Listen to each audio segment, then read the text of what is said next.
was not a stream I was supposed to have today, but it's happening. So hopefully my internet's running. I'll find out in a minute.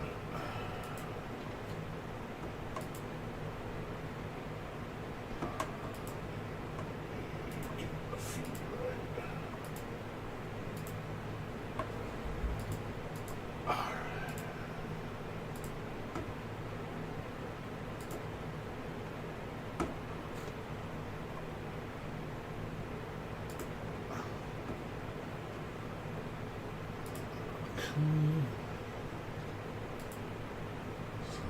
Alright. Setting everything up. I got a new game today. But yeah, I wasn't supposed to stream today, but I am streaming. Things changed. Alright. What's up, Addie? How you doing? What's going on?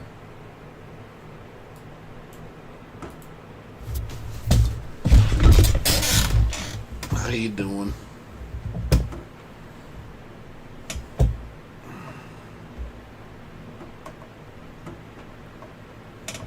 Yeah, like I said, I wasn't supposed to stream today, but I'm streaming today. You're gonna be seeing me a lot for a while.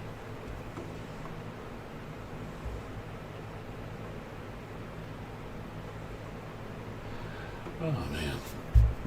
Damn it, I did not sleep. I could not sleep last night, man. I was tossing and turning. I'm playing Mana Kamiya. That's cool. You just got a game to keep you busy. Yeah, I got a lot of games to keep me busy. I'm actually gonna... now that I got time to play a lot of stuff,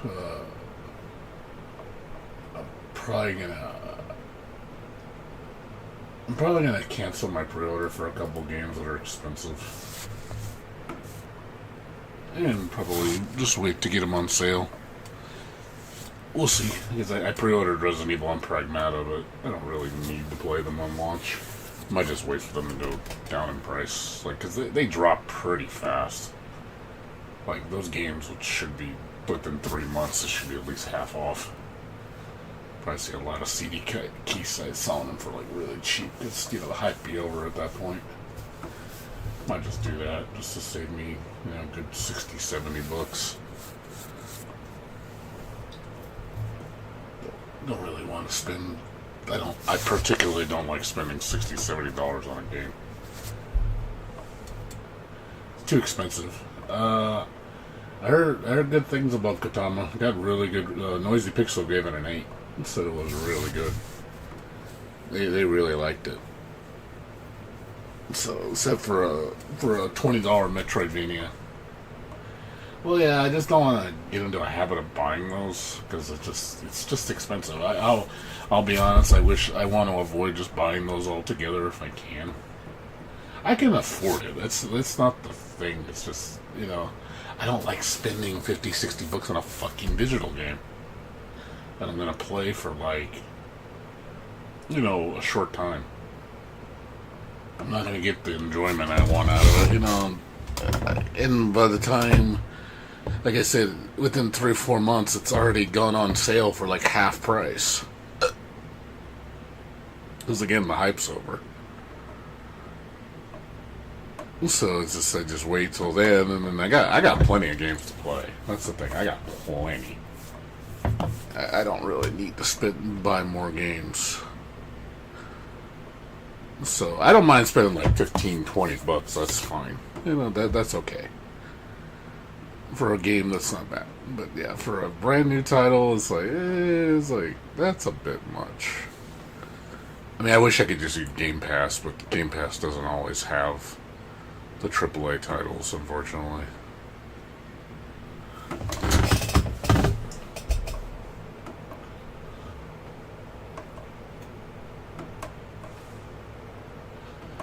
Oh, yeah.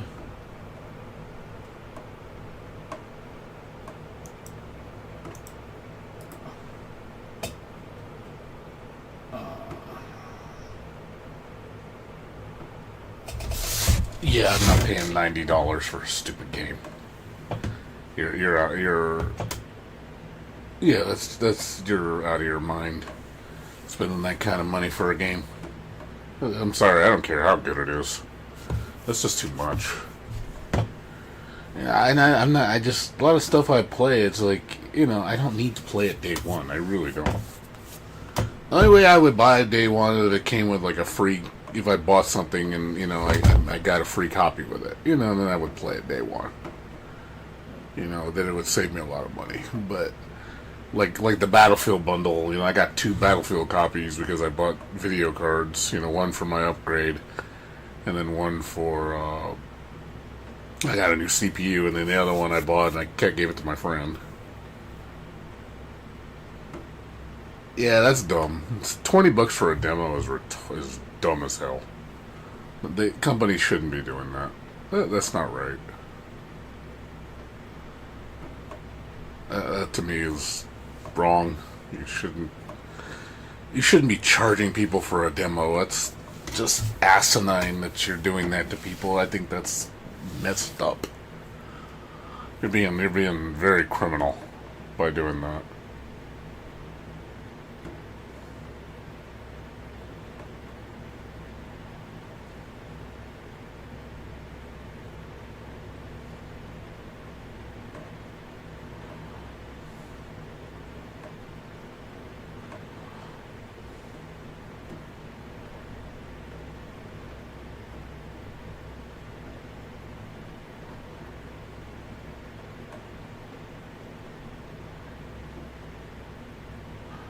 Yeah, demo should be free. Should always be free. It's a demo. That's Nintendo did the same crap with their Switch 2. That the game that comes with it, the game's $5 for just an over glorified presentation demo of how to use the system. They charge you $5 for that crap. I think it's 5 or 10. And I was like, you're insane. Like, I don't care. It should be included with the system. You're paying $450 for a console, and they can't afford to give you a free how to use it demo. That to me is just you're penny pinching at that point. You're really being cheap. It'll stop being cheap. Stop being a cheap ass. Really, just stop. That to me is just, asinine. Stop.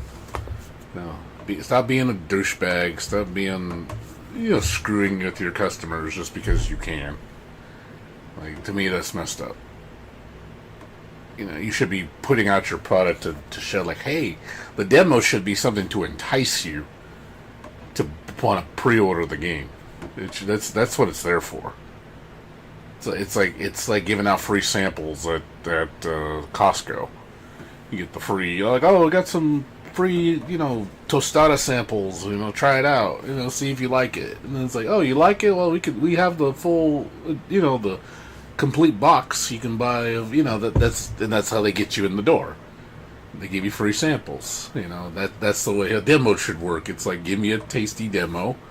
And I'm like, okay, well now I love the game and now I want to spend money on it. Yeah. Yeah, I know. What's up, Blades? How you doing?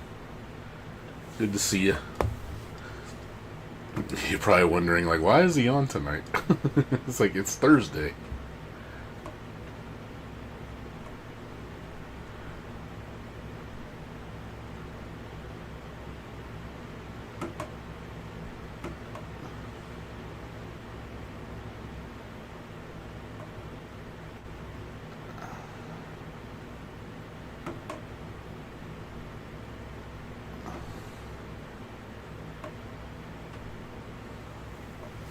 You want to chew my ear off about FOMO? What's going on?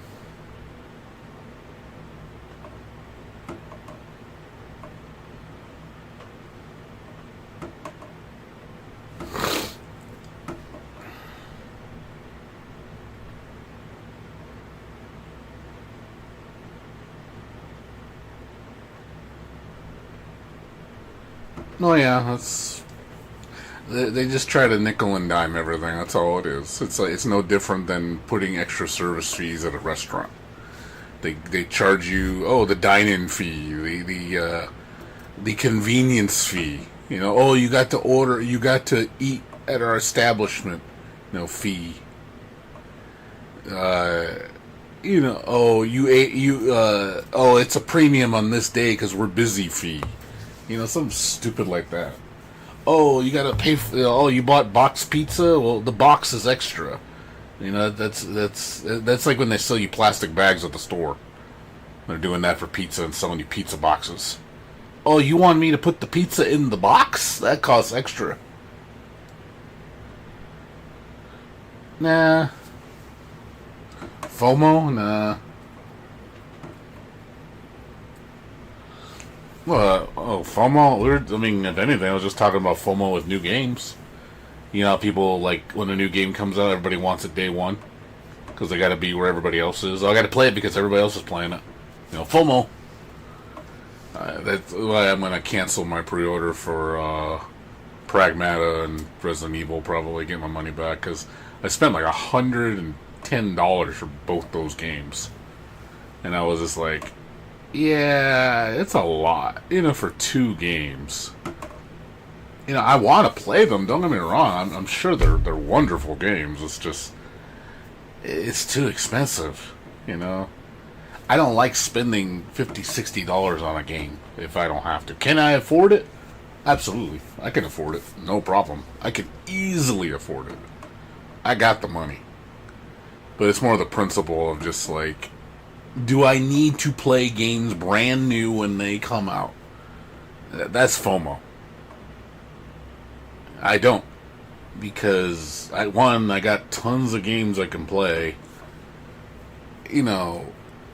in my library that I have not touched. There's plenty of stuff that goes on sale that I can buy other games that I haven't gotten yet that I can always go back to. There's a lot of games that are inexpensive, like $10-15.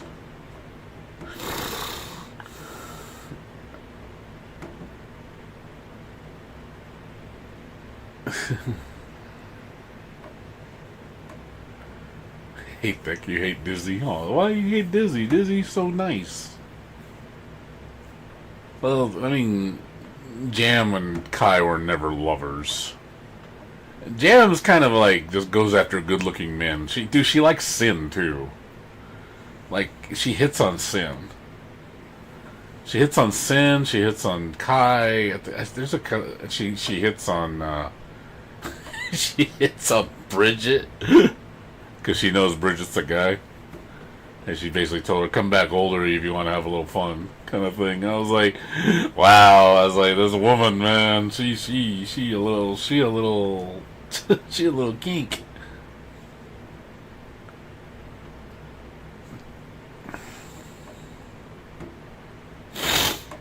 I don't hate Disney though. Disney's like everything, like she's everything pure in the world. She doesn't want to hurt anybody. She doesn't, she means well. She's naive. I don't think, I don't dislike characters like that. I don't find, it's not like they're ungenuine about it. It's when they're ungenuine I don't like that, when they pretend they're nice, pretend to be, and then they turn out to be, terrible people. I don't like people like that. That to me is like scummy. Like when you get people that are just like, they have a hidden agenda. I'm going to pretend I'm nice because I'm pretty and cute. And, like you get those cute anime girls that, that they use that cuteness to make them seem, well, because I'm cute, I can't possibly be evil. I can't possibly be a bad person because, look how cute I am. Like, I think that's, you get characters like that drives me nuts because I see that and I'm like, man, you're so, I hate people that are fake as hell.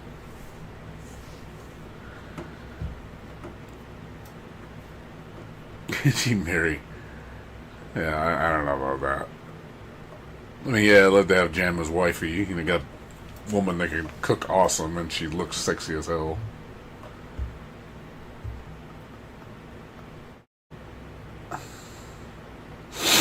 Yeah, I mean, well, that's the risk you took. You bought the game, you got into it because I'm sure your friends hyped you up about it, and then you tried it and you didn't like it. And it's like, yeah, that's. I mean, you took a risk. I mean, Helldivers 2 should be cheaper now, though. It's been out so long, and Night Ring is not exactly new either.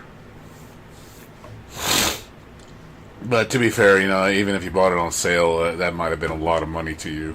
Obviously, it's perspective. For me, if I wasted $10 or $15 on a game, it wouldn't hurt me that bad because it's $10, $15. That's a meal. I'm not gonna throw a shit fit about that. I mean, yeah, I wish I could have it back, but it's like, now if you spend like $70, and again, it goes back to buying brand new games. Again, it's about FOMO. You spend $70 on a brand new release. You get it day one. You're like, oh my god.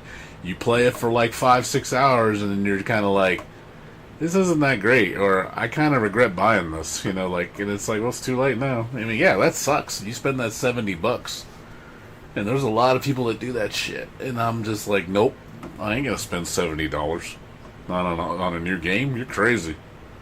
I said, I don't care. I didn't spend $70 on Battlefield. I have a copy of Battlefield. I got it day one, but I got it through a promotion. I got it for free technically. I didn't pay anything for it because my CPU that I bought came with a copy. So I didn't pay. My new computer came with it, so I was like, okay, I'll take it for free, sure. But I wasn't gonna go voluntarily spend $70 on Battlefield. Like, that to me is just way too much. And you can play Guilty Gear with your cousin, yeah, if you want to. I mean, Strive is cheap now. If you want to play it.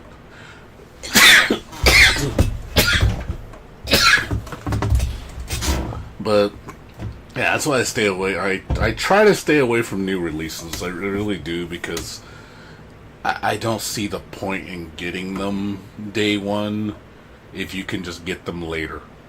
Especially if they have issues and you can just get it later when the game's fixed. You can save yourself a lot of money, you get yourself a better experience, more content, and it costs you less. That always tends to happen with games like that. You're like, oh, it didn't launch very good, and you wait like 6 months to a year. It's finally running properly. It has they added a bunch of stuff to it, and oh look, it's on sale for half price, or sometimes more. It's like 75% off, and it's like, okay, buy it then. There you go. You just didn't get to play it day one like everybody else. You just had to wait. You still got to play it. You just didn't get it right there. I mean, I want to play Proud Nordics, but I really don't want to spend the $60 for it. I really don't. I really don't. Again, I can afford it. It's not that I can't. I could easily afford it. It's just one of those, do I want to buy it? As much as if they offer me a ownership discount, I'll buy it. If they say, because they did that for the Chinese version. They did give people that bought the previous version a discount. I don't know if they're going to do it for this one. We'll find out next month. Because personally, I think they should. I think that's kind of dickish that they haven't said anything about it. I would like them to. I think they should give a discount for people that bought the original version. They should give you a sizable discount. Like, it should honestly be like half price. Like, okay, we'll give it to you for $30. I'm like, okay, I'll buy it. But 60 just to get like 90% the same game, it's like, it's like, I mean, you could also do it the other way, if you know what I mean. The 5-finger discount way. There's always that way. You could always do it that way. That's always an option. Just buy it later. You can always do that. No shame in that. Sometimes you can do that just to stick it to them. Just to be like, hey, F you. F you. I'm not going to give you the money because I think you're messed up. So I'm going to play it another way. Believe me, it sends a message where it's like, hey, don't you can get mad all they can get mad all they want. It's like, hey, you're scummy for what you're doing. People don't like it when you do that to their customer, do that to their fan base because they feel cheated, and I just don't want them doing that. I just think it's messed up. I mean, yeah, there's a lot of games I want to buy. I mean, I still want to buy Trails in the Sky 2, second chapter. That's going to be another $60. So yeah, there's a lot of games I want to buy. It's just like, do I want to spend all this money?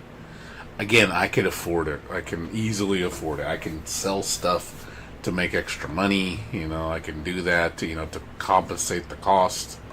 It's not like I can't. I can easily do it. That's the problem too. A lot of games I want to buy that you can't find them on sale. And the Home Falcon games are never on sale on launch. Never. You never get them on launch sale unless it's a re-release. It's always full price. You can't go to a store and be like, I want to get on discount. They don't do that shit. That's one thing I don't like about the Home Falcon games. You pay full price on new ones.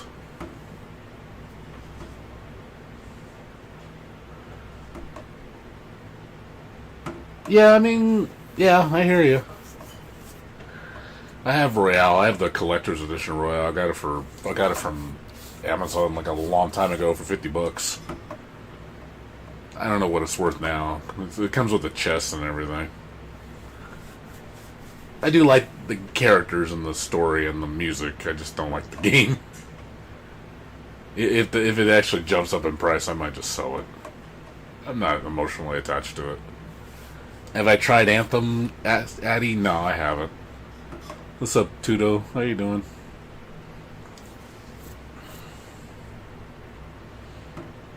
Yeah, I mean, again, that's the thing. It's like, you don't need to enjoy something because everybody else is enjoying it. I mean, it's nice to play, it's nice to get into the hype. Don't get me wrong. It's nice to play something where you're just like, hey, I'm enjoying something I love. Having fun, and obviously I will enjoy those games regardless of when I play them. I will enjoy the crap out of them. And it's just more just not getting into the FOMO, it's just like that's the only factor is, do you need it now? And a lot of times you don't, because you can play other stuff. They also gives me a chance to look at my old library and go, hey, what games have I haven't finished that I want to beat? And I'm like, okay, and I'll go through it and just be like, okay, and I want to play this, and then you can finish those games. Yeah, Liminal Point looks good. I'm sure it's not going to be stupid expensive. It's going to be probably like $20, 25, 30. I'll buy it for that. I don't mind if it's inexpensive. If it's 20 or less, I have no problem paying for it at launch, because those are cheap. But I could wait on those too. Within 5-6 months, those should drop 50%. So it's one of those. I still could wait. But to me, it's like when I'm only gonna save like $10, I'm like, $10 to me isn't worth it enough to make a big deal. If I want to buy it on sale at launch, for 18, like this game, I bought this game for $18 at launch. I could wait. I'm sure it'll drop to 10 in 6 months. Probably, but it's like, I'm going to save $8. Is my time worth $8? Am I that broke? Where $8 would stretch me that long? I am not that broke. I'm not even close to that broke. Like, that to me is, you're penny pinching to an extreme. Yeah, I wish I could be like, oh, if they say, hey, if they told me, hey, if you wait a month, it'll be on Humble Bundle for the monthly bundle for $12. Then I'll wait. Sure, I'll wait at that point. I'll go up and then, oh yeah, I'll just get the monthly bundle. I get all these extra games with it, plus I get that game for $12. That would be worth waiting. That's getting my money's worth.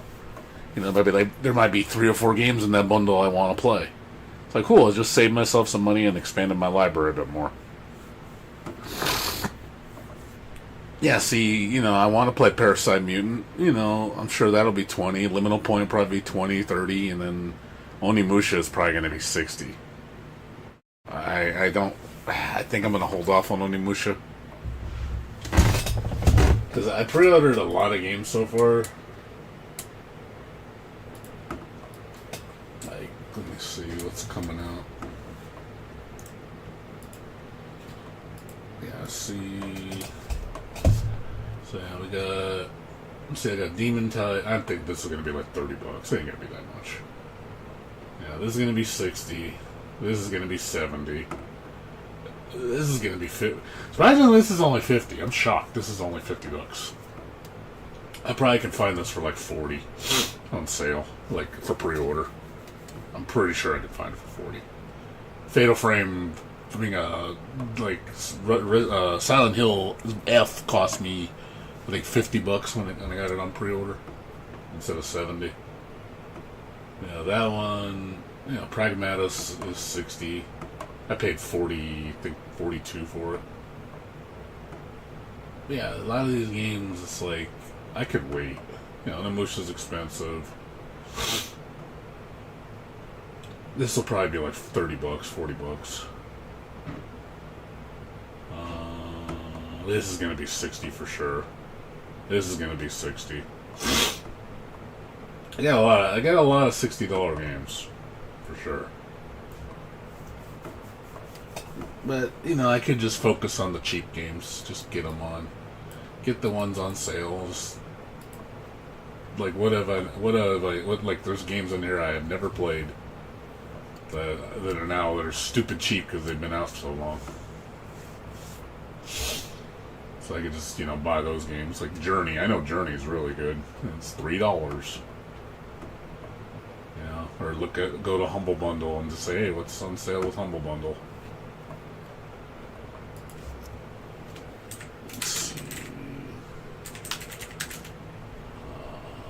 Let's see Humble Bundle. What we got? Surprisingly, the Trails game that's on sale. That's surprising. That's surprising.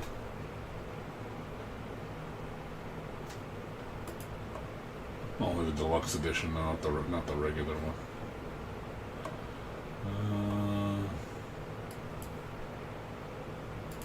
What do we got for bundles? Yeah, I got the handheld bundle. This one's pretty good. You get Haste, Ultra Kill. These two alone is worth $12. These two they're excellent games for $12. Then you get the rest. It's like a little extra. It's like not bad for $12 for those 7 games. Not bad.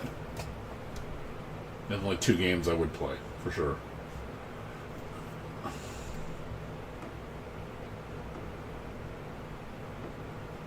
Yeah, I wouldn't for sure. I wouldn't do it.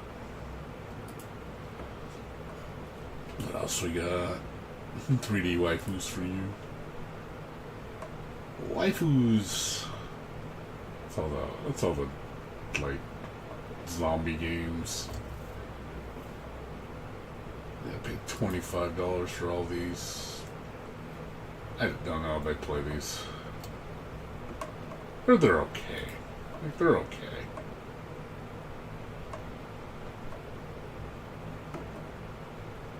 This the Games Done Quick bundle. I got these for really cheap the other day, like on Fanatical. Yeah, Fanatical had some excellent deals recently. You can get some stellar deals here.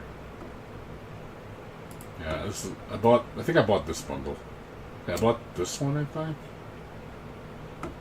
I bought this one. Let me see.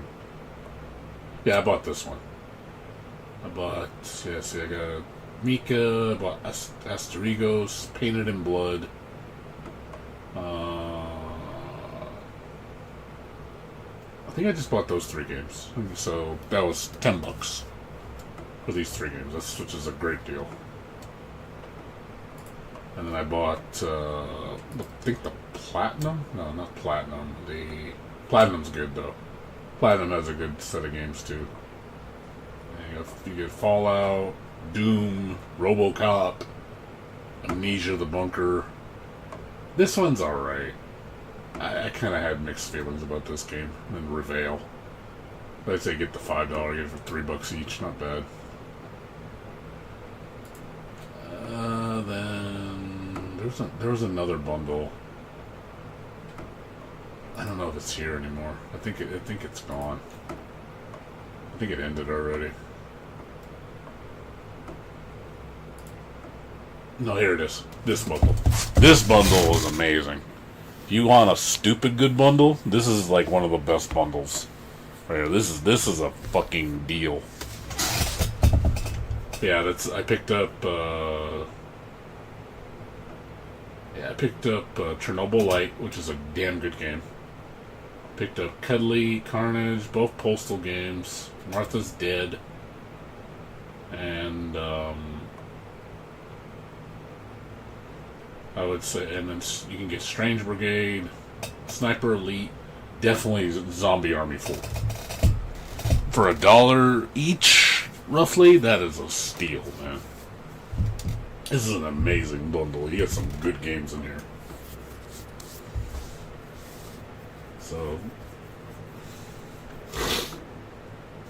So yeah, definitely that's what you should do if you want to save some money. Just go to these bundle sites.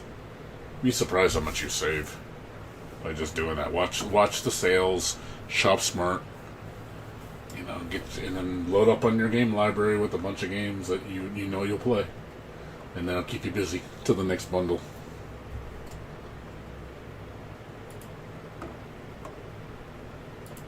List of Indie Legends. Let's see, you got that Summum and Eternum, a Dusk and a Medieval. I never played Eden. Lethal League Blaze is pretty good. There's some good games in there.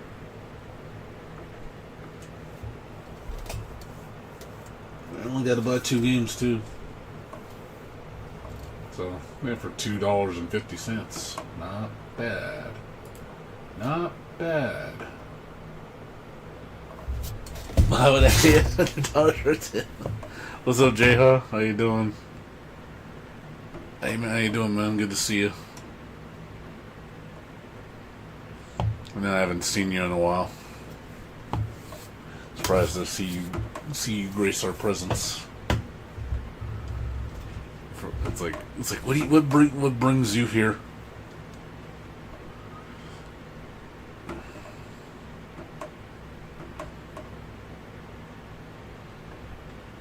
Yeah, just talking about saving money.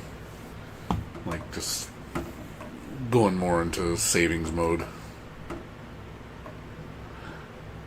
No, I'm not. So,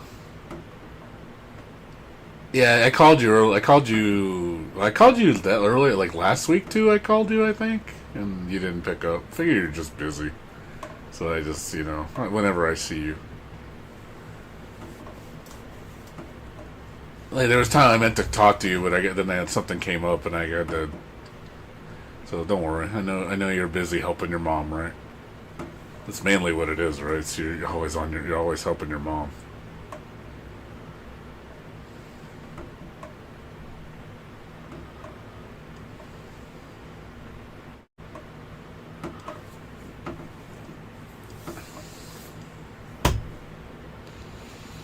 Yeah, I've been. So, yeah, haven't been doing much. So, just so you guys know, and again, I'm just gonna keep it brief. I lost my job today. I got let go. That's why I'm on.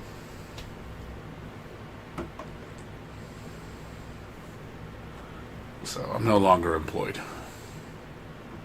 I knew it was coming, so it was just a matter of when. I can't get into specifics. I'm under, in an NDA. I can't talk about it. So I'll be okay. I'm fine. It'll be okay. Like I said, I'm not worried. Yeah, it happens. It's like, I'm not gonna. I can't really talk about it. I can't really talk about it until later on. So, I don't. So don't press me on it, okay? I'm just letting you know. But yeah, I was let go. So my last day was today.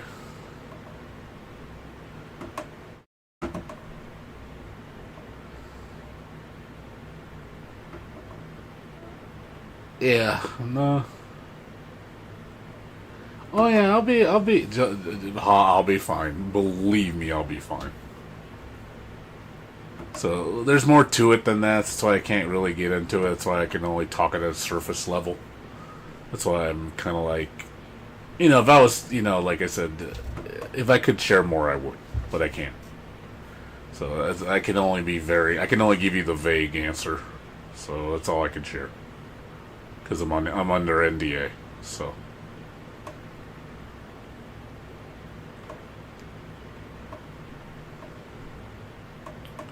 I will say I was taken care of. Let's put it that way. They looked out for me. So I can't sit there and say it was a bad thing. Like, hey, and I do appreciate that. I like it when companies do look out for you. When they say, hey, you want to do it, can't help you, and I appreciate that. It's nice when companies do that for you, for their employees, and especially you've been there so long. They appreciate your service. So, yeah, that's all. But yeah, I'll be fine, dude. I'll bounce back, dude. I've always bounced back better than ever. Every time I've lost my job, I've always bounced back better. It happens every time. It's not. I'm smart with my money. I'm very conservative. I'm very frugal. I've been saving up a lot. I'm doing really good on my stock portfolio right now. So I'll be fine. Believe me. Right now I'm just taking this as a little vacation. So you'll see me daily for a while. You're gonna see me streaming pretty often recently. So within the next probably several months. Which is fine. I got lots to keep me busy. Yeah, exactly. There's always new opportunities. Build my resume up. Put everything I need to, and then I could focus on some little projects here and there. My little computer projects that I got. I still got three. I still got a bunch of computers I need to fix and build. I got 3 computers I gotta build and like 2 or 3 I gotta fix. So that's a lot of work right there. So that's gonna definitely bring in some income. No, OnlyFans? No, thank you. Never. I would never do that.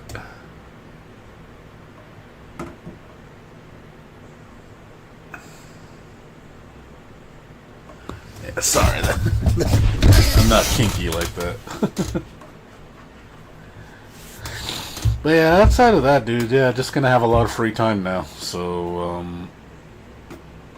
I might start taking Lee to work, my roommate, in the meantime. So, just that'll help out. It'll definitely fund some more money.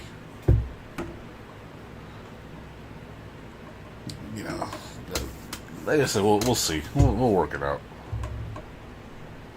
Yeah, a little. I mean, every time I've been let go, I've always gone on like a vacation. I just don't want it to be too long.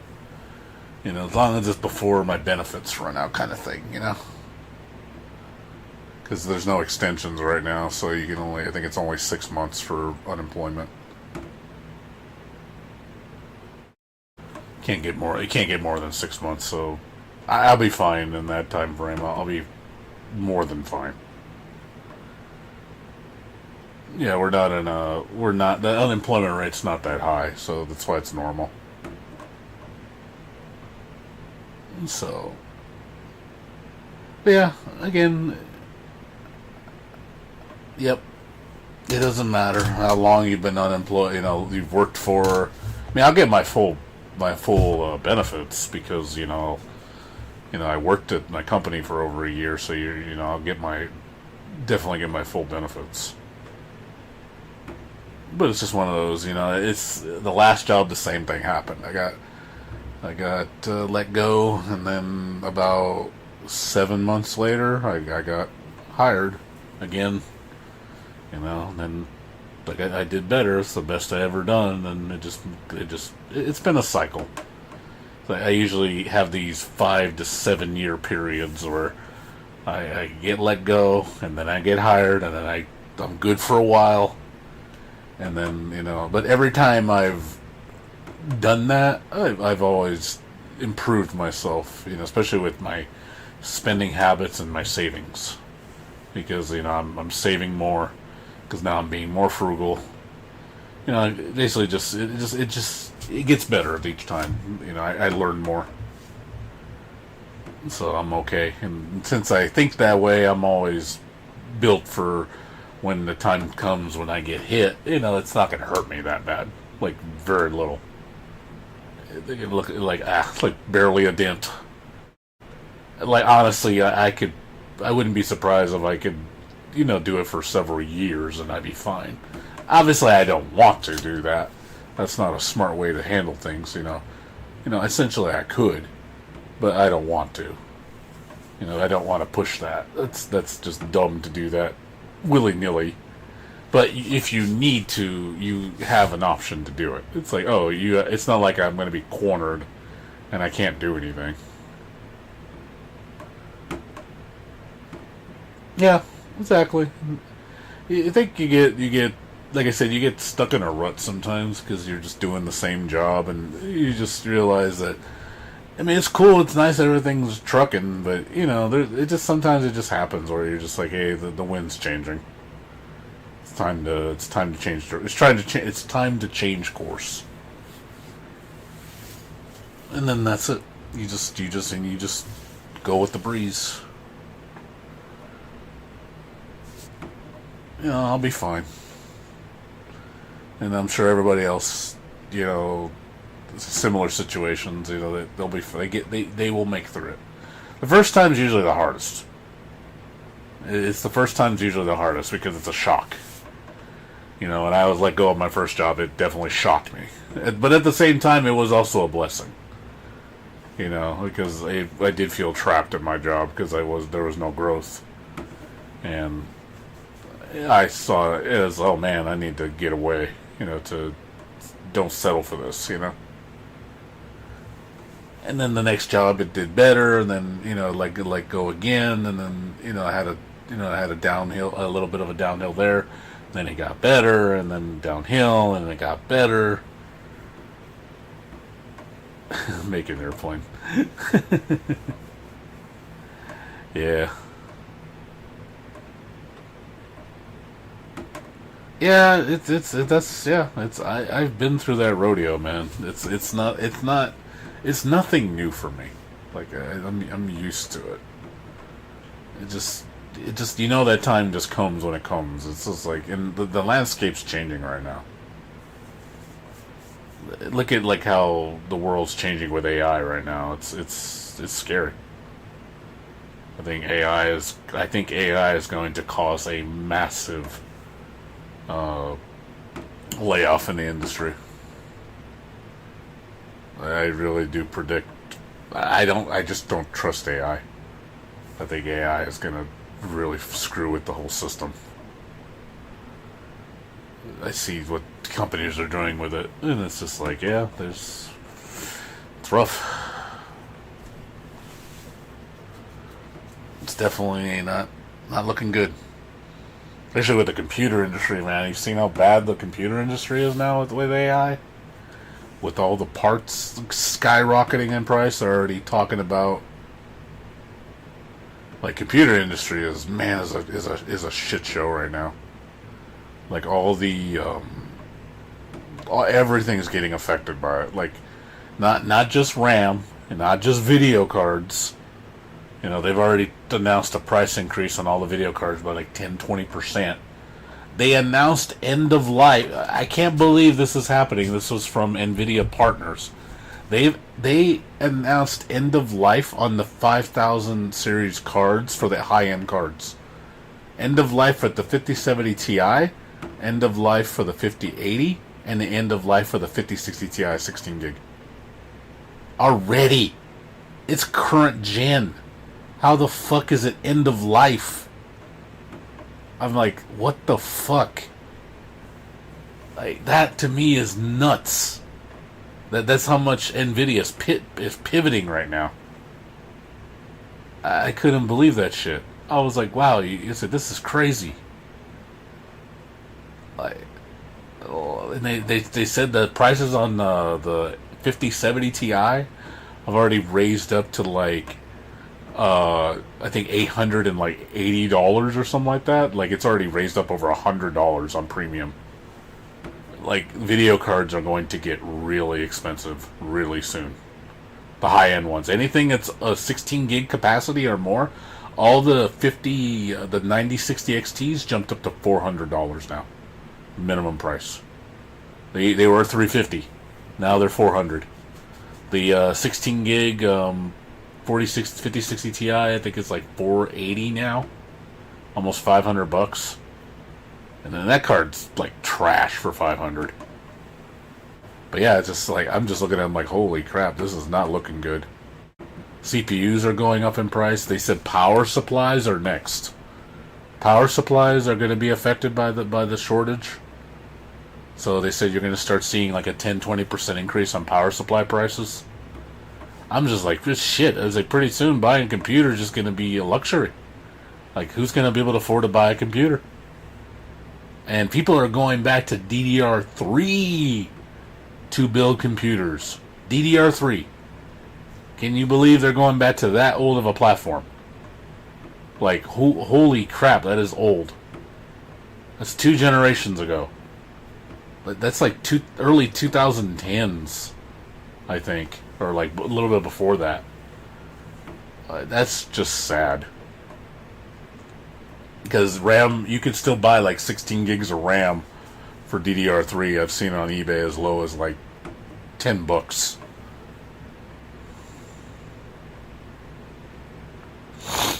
What's up, Niam? How you doing? You wonder if you have your SD. I doubt DDR3 is going to get expensive. I don't think it's... The problem is DDR3 doesn't work well with current gen stuff. Like, you can't really use Windows 11 with it. It doesn't run very well. And it's not designed for it. You can get it to run. I'm sure you could hack it to get it to work, but it's not going to run really good. The technology's like really old. Those CPUs are only going to go so far. You're going to have trouble running stuff for sure, especially games. So I definitely don't... DDR3 is only good if you're running like a Windows 10 system and you're running like older stuff. Like if you're running like old school like games, like 2010 games and stuff, or pixel-based games, then you're okay. But as far as like, you're not going to play like the latest game. But what's up, Nam? How you doing? Good to see you. I mean, it's gonna be... It's not like it is now. I mean, have you seen how much a desktop costs now? The fact that it's cheaper to buy a pre-built desktop than to build your own is so dumb.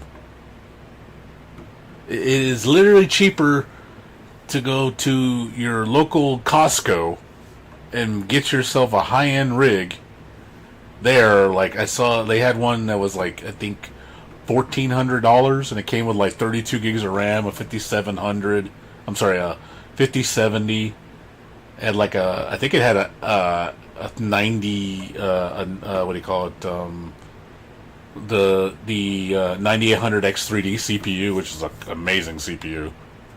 You know, it had 2 terabyte storage, had like an 850 watt power supply.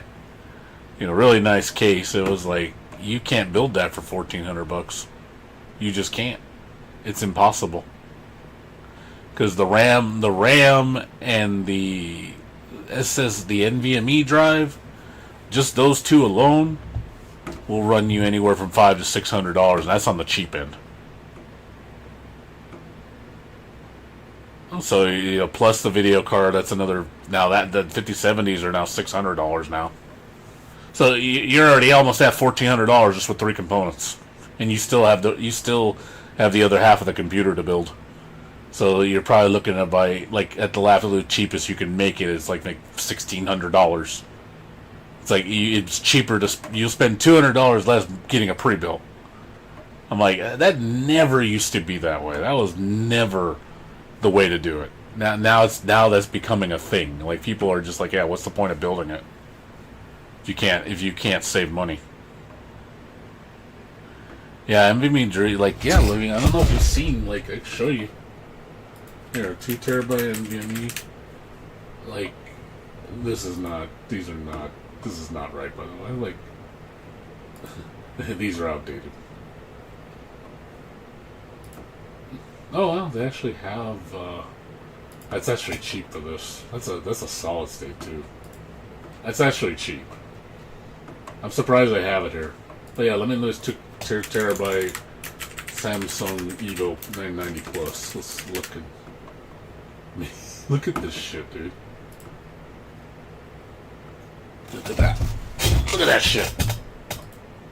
That shit, that used to be about 3 months ago about $150. Now it's $355.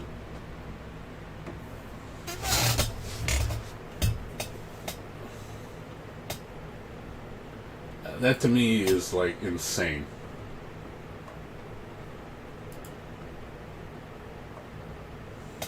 Yeah, they're sold out.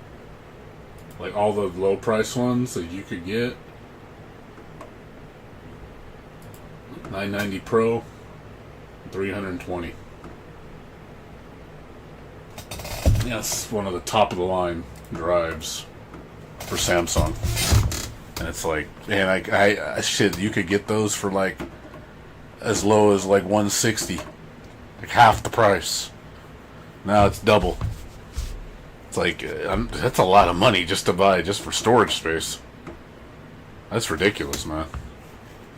And you've seen like RAM, like you want 64 gigabytes of DDR5.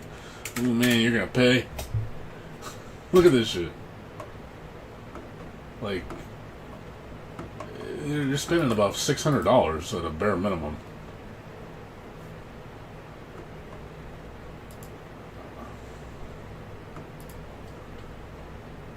Yeah, so $500, and that's cheap.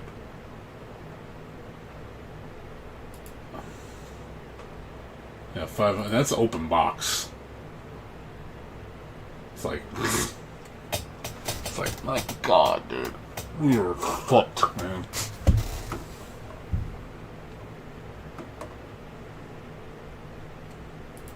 We are so fucked, dude. We are fucked. Horribly. But yeah, then you look at video cards, like, look at the GeForce. Like I said, the 5070 Ti is already end of life. They're already talking about end of life for this card. Already. I don't think, can you even get one? Like, where are they? Are there even any of them? Do we have nothing? What? Where are they all gone? Look at this shit, dude. It's like $900. $930. That's the cheapest one. Like, my God, dude. These cards were on sale last month during Christmas for like $730. They've gone up $200 because they're not making them anymore. There's no more stock. All the stock's gone.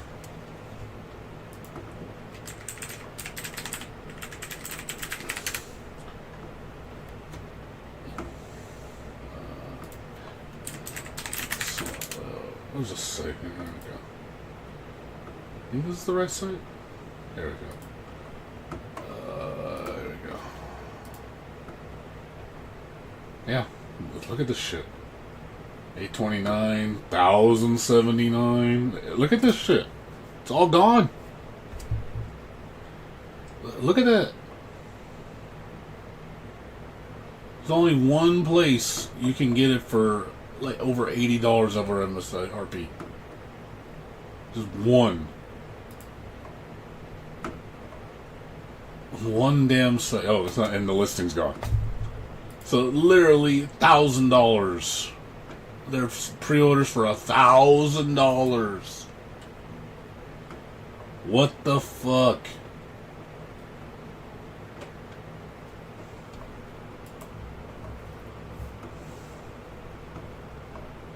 And the same thing with the 5080s. Look at this shit. These were $999 last month. Now they're $1,600 on average. $1,400 if you pre-order. And you can't even pre-order because you can't buy it. I can't buy it in this region. So yeah, like about $1,400-1,500. It's like, my God, it's like we are screwed.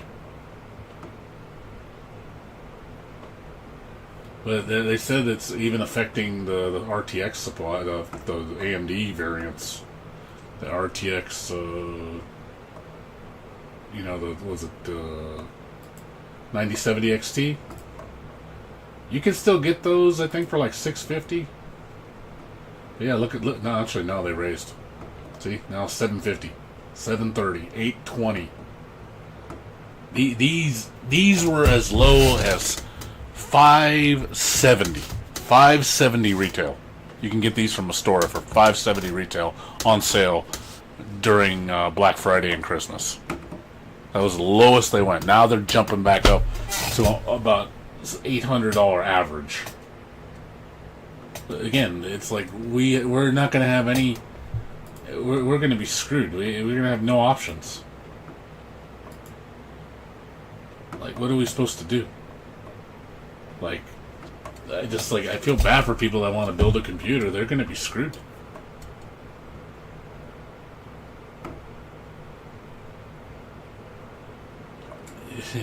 Probably your best value right here is this one. It's still in stock for $5.99. It shouldn't be $5.99. This was down to full $500 at one point. $500 was a pretty decent deal. But I was just like, this is the best you're gonna do. This is it. Like this is the last hurrah. It's like you need a graphics card of this caliber, you better grab it if you need it, because otherwise you ain't getting shit.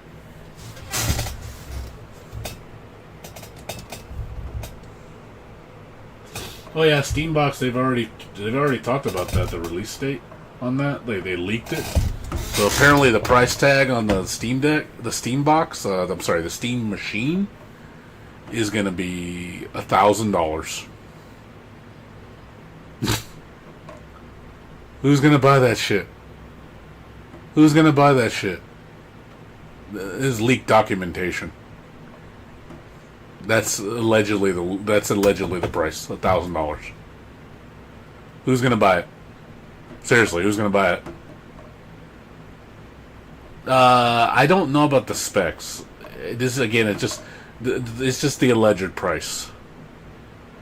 That's what they said. That's going to be what the release price is going to be. Again, keep in mind this is a leak. This doesn't mean it's confirmed. I'm just saying it wouldn't surprise me if they release it for that much. I think it's gonna. I just think people are gonna. I don't know. I just $1,000 is a tough pill to swallow, man.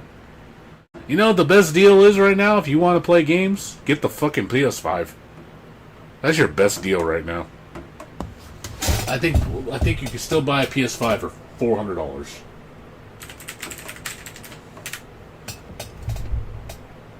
Yeah, right here. You want a PS5? Get it right here. Best price to performance you're going to get in today's market. Hands down. Nothing beats it. This is from Sony with a year warranty. This is, if you really want a game on modern hardware for a good price, this is your option right here. I would recommend this all day to people.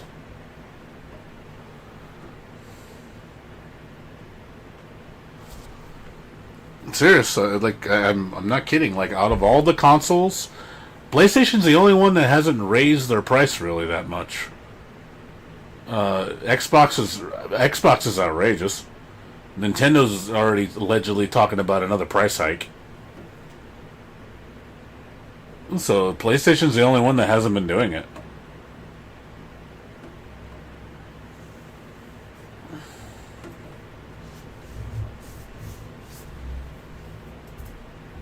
Yeah, this is, like I said, I'm in full support of this. I'm just shocked this hasn't raised in price yet. They must have a lot of stock of PS5s to not raise the price. There must be a lot of stock of this console. I mean, which is great, you know, it's for people that need a PS5. It's like, hey man, I would buy one. If I needed a PS5, I'd buy one right here, right now. I'm like, you know, I get a damn good console experience for really cheap. It's $540 if you want to buy new. The only reason I say get this one because this is from Sony. This comes with the full warranty. It's not like this comes with the manufacturer 12-month warranty. So this is fully backed by Sony. This is on their Sony website. That's why I consider it the same as buying it new, because you're essentially just getting a new one in a refurbished box. So there's really no difference. It's the original model too. It's not the slim model. So if you want the slim, you know that's going to cost you more. Yeah, $549. So it's obviously if I'm not going to spend $150 more just to say I have a slim one. I'll buy the fat one. I'm fine with the fat one. They both come with disc drives. It's literally you're paying for the looks. It's like I'm not gonna pay $150 just to say, "Oh, look at me! I got a slim one." But they were selling PS5, the slim one with the disc drive, during Black Friday at one store for $350. That is a crazy price. They had a lot of stock too. It was a military veteran discount.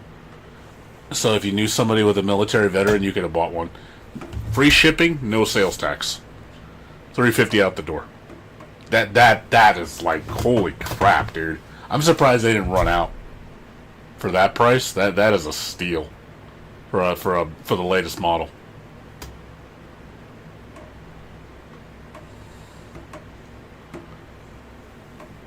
But yeah, like I said, I would just buy the Pro's a joke. Don't get the Pro. The Pro, you're spending almost double the money for barely any performance difference. Don't buy the PS5 Pro. It is not worth it. It is such a ripoff.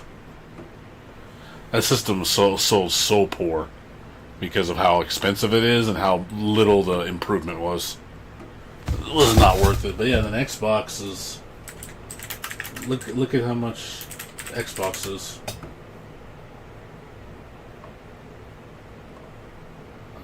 Look at this shit. It's like the fuck. Seriously, fucking $799, $800,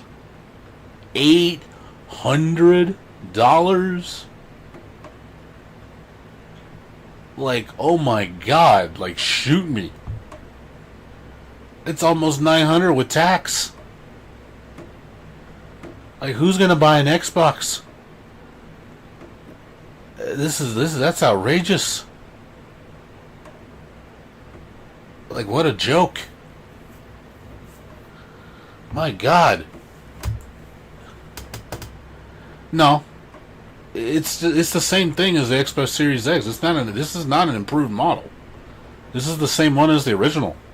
It just has 2 terabytes in it. That's the only difference. It's just 2 terabytes in it. This is not an improvement to the original Xbox Series X. It's the same freaking thing. They're just charging you a premium because of storage space. And the price raise for the console. They've raised the prices 3 times on this damn console. 3 times. Went up from $499, I think, to $579, to $649, then to $729. Now $799. I think it was $729 for the 1 terabyte, and then $799 for the 2 terabyte. So yeah, they've raised it 3 freaking times. Unbelievable. Like, who is gonna buy this shit? Like, people can't afford an $800 gaming console.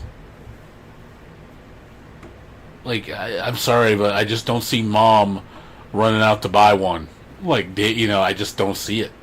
People just don't have that kind of money just to spend willy-nilly. You say they got money to spend $1,000 on a gaming computer. It's like, man, I just don't see mom running out to go buy it. I just don't see mom. Mom's going to be like, I can't afford that. And then if they do, they're gonna be putting on the credit card with freaking 30% interest.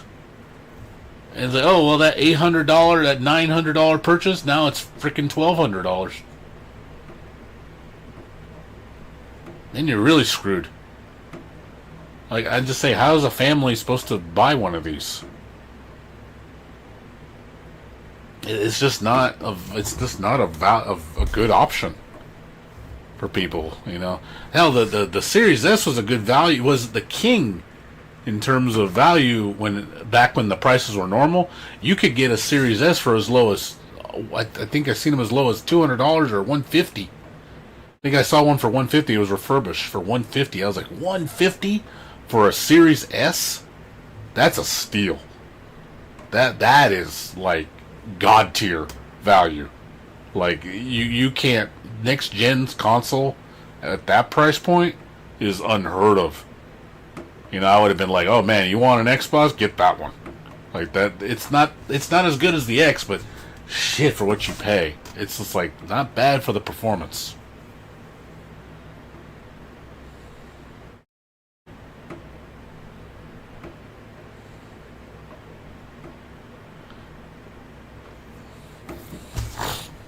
I'm playing Fortnite and Roblox. Yeah, that's true. But yeah, I'm just saying but when you see, this is your options, dude. Like, this is your options. When you look at Xbox and you look at PlayStation, you're just like, geez, which one am I gonna pick? I mean, the Xbox. The thing is, with the PlayStation, there's no compromise. The Series S and X compromise. The S is lower spec than the X. The PlayStation 5, regardless of which version that's not Pro, is the same horsepower. If you get the one with no disk drive, it's still the same horsepower. So in terms of value, in terms of what you get, the PlayStation gives you so much more in terms of money. Like half the price for the same performance as almost equivalent as Xbox Series X, 2 terabyte. It's 1 terabyte instead of 2 terabyte. So you have 1 terabyte less storage for $400 less. That's a pretty big price discrepancy. And you can add storage to this thing with your own NVMe drives. You can't do that on Xbox. You got to buy proprietary, and those are expensive. You want to put another 2 terabytes in your Xbox? I think it's like $250, $300. So it's just like, Xbox loses the value war. I'll tell you that much. Xbox lost.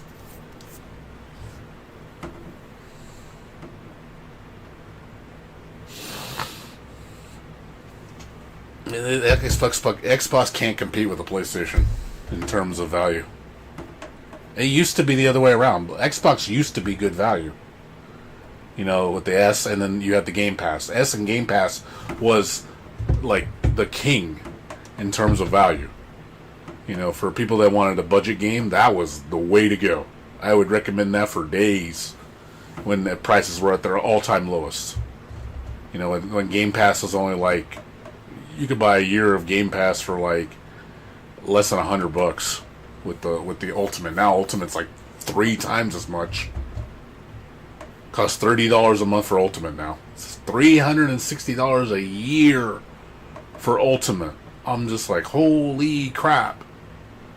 $360 a year plus this $800 console. Like, you're fucked. Like, you are fucked. Like, my God, like that is outrageous to play on that console.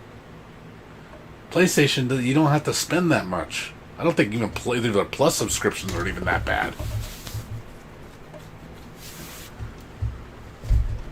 Oh yeah, paying for multiplayer, I agree. You know, it shouldn't cost money. That's why I love PC. You know, PC was like the haven for cheap gaming. It used to be the haven. It was always the one that gave you the most value. You could build something very cheap. You can play an extensive library for dirt cheap, free online. You know, it had it all. But now I think those days are coming to an end. I feel like PC is like, with the way things are, it's like nothing is going to be cheap. Like everything's going to be expensive. It's just pick your poison. Where do you want to get fucked? You buy a PC, you're going to get fucked with the hardware. Really bad. You pick Xbox, you're going to get fucked with the hardware and the service. PlayStation, again, is probably going to be the softest landing of all three. And Nintendo, I think they're worse than Sony, in my opinion. I think Nintendo is definitely going in a direction I don't want to see them go. They're getting really greedy. Sony's actually been mostly the saint of all three of them. So, but I wouldn't be surprised if Sony jumped ship and did the same thing. Oh, we're going to do it now because everybody else is doing it. I'm just surprised they haven't done it yet. They haven't really stuck it to the consumer.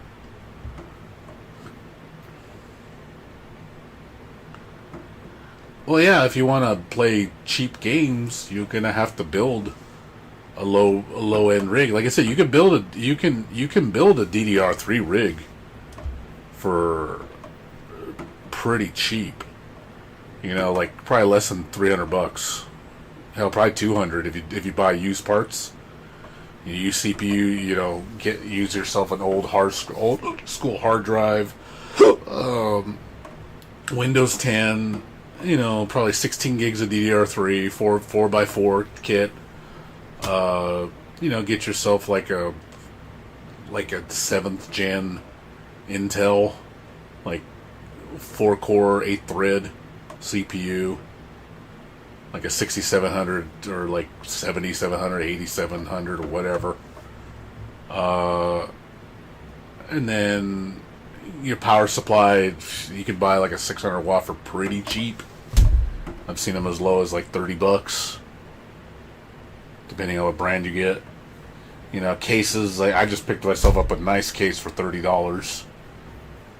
So yeah, you could probably do it for less. You could probably do it around $200 if you do it smart. But again, don't expect much. You're not gonna get much out of it. I'm gonna tell you that it's gonna be a very, very basic rig.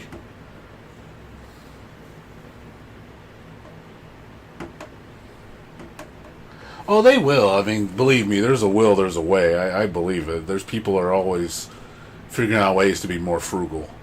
I mean, people were trying to buy SODIMM RAM, the laptop memory, and people were using adapters for that, because there was a point, like I remember recently, and I wish I bought it. I saw a kit of 96 gigabytes of DDR5 SODIMM RAM. It was only $200 on Amazon. They still had like 20 of them left, and this is right when the spike started happening. And I was gonna buy like 5 kits, and I was like, you know what? I'm gonna buy 5 of these. Now you look at it now, $800. It went 4 times the price already. You know, I literally, you basically just made $3,000 on 5 kits of RAM. It's like, wow. Because people, again, they're using those adapters. I don't know if you've seen those.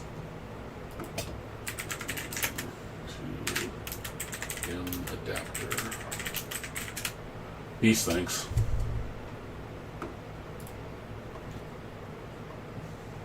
I saw people were trying to do that as a workaround. They were buying these and hooking them up to their DDR4 and DDR5 kits with the SODIMM RAM to get it to work on their laptop, on their desktop.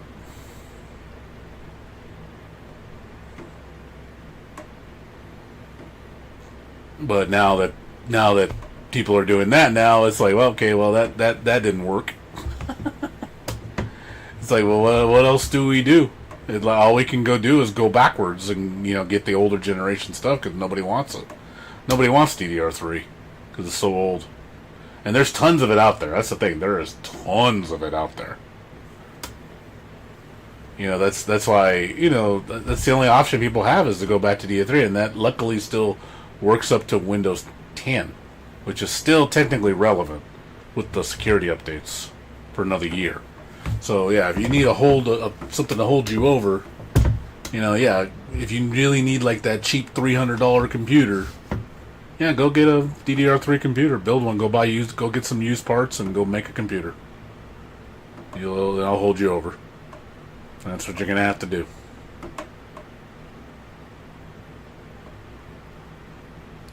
Yeah, but I even think phones are gonna get affected too. Because look at what phones have. Phones have RAM too. So eventually, phones they're gonna stop. You're not going to see mass production of phones. Like, the companies are going to want to take the memory away from those too. Oh, I believe it. Like, obviously everybody has a phone. I upgraded mine recently. I don't need to upgrade mine. I don't know if we're going to see the same phone deals we had before. Where you sign up for 2 years and you'll give you a free, like, mid-range phone. I don't know if that's going to happen in the future because of the way things are. I personally think it's going to be worse. I don't think we're going to get those stellar deals anymore. Oh yeah, phones always first. Always. It's always been first. Because everybody needs a phone. So yeah, people would rather invest in a good phone than get a computer. That's for sure. There's no doubt about that at all. Most people will definitely do that. They won't bother with a gaming computer when they could just get themselves a nice phone. But I just don't see phones. Yeah, and you're right. The gacha fills that niche because it's free, it's accessible. Most good gacha games run on everything because they want to they want to make it easy to run because they want everybody playing their game. So obviously, hardware-wise, you probably don't need a super stellar phone. But yeah, I can see people doing that. Literally, that'll be their gaming console is for gacha games. So, yeah, I see that too. And then, I could see consoles and PCs, hurting because of that. And them shifting the market more to mobile.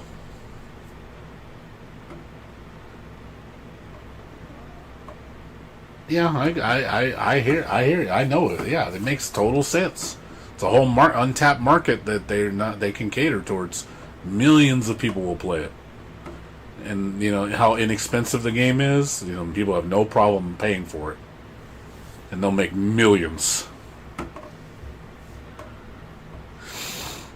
But yeah, smart. Gacha games is definitely the most frugal option for gaming because you can play the game for free. Get your fix. Don't have to spend any money. Just enjoy it. You know, obviously, I don't think I'll never give up PC. I cannot. I don't think I'd ever conform to mobile. I don't think something insane would need to happen where you basically told me that you can't play on Windows or on computers anymore. Like computers is completely unviable. Like it would have to be pretty extreme for me to have to force me to go to mobile. I can't see myself doing it. I really don't want to give up my PC. I really don't. To me it's my last line of defense, dude. I don't have anything after that. I'm like, I got nothing else. I'm like, man, dude, I'm full in on PC. So I'm just like, shit. Like, what? You know, I have nothing to fall back on that will like be the equivalent.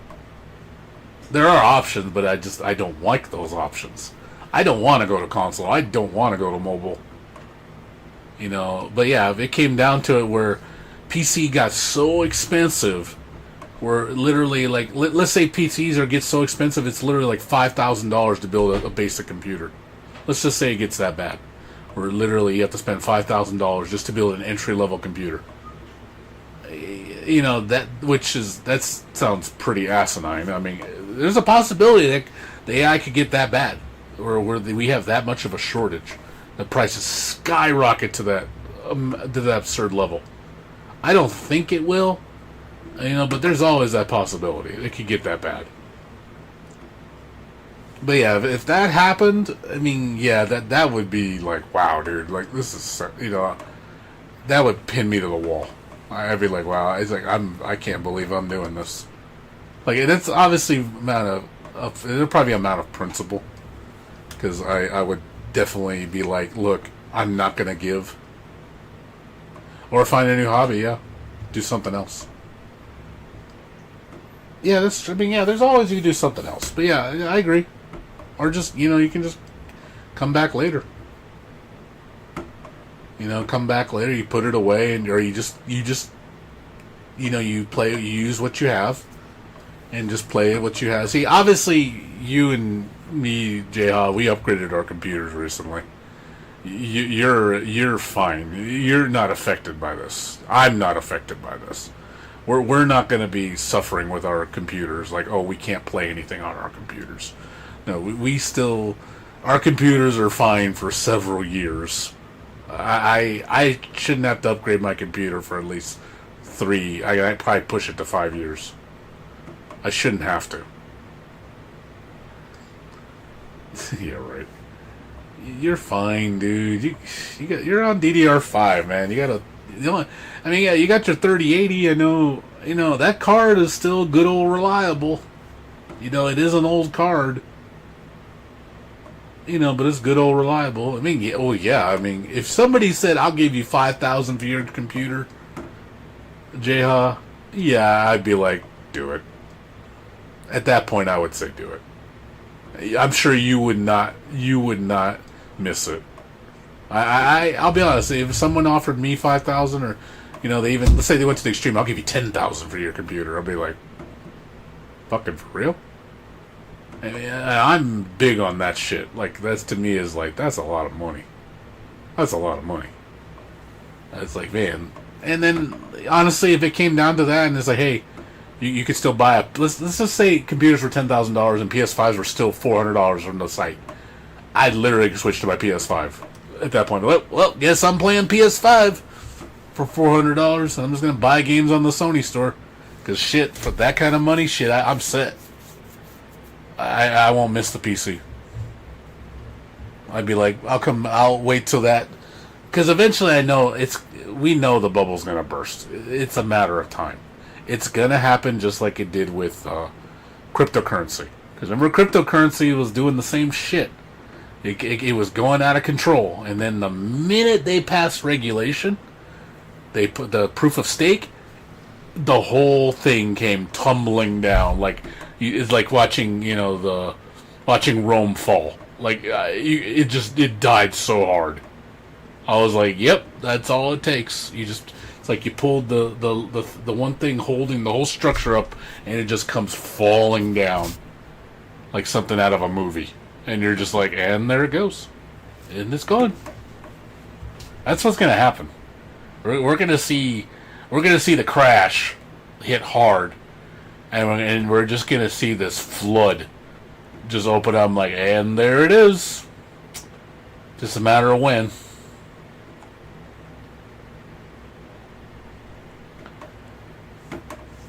You would buy 5 PS5s, put them together so you can make a PS20, no PS25. No, but it's not what it used to be. You know, crypto, because of that proof of stake, it put a monkey wrench in that. It wasn't out of control like it was. There was no regulation. That's the problem. That's the problem with AI. There's no regulation. That's why it's insane right now. There's no checks and balances for it. But the minute that gets implemented or something like that, or something gets introduced that makes AI irrelevant, believe me, it'll kill it. Oh yeah, and I agree. There's a lot of opportunists for sure. There's people that are artificially inflating everything and just putting it, oh, it's AI's fault. Oh, believe me, I know there's a lot of people doing that. They're basically gaslighting.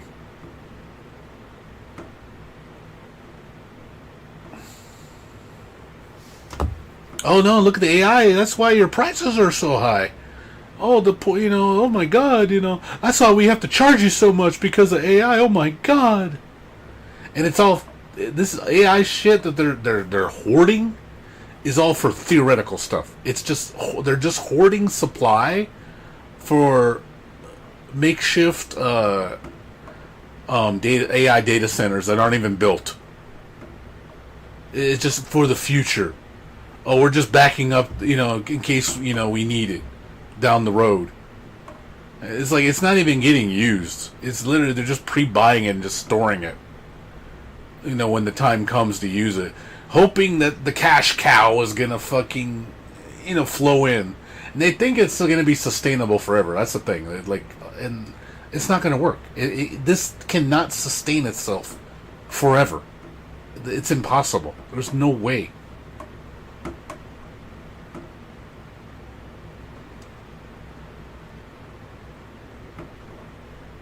Yeah, oh yeah, Jensen Huang, dude. He's like, what a douche, man. I watched that newest video from Young Yeah, where he's like talking about Jensen. He's like, well, you need to stop, you need to stop bad mouthing AI and give it a chance. Like, you're being mean to. I'm just like, dude, piss off, man. Piss off. Like, seriously, I can't stand Jensen Huang, dude. He is such a douche, man. I can't stand his ass. Like, I know he's like one of the most successful people in the world, but goddamn, he's like the corporate villain. He is. Oh my God, I hate Nvidia so much. His mentality.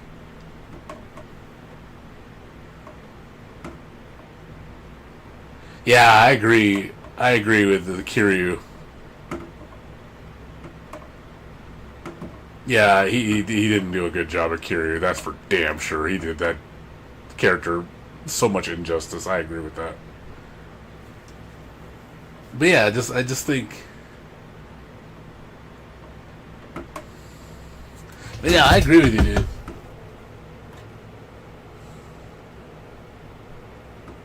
Oh, that moron. But yeah, going back to Jensen Huang. Yeah, I swear to God, he's almost like, he's like a cartoon villain. He's like a cartoon villain the way he is with AI. It's just unbelievable you know how just how he's treating this and making it and looking at us like we're idiots. Like, well, you don't know the potential of AI. You just don't see how great it is. Like, it's gonna change your life. Like, no, it's not, dude. Like, dude, it's gonna ruin our lives. AI is here to replace us. AI is not going to create something new. It's going to destroy. AI is not here for building. It's for destroying.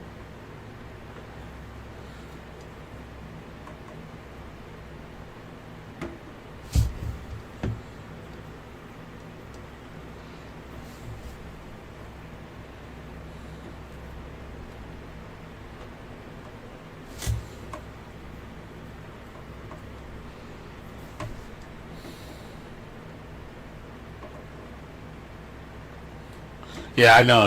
Oh, yeah, I agree. Like I said, he ruined the character. I'm not even denying that. I mean, I know you're passionate about, and that I hate too. That needs to stop. That's a completely different topic, Jayha. That shit needs to stop. That's not right. I hate when they reintroduce games just so they can pull off the old version to resell it to you at full price. And a lot of companies are doing this shit. They're starting to do that now. They get rid of the older version and then recharge you full price for the new version. It's like that. I'm sure you saw the Mario Brothers. The what was it? The Super Mario. The new bundle that came out on Switch 2. The one that came with both parts. Galaxy 1 and 2. They literally charging $80 for those fucking games. $80 for old ass fucking what era was that? GameCube? And they didn't even do anything, like from what I read. I heard the port was like just the most half-assed thing. And they're just because, oh, well, we could just sell it to you as a brand new game. We didn't change anything, but, you know, we're just going to do the most minimal ass effort and charge you full price because we can. Like, holy crap, you suck.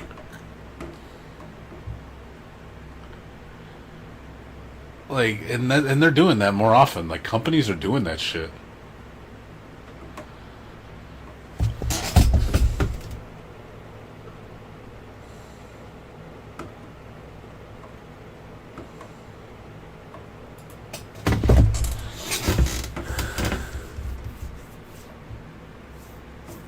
Yeah, because they know because the problem is people don't think. They just consume. They just buy. They don't think. They just go and buy. They don't care how much it costs because, oh my God, it's the thing. I need the thing. Even though I played the thing before, I know what the thing is, but I need it. And I'll pay whatever price is it because blah blah blah blah because hype and FOMO and because everybody else is talking about it and because it was my childhood and nostalgia, greatest game ever played, I gotta play it again. It's like, oh my God, and then they almost convince themselves that they're gonna be just as happy playing it then as they did today. It's like it's just that I think it poisons the mind so bad. Like playing on your nostalgia feelings. And you're just falling for the trap.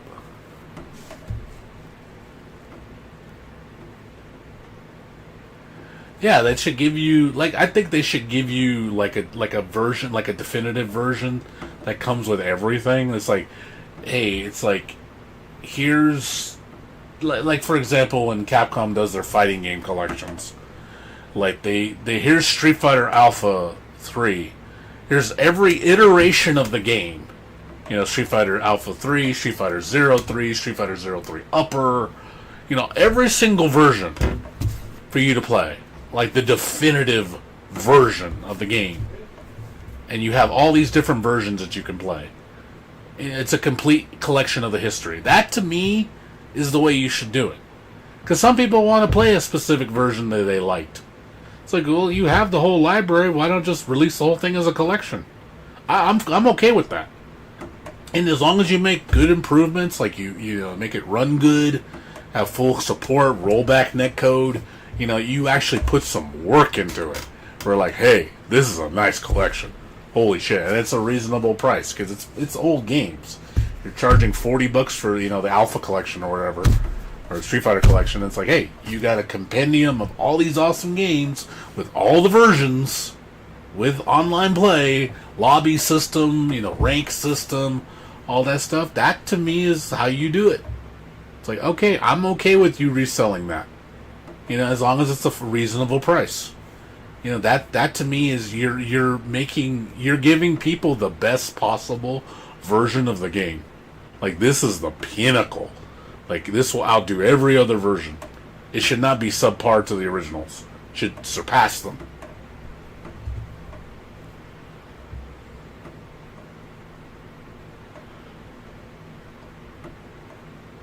Yeah, exactly. Like, that's what it's like. Marvel's Capcom too. You know, they give you the one with all the bugs in it. And it's like, well, yeah, because that's part of the game.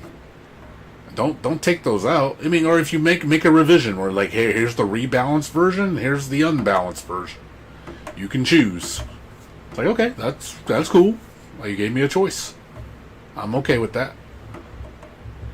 But yeah, I think companies need to just, instead of replacing an old version, just add on to it. Again, give you a definitive version with all the fixins, and it's just an add-on to the existing game.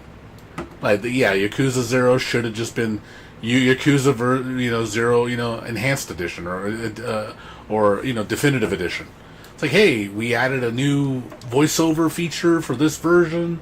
We gave us some new graphics, but you can also put it to the old graphics if you want. You know, stuff like that. You know, you give the player the choice. You still charge. You can still charge the same amount of money. Let's say it was, you know, it was $40. Okay, it's still $40, but it's an upgrade. It just that version and evolves into that version. But it's still, you have everything. You don't lose anything.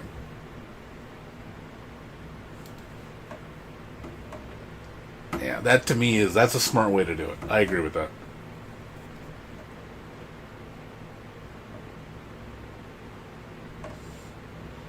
Oh, speaking of Wuthering Waves, did you try out the new character yet, Jayha?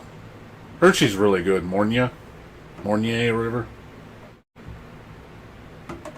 I don't know if you tried her yet.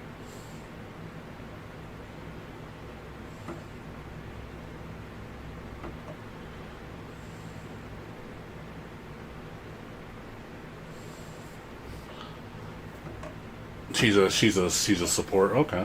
Do you like her?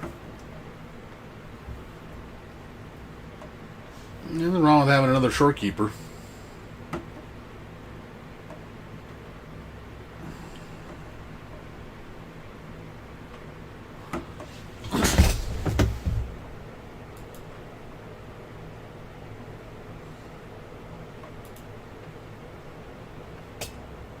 Oh, you haven't played her yet? I'm gonna pull on her.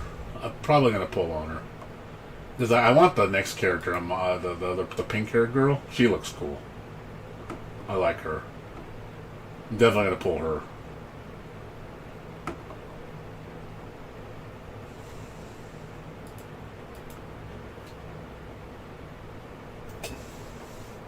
Yeah, I've been playing.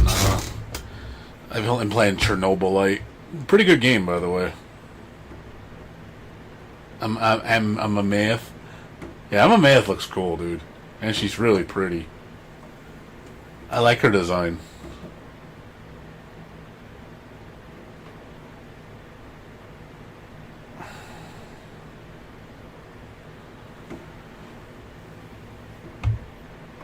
I cannot say that name. Amath. I'm probably saying it wrong. It's like Aether, Amath. I don't know. Yeah, the Nami and PGR. Yeah, I saw that character. I've seen pictures of people say, "Hey, she looks like her." I don't know. Yeah, the Nami and PGR. Yeah, I've seen, I saw that character. I've seen pictures of people say, "Hey, she looks like her." I don't know. Yeah, she looks like her. Yeah, I've seen, I saw that character. I've seen pictures of people say, "Hey, she looks like her." have to check her out.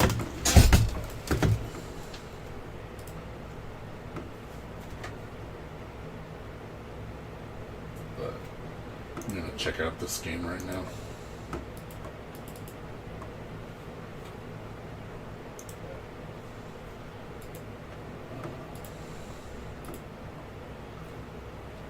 Let's see how this game is. I played the demo for this. I really like this game.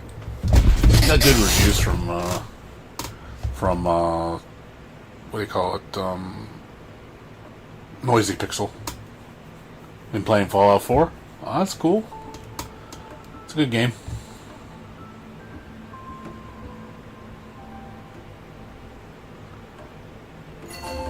Been playing a lot of indie games.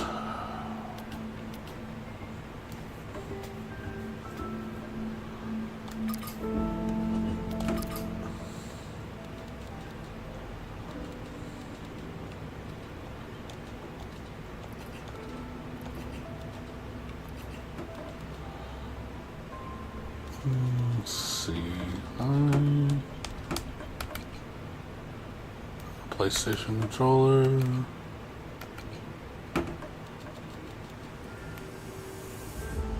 No, do not turn that on. Don't help me.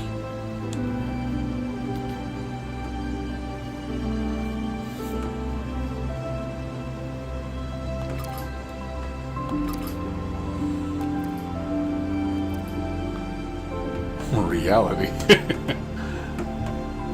Make your life a living hell. Yeah, DaVinci Resolve is really good right here. Yeah, it's free too, which is nice. It's better than frickin' Adobe.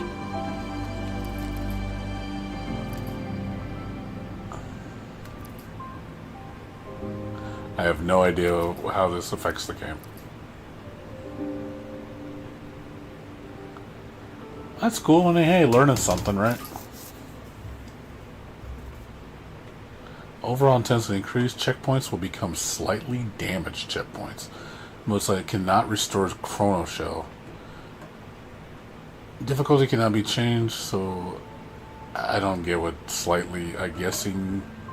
So I'm guessing they lose their effectiveness after using them so many times.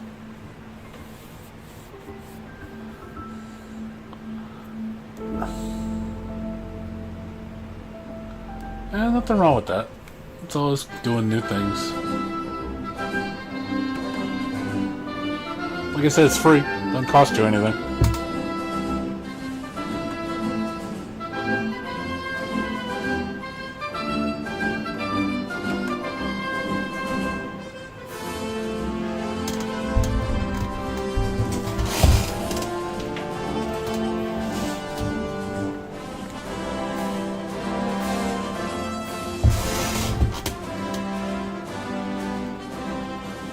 Hope you've been doing good though, man.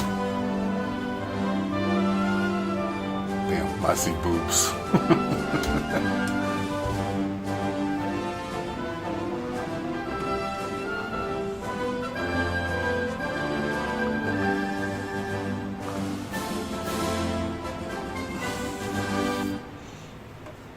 Are you still not working right now, Jayhawk? Are you still unemployed?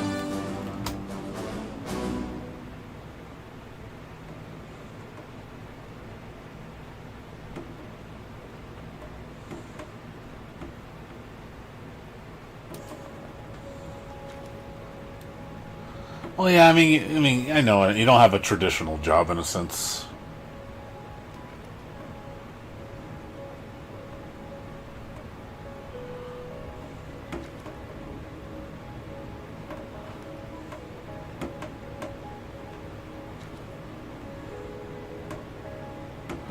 That's fine. Yeah, that's completely fine. That's your choice. Hey, as long as you're doing okay.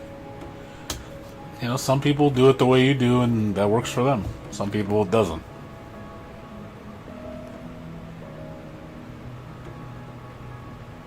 See, the difference with you, obviously, it's not a set schedule. You have to do it all the time.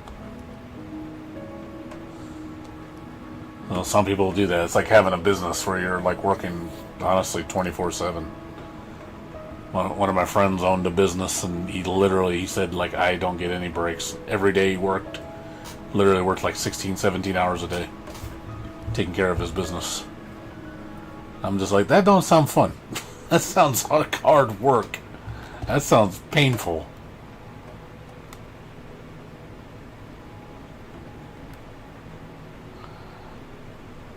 Store chrono shot. Okay, it's basically healing. It's Kotama's life core. To his life jades. All life jades are exhausted. She'll die.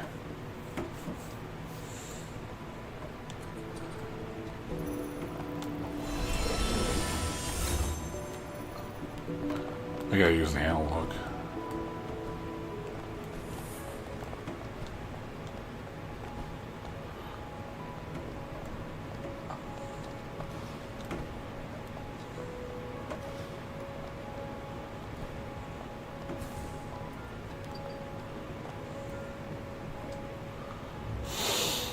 That's cool. Well, yeah, you gotta focus on them. You gotta keep an eye on that stuff, right?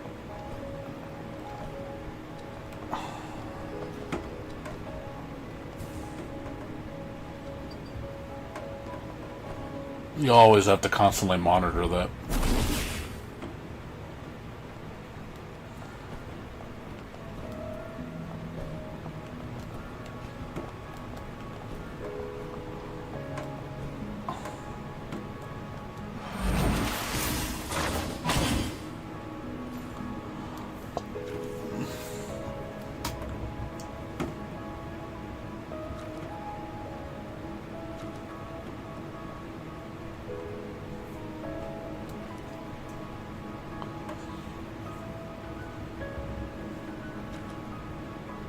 Yeah, I still think it's funny that, like, going back to, like, indie games, like how, God, the Chinese and the Chinese and the Korean indie scene is just, like, crazy good right now.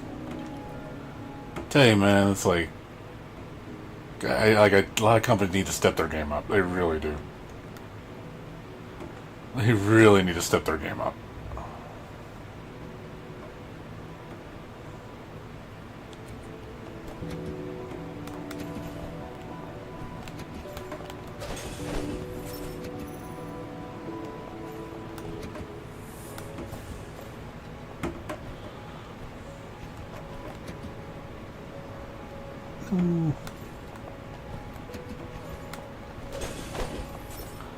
Yeah, learning how to edit. Yeah, that's fine. I guess there's nothing wrong with that. Learning a new skill.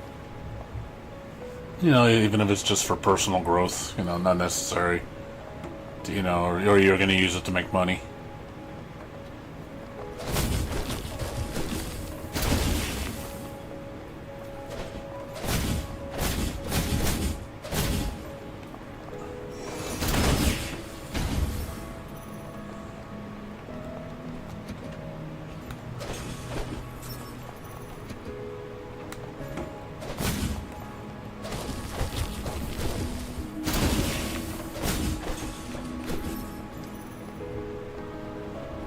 Yeah, that's nothing wrong with that.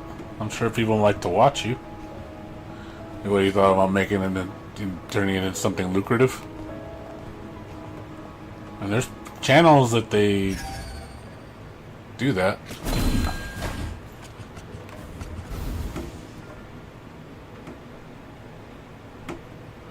I mean, yeah, if you can do that full time, you know, make a channel that teaches people, you know, how to skill while you learn.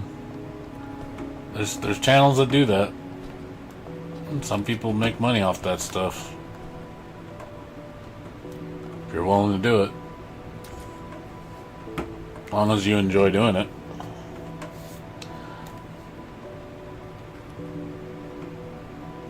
You know, yeah, I mean, I could probably do that too, make a computer channel. But there's a lot of people that do computer channels. I mean, I'd have to do something unique to really break the mold. Or, you know, even like financial advice. Well, yeah, I mean, obviously do it for fun, you know. Don't do it because you feel the need, like, I gotta make a ton of money, you know. Obviously that should never be the main reason why you do it.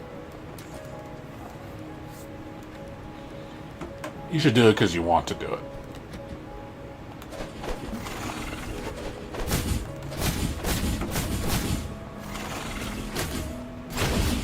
God, fucking shit, it's hard.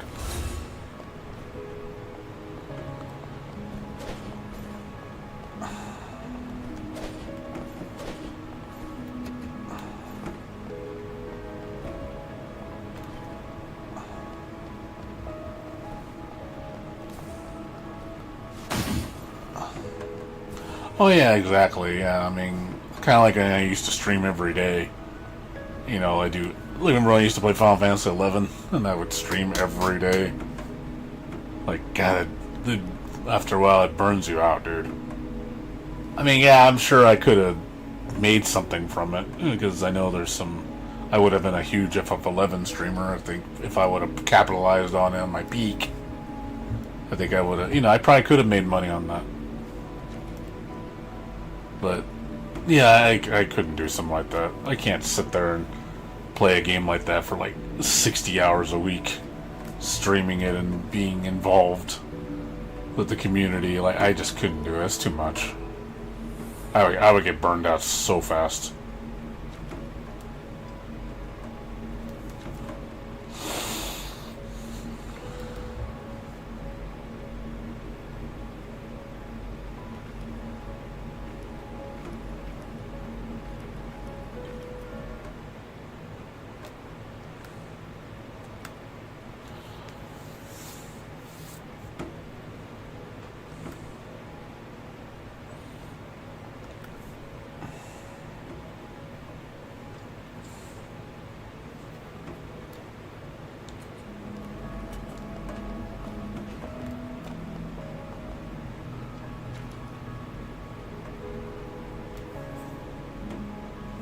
Yeah, like I said, I mean, I stream games because, you know, one, I don't feel pressured to do it, and two, I'm playing whatever I feel like. I'm not playing it because I need to appeal to people that want to play what they want to see. I don't want to feel like that because then they'll burn me out. So I just play. My stream is basically just for fun. I'm not trying to do it for a quote unquote. It's not like I have I wouldn't say a goal, but there's no underlying motive.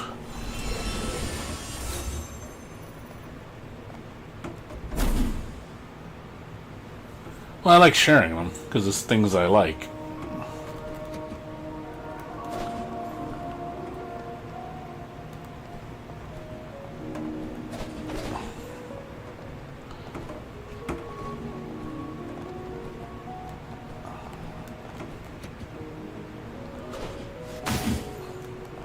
Not see what it said.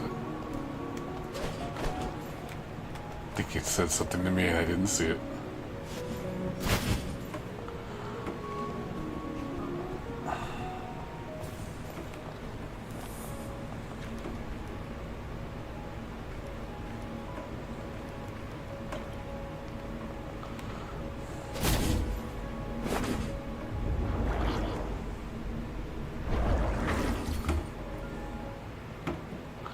Well, yeah, I mean that's all you do, right? Because yeah, I mean you do that. Mostly that's what you do, right? And that's what you say. That's pretty much most of your spare time. It's just streaming, and then with the girlfriend, right? I mean you don't work, right? You said you don't have a job. You don't have anything else to, I guess, get your mind off of it. Because there's obviously when you're doing other things that. It should be a means of escape. It's a thing you like to go to feel, like you're home. Like you kick off your shoes, and you get to be you.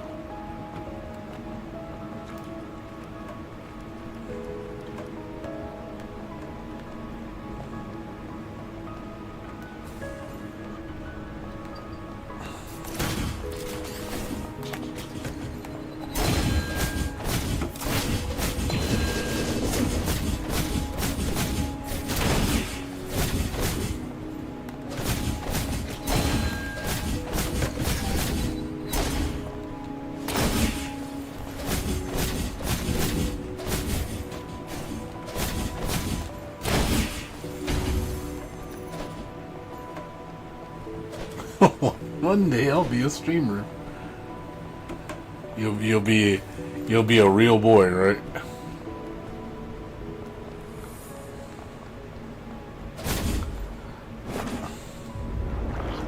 I'm sure you will.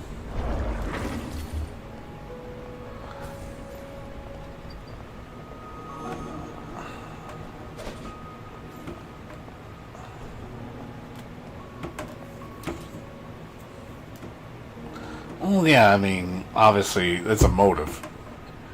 You have an underlying motive when you want to be a popular streamer. You obviously doing it for a reason. It's like, oh, I want to be a popular streamer so I can make a lot of money. So I need to, right there off the bat, your direction changes. Obviously, it's about the money at that point. See, me, it's not about the money. I just play what I feel like it when I feel like it. If I don't want to stream, I don't have to. No one's gonna make me do it.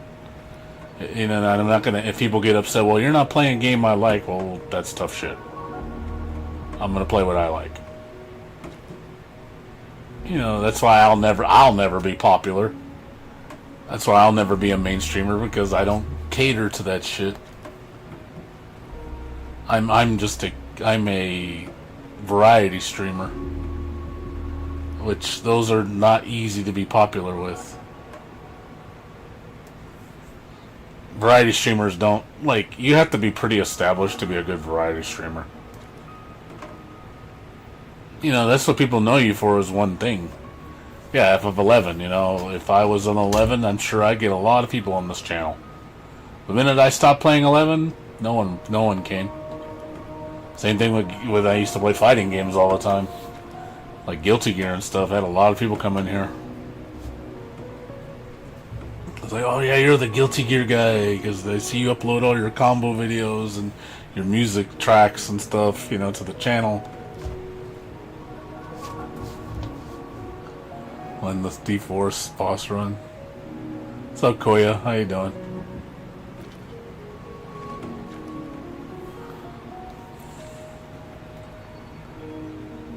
How's it going with you? Yeah, no, I'm done with 11, dude. I don't think I have the mental capacity to play 11 anymore. I can't deal with that shit. I mean, it's gotten a lot easier now. I mean, I like the changes they're doing to 11. It's actually pretty crazy what they're doing. The changes are really nice. But it's just one of those things, it's like, oh man, I really don't want to go through this again. I'm kind of MMORPG'd out. I don't want to get involved in that shit anymore.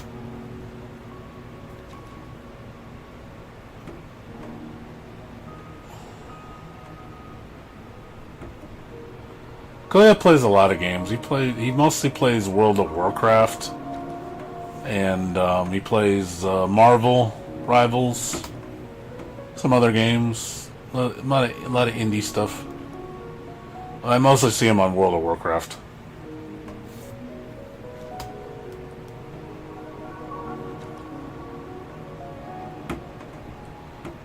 Yeah, Rivals, he's on that pretty often. I know Jayha's a big Rival player.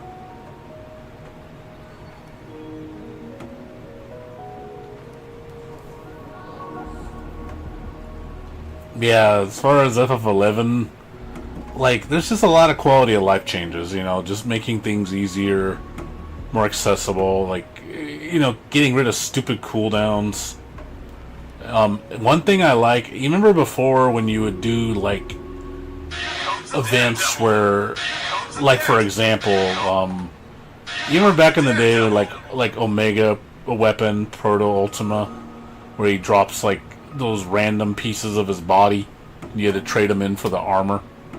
They kind of, that random drop crap. And they did that with, I think, with, the higher level tier battlefields. And then later on in the game. And it would always be random. And you could always get the same drop. You could theoretically get the same drop because it was all, even if you had it. So from what I heard, they changed that for some of the end game events. So when you get a drop you already own, it won't drop to you again. You'll always get something. If you get a unique drop, it will always be unique. So it's like that is such a blessing not to have to deal with that RNG shit. Because you'd be like, oh look, you got 5 of the same fucking armor piece because it keeps dropping. But the game would just give you nothing because you can't have more than one. So they've changed it where once you get something, you can't get it again. It'll be like, nope, it removes it from the possible drop pool lists. You know, stuff like that is nice because that stuff's horrendous. You know, for the game, I think it's god awful. It makes the game more grindy. You're just spending more. You're just wasting more time. It's like, oh, instead of me doing the fight 500 times, I only have to do it 300 times or 200 times. It's like, why do I need to do it 500 times? Like, I remember when I did that with that one event. I forgot what it was called. The one where I got the stupid thief dagger when you needed like max augments. And I had to do like 900 runs to get the perfect augment, to get all capped augment. And I'm just like, this is so dumb, dude. Like, I literally have to fight with RNG. Like multiple RNGs. It's like, oh, I need to. There's a lottery on when the monster spawns. Then there's a lottery that I get the item, and then there's a lottery on what stats I get on the weapon. So it's a 1 out of 3 chance I get the monster that I want. Then it's a 1 out of 4 chance I get the drop I want, and then it's like a 1 out of 20 chance that I get the modifiers that I want. So it's just like when you do the math, you're just like, wow, it's like I'm trying to hit the lotto. And, I literally had to do that fight like 900 times or something like that to get it once. Like, most biggest pain in the fucking ass, dude. It's like, I am never doing that again.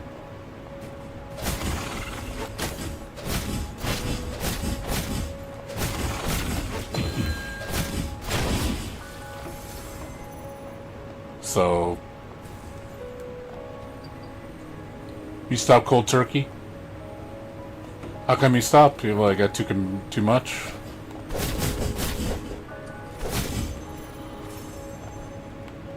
Too demanding.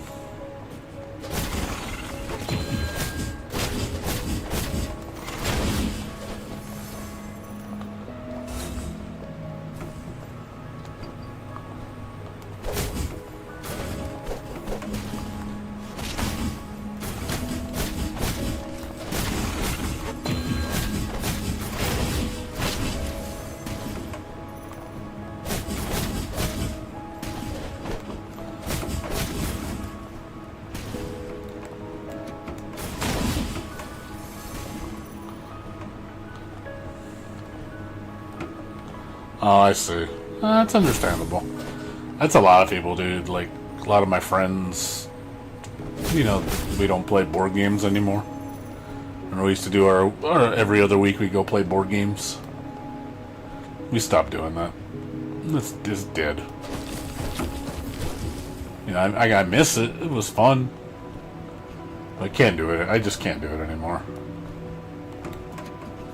I don't have that kind of time to go to someone's house and play like 10 hours of board games.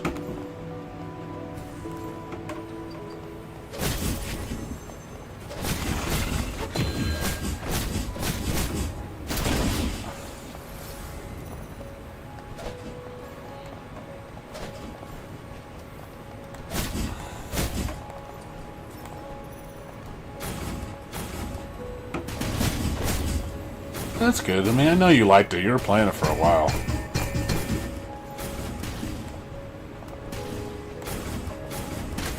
Shit.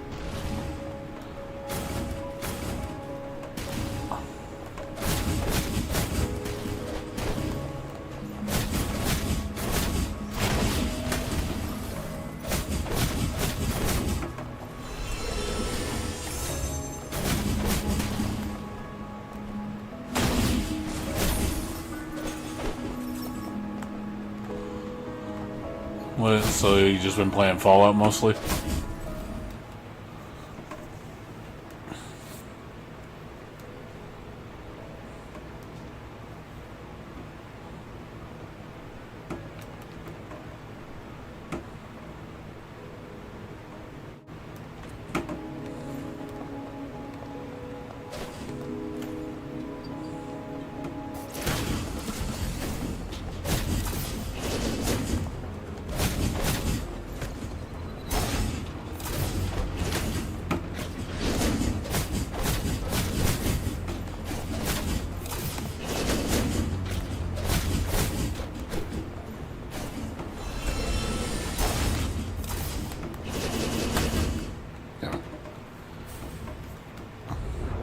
Yeah, hard they hit a little too hard.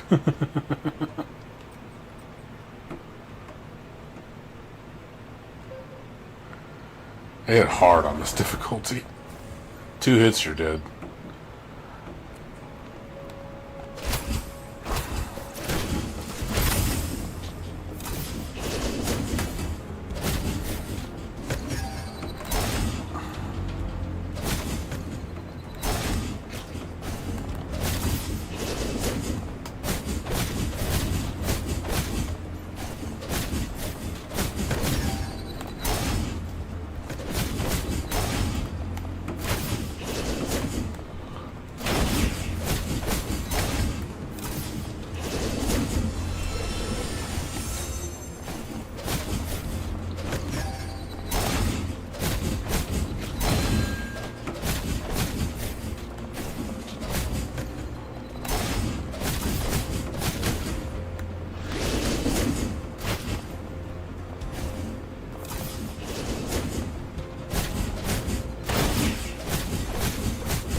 Characters have a lot of... Oh yeah, well, those kind of games are like that.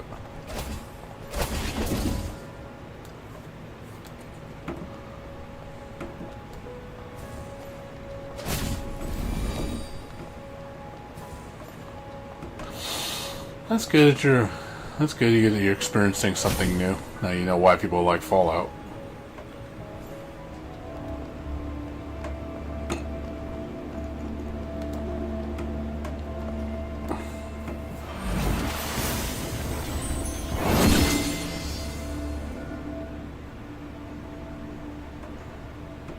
Yeah, it got good reviews. I watched the review from Noisy Pixel. They gave it an 8. This is really solid. It's really pretty looking.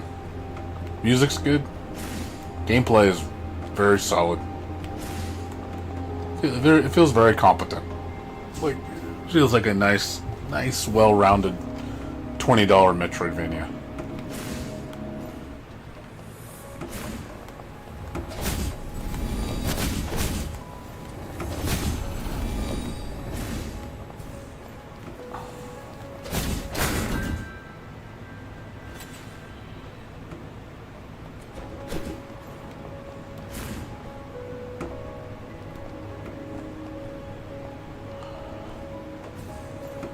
As far as like the game itself, they said, you know, it's pretty standard fare. Nothing crazy. You know, it's solid. The only thing they said, like some of the story stuff's a little confusing. Like I don't know, like the systems and stuff. It's kind of, I don't know, cumbersome. From what I read.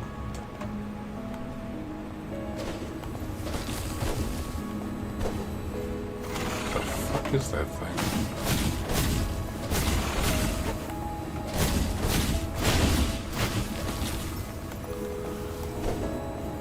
Know what that thing is supposed to be.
Yeah.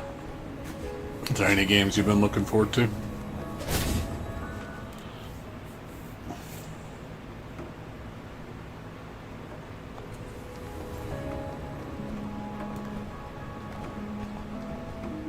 Like any gotcha games or nothing? I know you're talking about that one game before. You know, Arc Knights, and then, what was that other one? There's another one you mentioned that I also kept an eye on, but then I heard it was alright. Like, I don't see many people talking about it anymore. I forgot the name of the gotcha you told me about. You said you were looking forward to it. I remember seeing the gameplay trailer. I guess there was a recent beta for it. But from what I heard, it's kind of like people weren't too exactly thrilled. Like, it seemed kind of like, it's okay. I don't know if there's any gotchas that sparked a light, a match under your butt. Or anything that's got you excited. Like I said, I know you liked, I think it was Enfield. Arc Knights.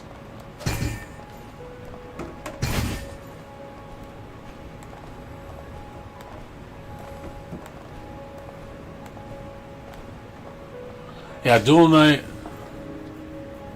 Yeah, that was the one I saw people, people were getting hyped about that game. But then I saw it, I was like, then now it's like no one talks about it. I was like, well, that didn't take long. Didn't seem like that was the hype, the game that people were like, oh my god, this is the next one. Like, nope, doesn't look like it delivered. Like, it's okay. That's what I heard. It's okay.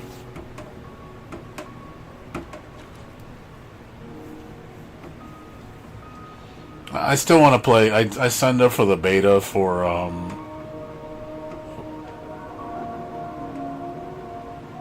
yeah, I mean, Neverness today. Yeah, I saw the latest trailer, the gameplay trailer. Man, Neverness is evolving, dude. Like, they've really improved the game. Like, I'm liking the changes. Honestly, out of all the gotchas, I'm excited for that one the most. Like, they've been really steadily improving that game. The gacha system is probably one of the best I've seen in the industry. They completely got rid of the 50-50. No more 50-50.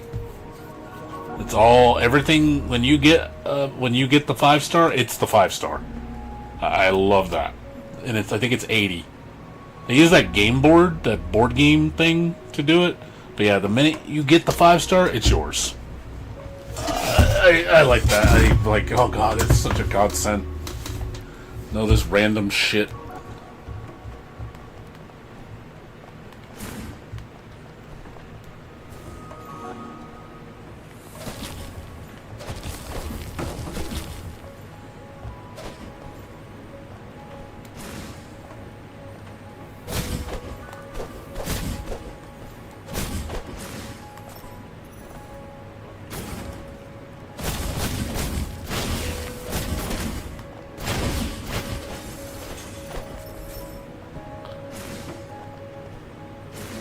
Yeah.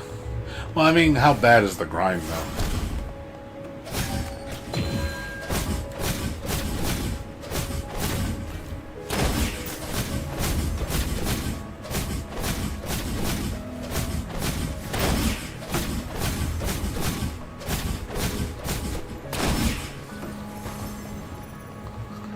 That's the thing, is the things are time locked.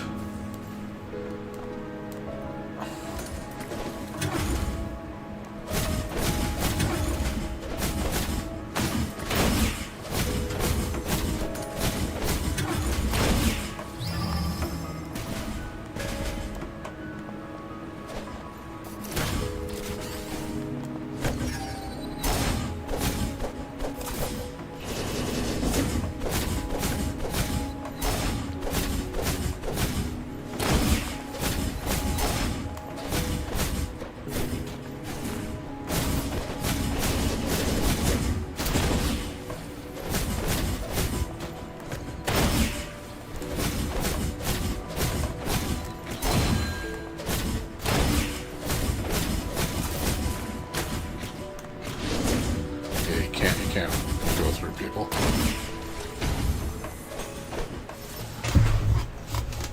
I see. Okay. Well, I mean, as long as I can enjoy the game fully without spending any money, that's good. That's good enough for me. I just don't want to spend money. Because if Neverness to Everness is my second driver next to Wua.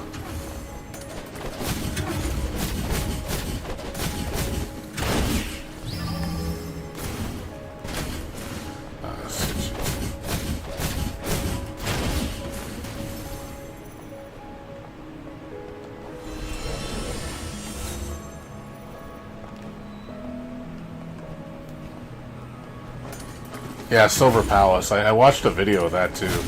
Looks cool. The only thing I heard, they said that combat's kind of bland. It's mostly just a quick time event game, from what I read.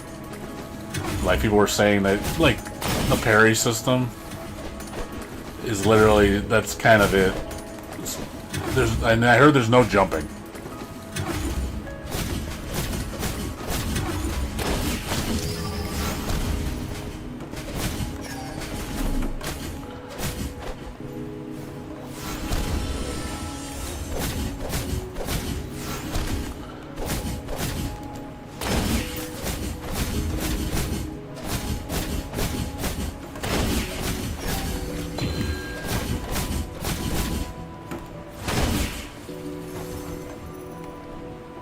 That's what I mean. It looks like visually it's beautiful. It's stunning looking. But gameplay wise, it doesn't look very engaging. It looks kind of boring.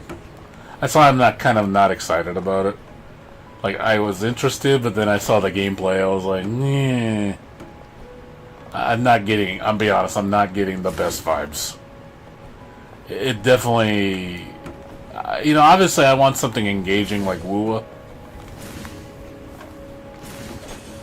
I don't want it to be shallow as hell. Because that's going to bore me to tears. And I'm going to quit really fast.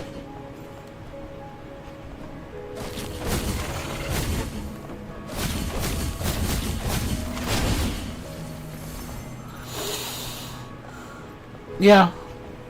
No, but Neverness to Everness combat looks pretty solid. Like, it looks better than fucking Silver Palace. And the changes they've been doing to the gameplay look even better. I mean, I don't think it won't meet Wua's level, but I think it'll be at least respectable, or it's enjoyable.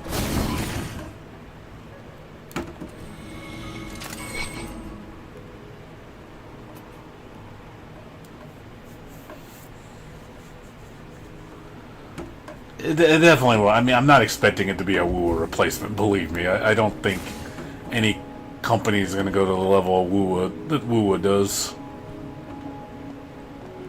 Which is fine, Not everything has to be Wua.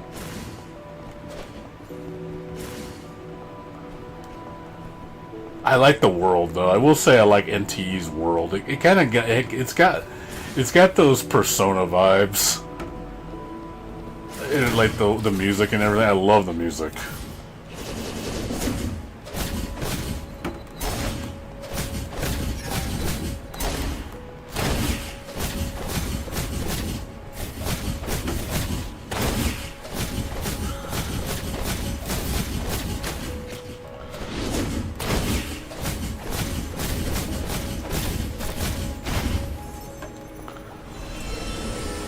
I mean, satisfying. I mean, yeah. Like I said, it doesn't have to be like A+. If it's a B, I'm fine with that. As long as it's enjoyable.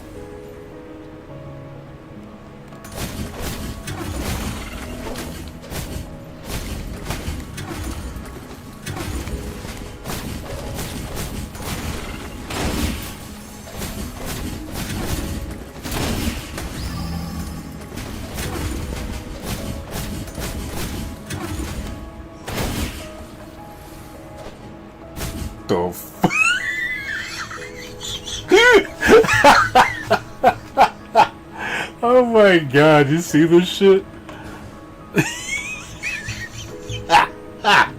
Wow. It's like, the fuck was happened? Oh my god, it's like I'm just in the fucking Matrix, dude. Just moving all super slow, like, oh shit. I can't do anything, it's stuck. What happened? What the fuck was that? What the fuck happened?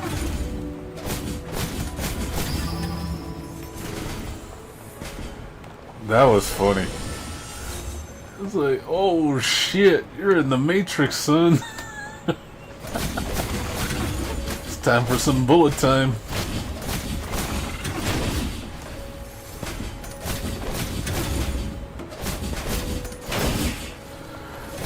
Oh, that's a glitch. Yeah, you gotta play the game that slow. Everything it's gonna attack like that is like you see things so fast that everything looks slow to you.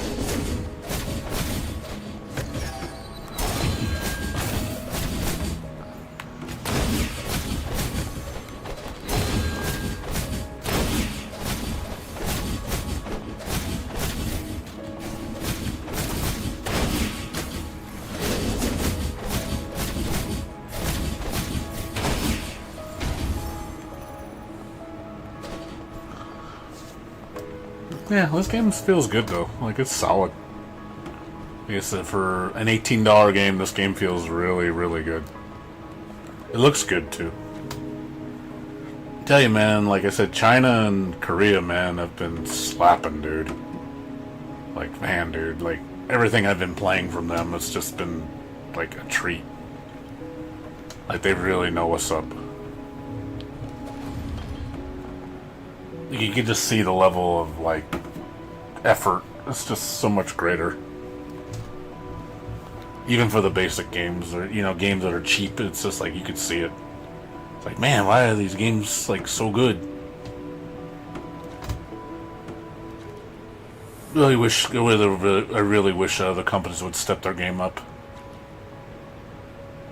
It's like, the fact that you can play a vastly superior game for, like, under $20.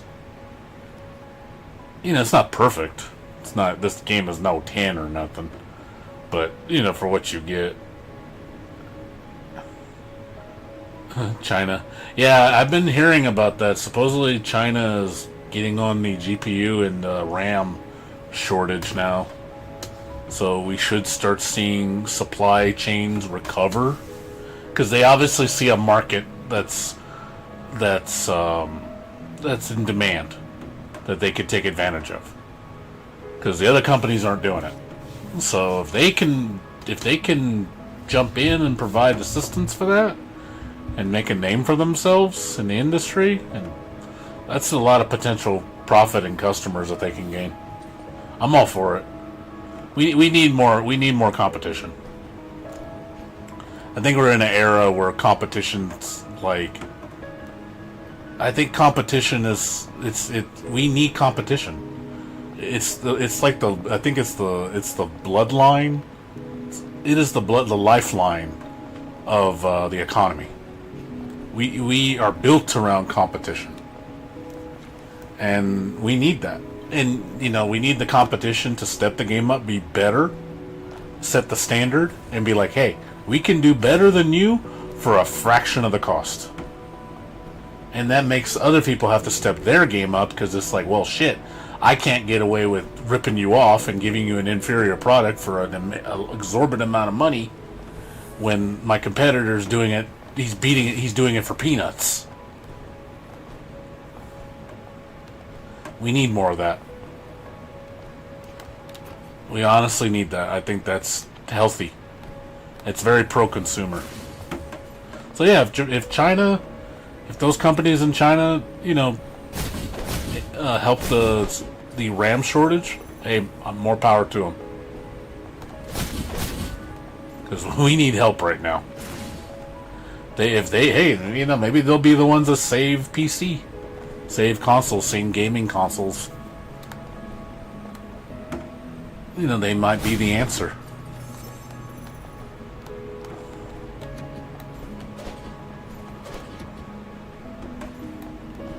Yeah, I'm all for it.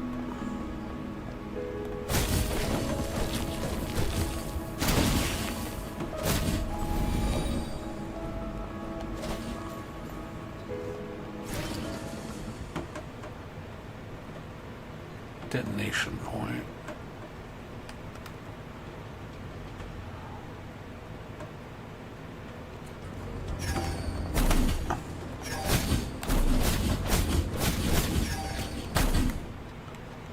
Damn it. Face the wrong way.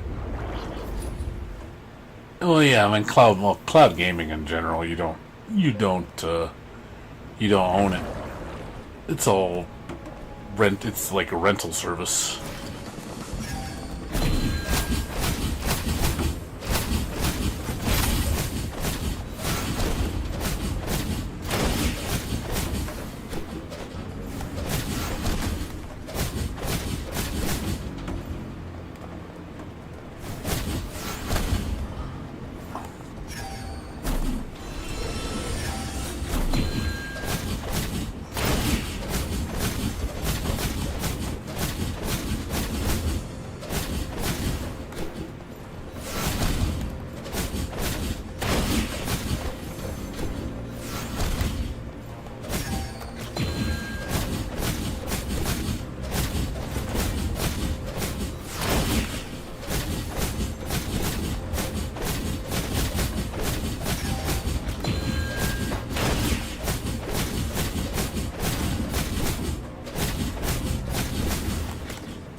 The only reason I like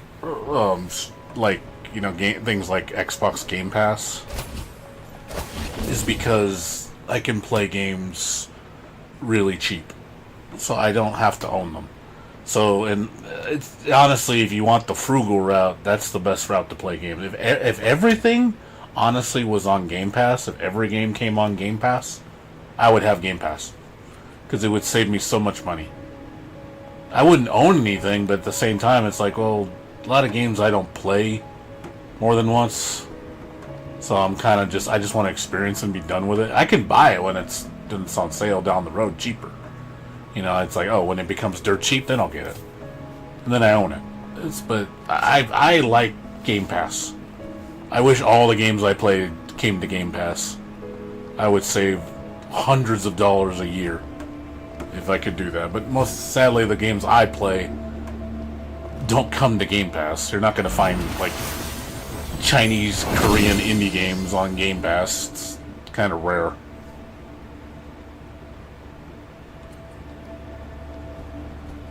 You might get a couple here and there,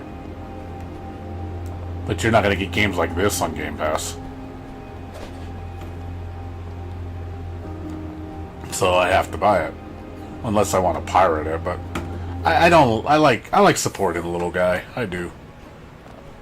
I'm always for helping out, these indie creators because I think they deserve it. I support them. I don't mind giving them $20 to help, to help make it in to help make it in life, to make a name for themselves. Rather give it to them than big AAA companies.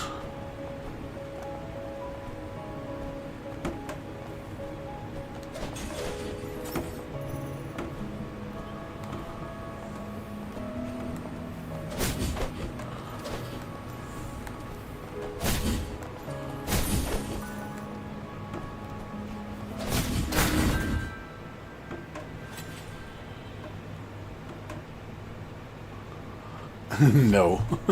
No, thank you. Don't make me do that. That's just mean. No, thank you.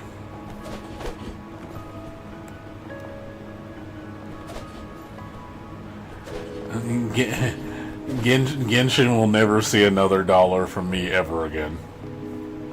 Mihoyo will never see another dollar from me ever again. I mean, hell, I have not played a single Mihoyo game past that game. I don't even want to try Zenless. Because Zenless honestly looks really boring to me. like people will say that combat system is engaging. I don't know. That combat system seems kind of like very, what's the word? Like DPS sponge. That's what that game's combat system is. It's just DPS sponge. Like I watch it in action, I'm just like, Jesus fucking Christ! Everything is just sits there and you just hit it a bunch and they don't do anything. Like it's just a lot of that, and it looks so boring. Like the effects look nice, like the transitions look cool. I will say, visually, like in terms of like transitions and stuff, I think it is better looking than Woo. Like the character models, like the way they animate, like look amazing in Zenless Zone Zero. But as far as like the combat, it just looks really bland. It really doesn't look that great to me. Like I don't know, it doesn't feel like it's that engaging to me. I know a couple of my friends really enjoy it. Like they like Zenless, but they can't stand Woo. And they said Woo's combat doesn't feel good to them. And that's fine. I mean, if you think Zenless is better, that's fine. I just feel as a game, Zenless's combat is all it's got, because everything else about the game feels kind of meh. Like it doesn't have anything but the combat. Like there's nothing else in the game. That's my problem with the game. It's just like I feel like there's just a lot of nothing. Just like you go to you fight instance, you fight boss, and that's like the best part of the game. Like everything else is kind of mediocre. The story I do not like the way it tells the story. It's really like, it reminds me of the old PS3 games. You know, with like you remember Blaze Blue, and they do the story and you just see the still pictures kind of thing. It reminds me of that. It's just, we're going to show the character models all talking to each other, on the screen with text on the floor, and you don't really see anything that's going on. It's just like, oh god, this feels so primitive.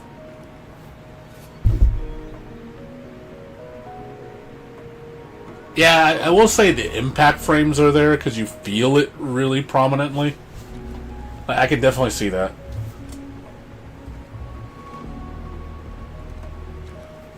You definitely see the impact frames.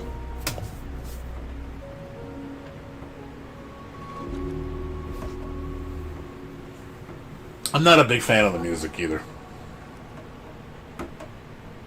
I'm not into urban music. Woo definitely, I think, has a vastly superior music style.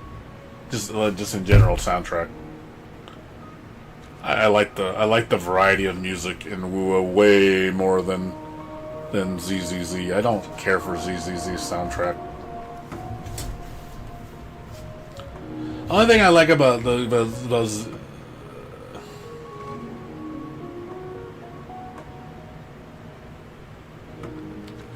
that like I said, the characters, the girls, and all that. Oh my god, they're beautiful designs. Like there's so many gorgeous girls in Zenless. Like oh my god, there's so many hotties. I will say for Gunner, like if you put in the Gunner score, yeah, Zenless Zone is definitely heavy Gunner. Like 10 out of 10 on the Gunner scale. Like there's some hotties in that game. I was like, okay, I ain't gonna lie, girls are definitely a lot of flavor. That's for sure.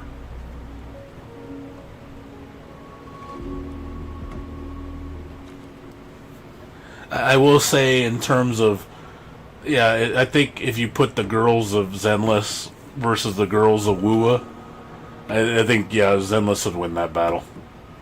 In terms of Gunner. They ain't gonna lie. I ain't gonna lie, that has got to be like some of the most perfect animated ass I've ever seen in a gacha game. Like, holy crap, that ass. I'm not joking. I'm looking at the detail they put is unbelievable. Like, Jesus God. Like, I wonder how much of the budget went just into the butt cheeks.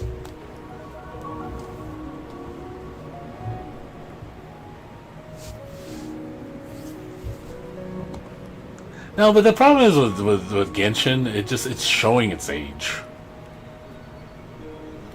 Genshin is really showing its age. You can tell it's just been stuck in the past. It doesn't evolve.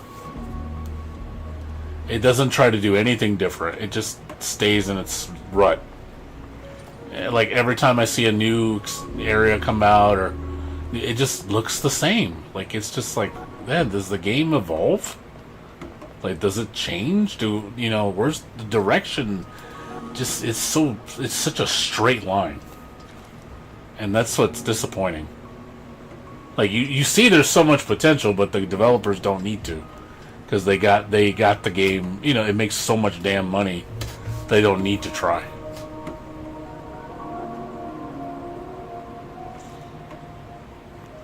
But yeah, no, it's good. It's got waifus for sure, but I think the waifu design in those games looks more like less unique. Like you look at the character models and they don't really, like, especially their bodies. Like the girls' bodies look all the same. It's literally like 2 or 3 different body types. There's like no characteristic differences. Like you literally just change the head, and you wouldn't know which girl it is. I'm serious. Like it's like hardly any difference, and it looks lazy. At least Wuwa, they actually put differences in the face, in the height, even the legs. Like there are differences. Like you can see it. You look at it.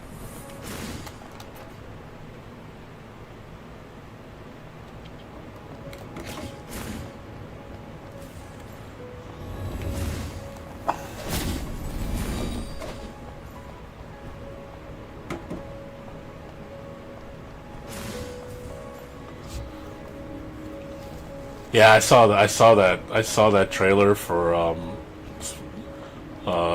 City of the Wolves. Yeah, that AI looks so bad.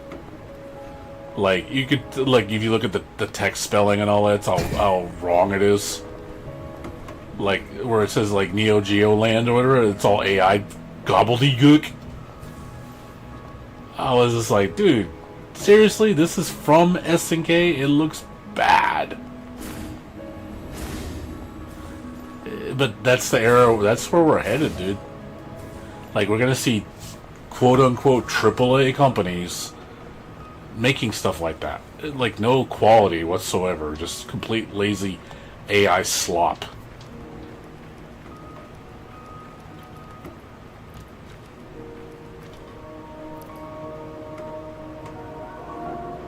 Oh my days.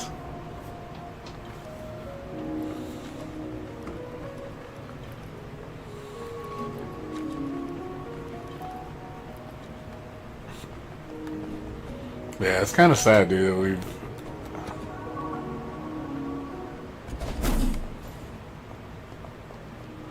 You have faith in me.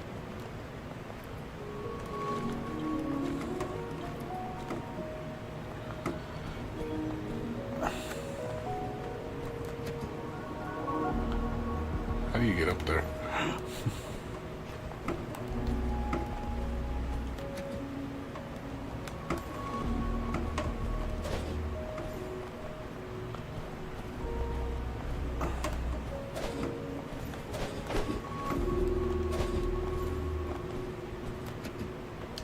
There we go.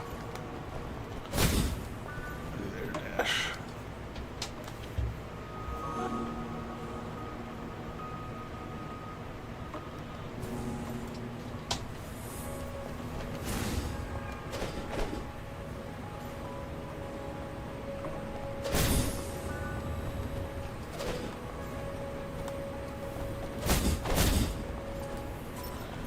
Yeah, did you guys see the the Evo Japan, like the attendance, like the entries for the roster. Man, dude, the fighting game scene does not look good. Like, the attendance on that shit looks so bad. I don't think I've ever seen like games like Tekken 8 in such a bad state. Like, my god, like the fact that Street Fighter 6 is the only relevant game on the entire Japan Evo lineup, like in terms of numbers, like the fact that every other game on that lineup combined doesn't even equal close to Street Fighter's numbers. Like, it's that unbalanced. Like, they showed a graph, and like 70% of Evo Japan's attendees for the to compete is all for Street Fighter 6. I was just like, wow, like, jeez, and that's bad. Like, average below that was 200 people. Like, Tekken 8 had less than 200 people. Strive had like 206 or something like that, and I'm just like, wow, dude. And then Street Fighter 3600 or 30. I'm sorry, I think it's 3600, 3600 or 3006, something like that. But it's at least 3000, and I was just like, what the fuck? They are. There's just the interest. People aren't interested in it. I think a lot of people are just not interested in the fighting game scene or the games that have been coming out. They don't like them.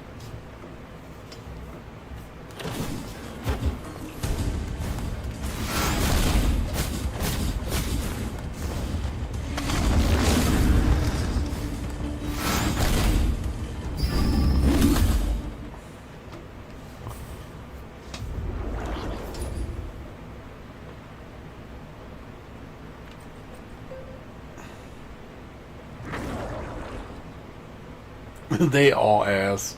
It's ass.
Oh yeah, I think it never. The fact that they lost Harada, that alone is like the nail in the coffin with Tekken.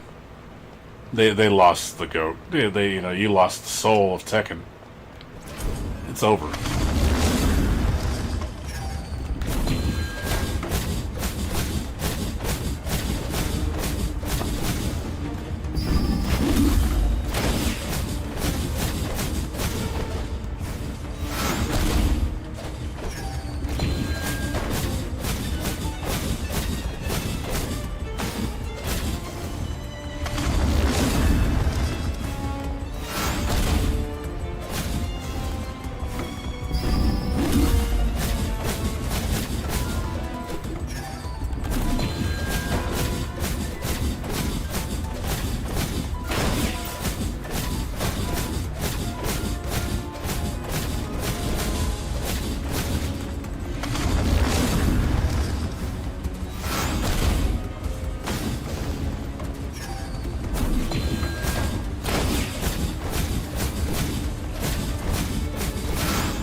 Yeah, like I said, I'll miss Harada though. He's always been the GOAT. They disagree with him on stuff, so, but he was the lifeblood of Tekken. Just not going to be the same without him. But at the same time, he's been working on that series for, what, 30 years?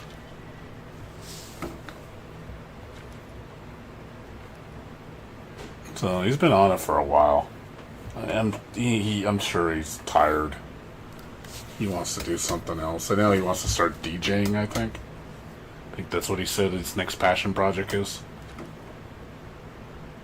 So I was like, hey man, I wish him the best.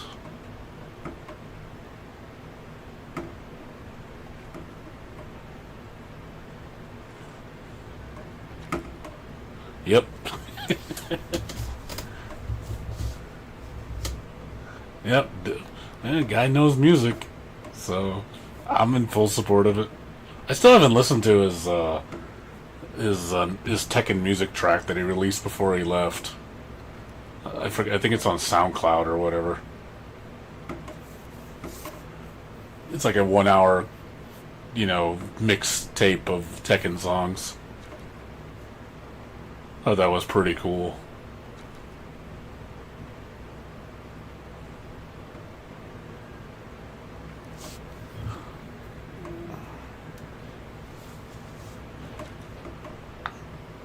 I should take a listen to that.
Tricky.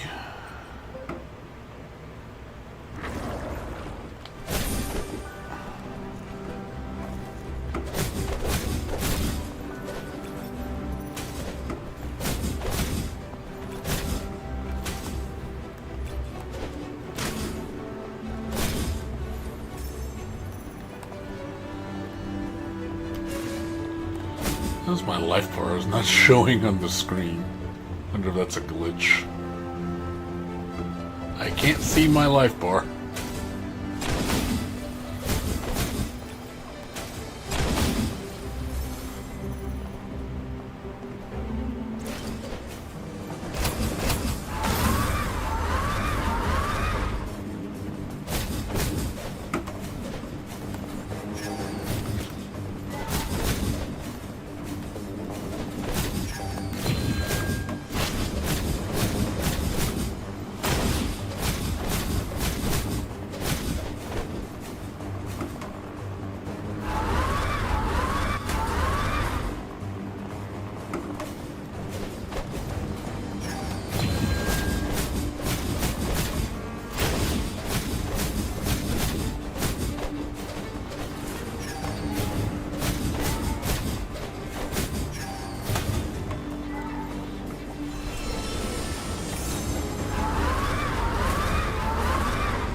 What's it? Oh, okay. That's the last read. Okay, that's cool.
Fuck.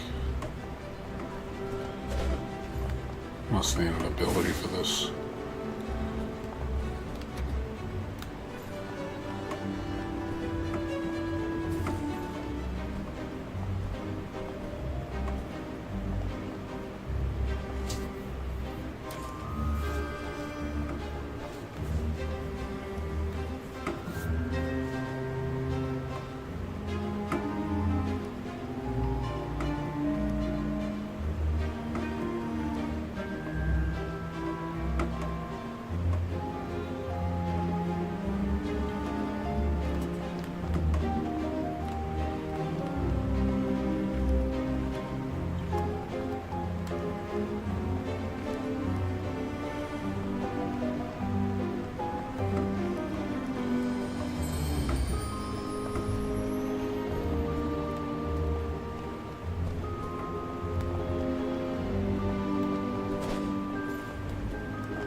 I think that's a glitch.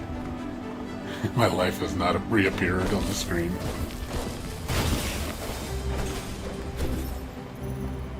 Game has a lot of glitches, it looks like.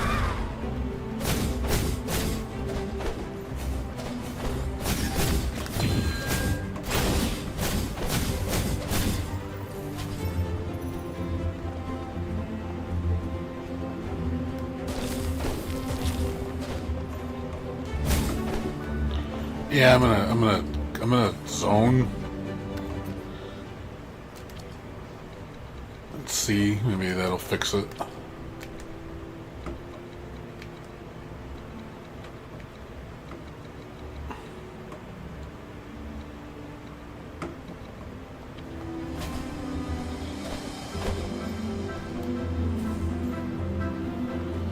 I'm gonna try like.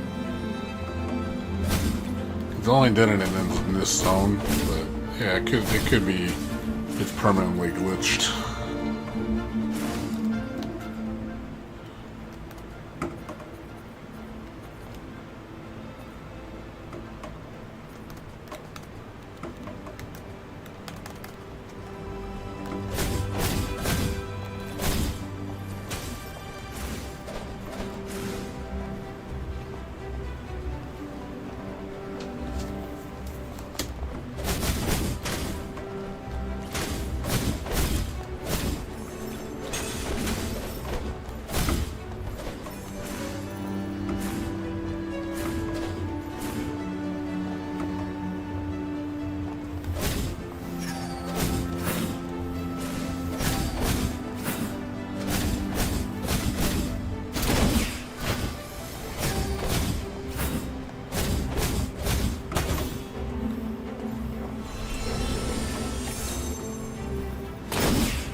flower ability is.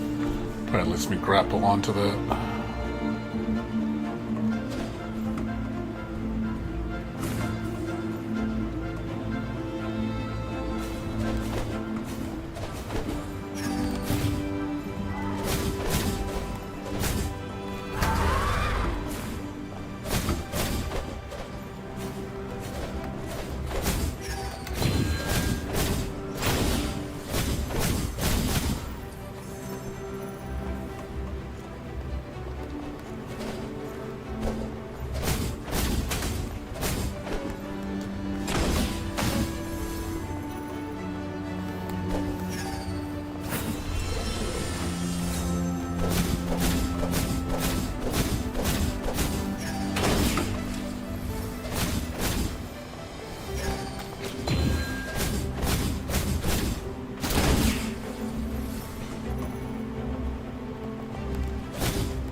Try reloading. Let's see. Let me see. See if it fixes it.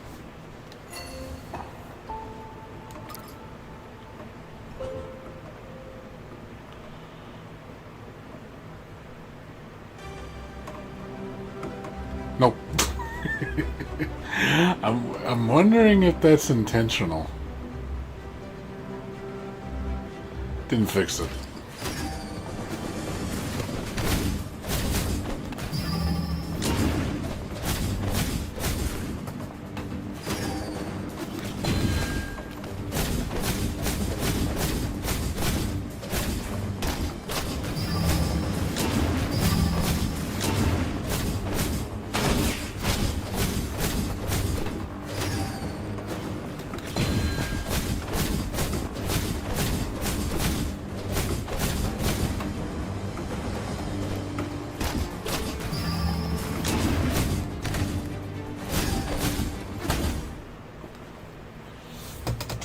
I'm wondering if it's, I don't know if it's intentional.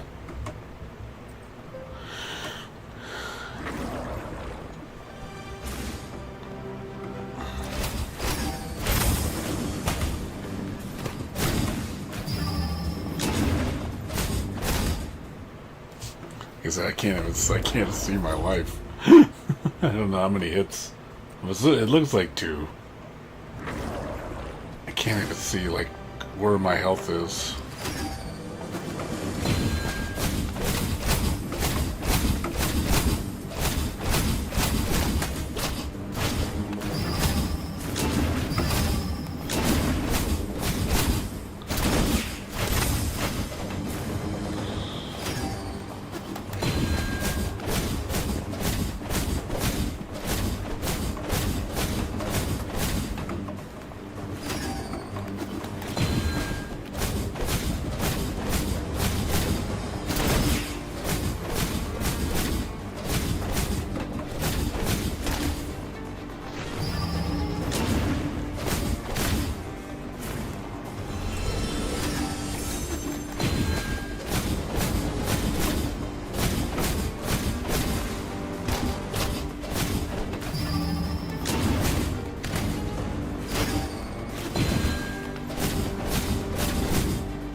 That's possible. Maybe a setting.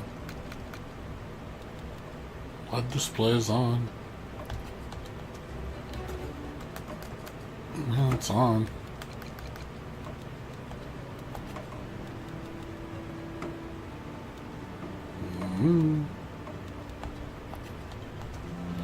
That's just her glasses on her character, I think.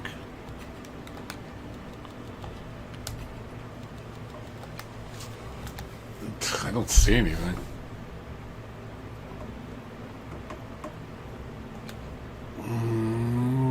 Map database. I don't see anything. Tracked.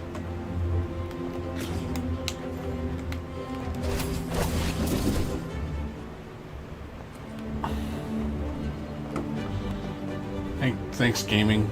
Appreciate it for the raid.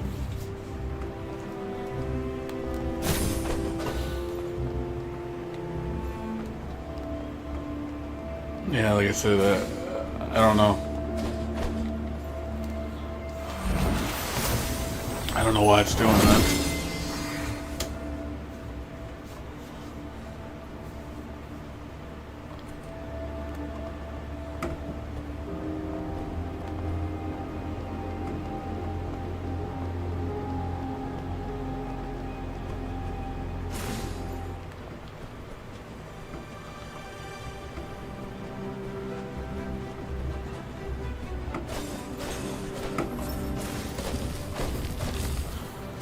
That's true. I mean, but why would it work all of us? Why would it work in the beginning and then stop working? Yeah, it could be.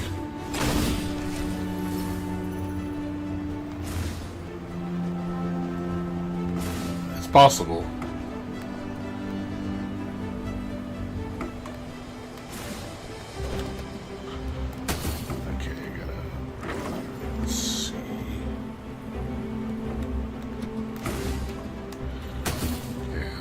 Let's see.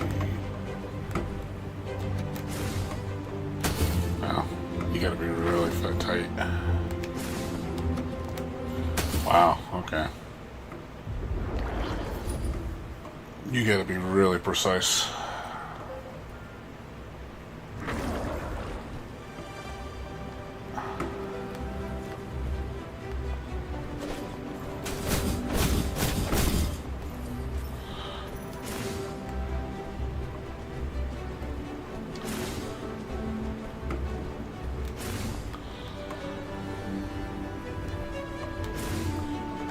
Yeah, jeez, man. Like, you gotta be really on that shit.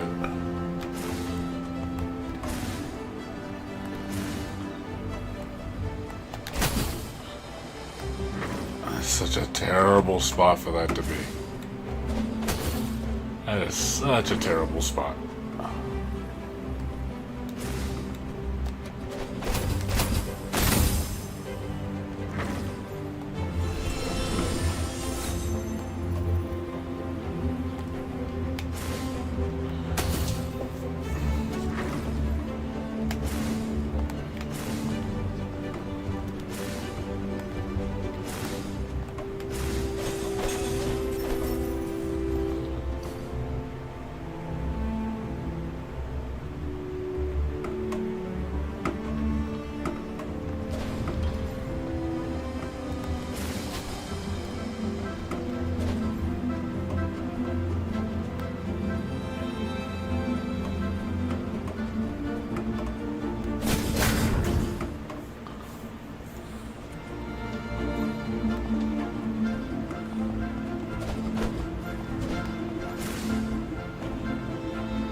Lena.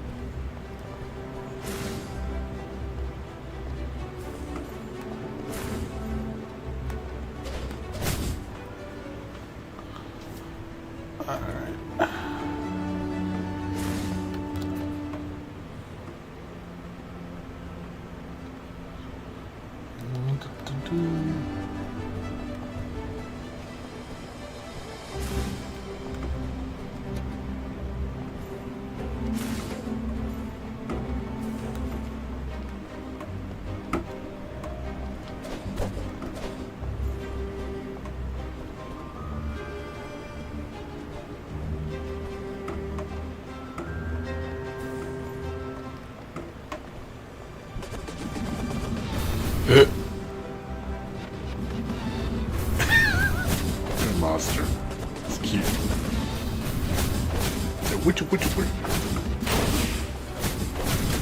It's a DJing piano.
Yeah, I could try. Yeah, I don't know how it happened. Let me see. I could try changing it. Oh god, that looks bad. I don't think it actually changes the resolution. Like, the quality looks so much worse. It looks so blurry. Like, holy crap, it looks blurry.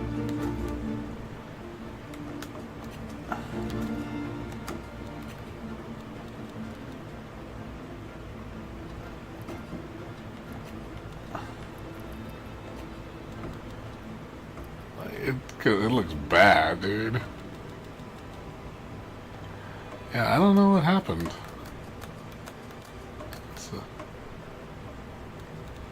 I could try changing the mode. That doesn't do shit.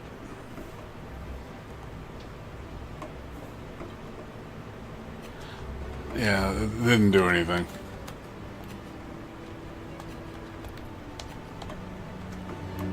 Yeah, that doesn't do anything.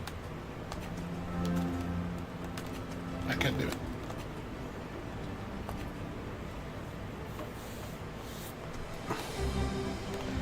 Yeah, I don't know what, like I said, what happened.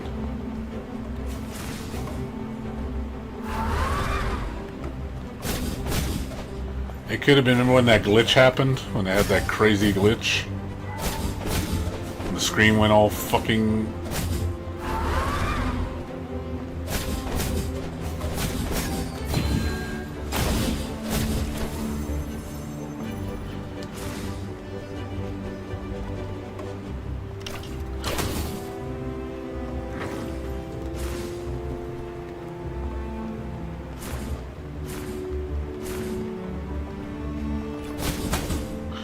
It could have broke something.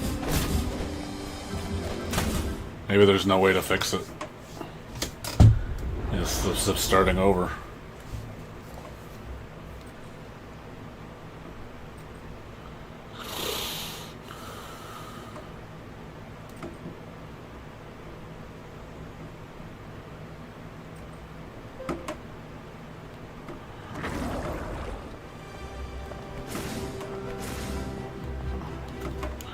I can try. I'll try it. Give me a second.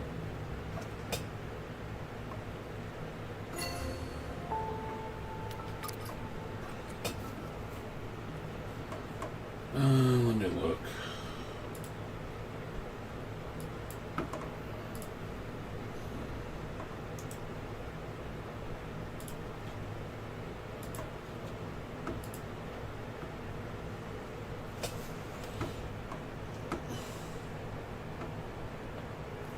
Yeah, I can't see anything. Like I said, I'm literally just guessing, like, what my health is and shit. And I'm just like, okay.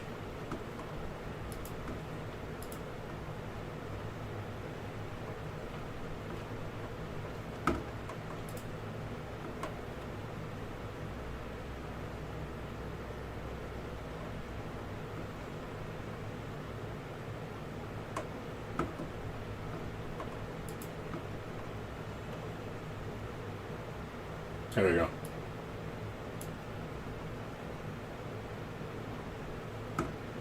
So it's not just me.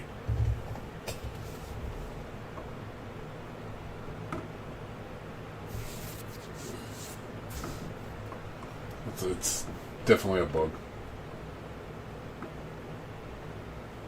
Pairing timing duration seems to be linked to FPS.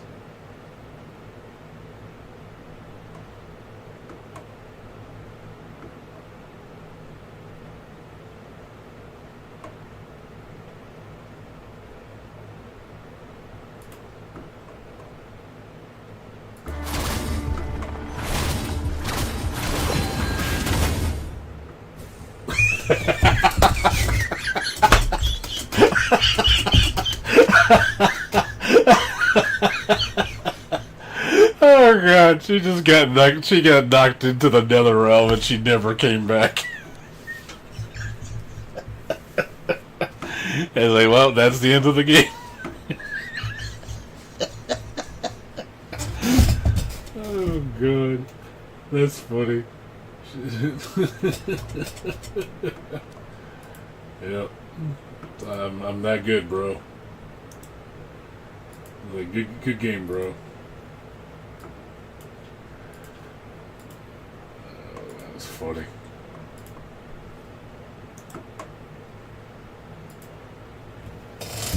Let me see if it works. Like they said, restart the game. They might. Let's see if it fixes it.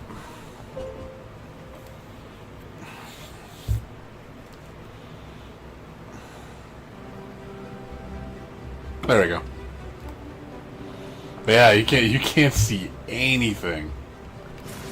So yeah, I can't see my coins. I can't see my status. Like, yeah, they gotta fix that. That's definitely a problem. That's no bueno.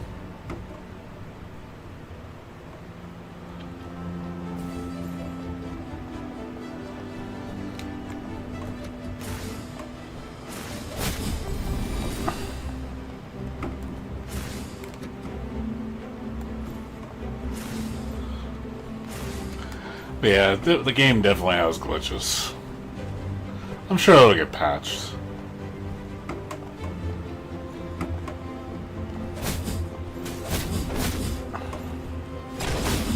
The glitches luckily aren't like, you know, like, oh my god, like, so bad it makes the game unplayable.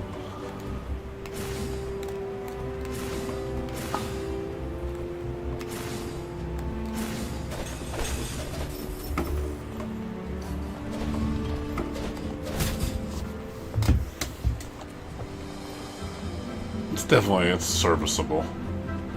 It's stuff that can easily be fixed.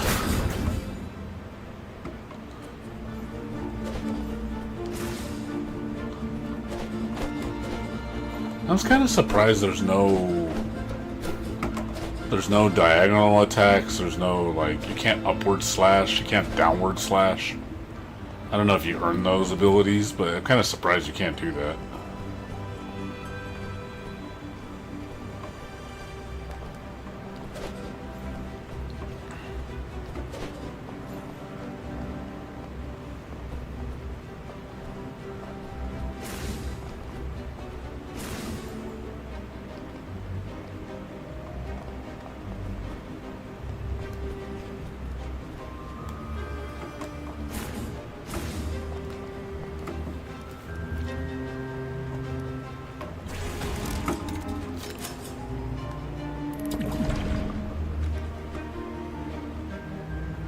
I see booty. This game definitely has gooner stuff.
Tired of this screaming painting? Is he annoying you?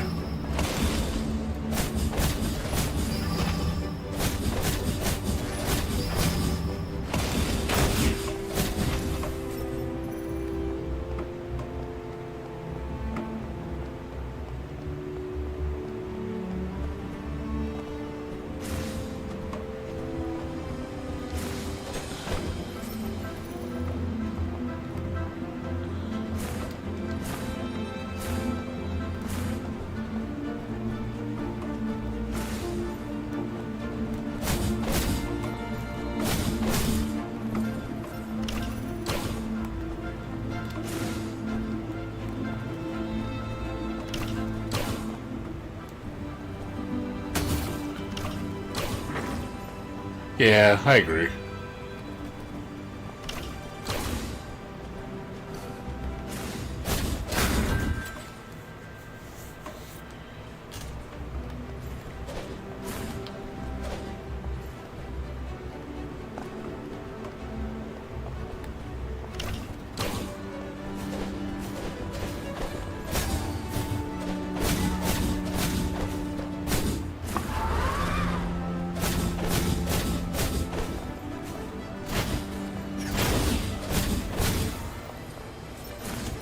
Tell him shut up.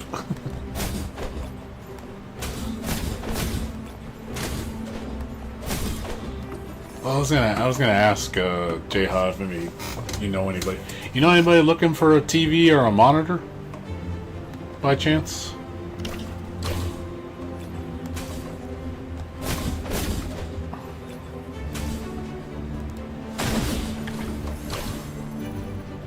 Just curious if you do. Okay, just wondering. Yeah, I just upgraded my TV. I got a new Sony QLED, so I don't need my 50-inch anymore. I'm selling it for pretty cheap. I don't know if you know anybody that needs one. Also, I'm getting rid of my 40-inch monitor.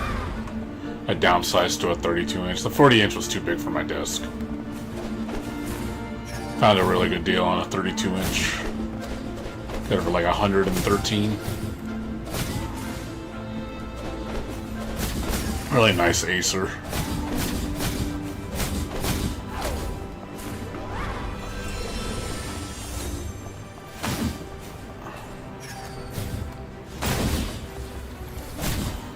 Yeah, happen to know anybody, let me know.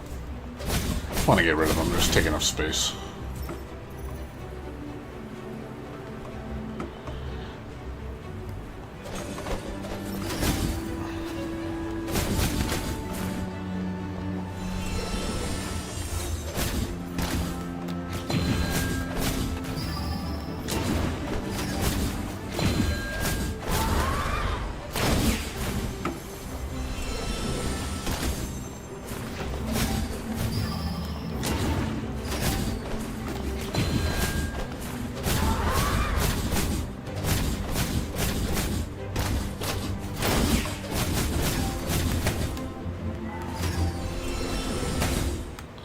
you can.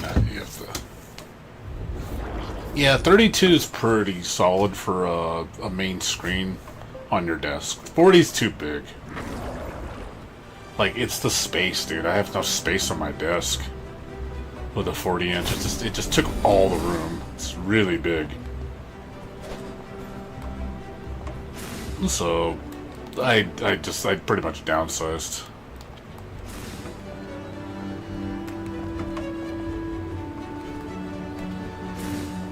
He did not give you much save. I have a stand. No, I have a stand.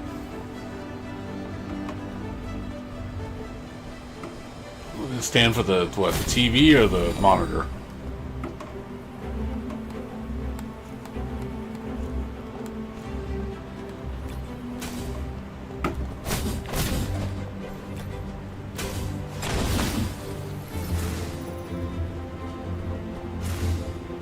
Yeah. Oh, I get what you're saying. Yeah.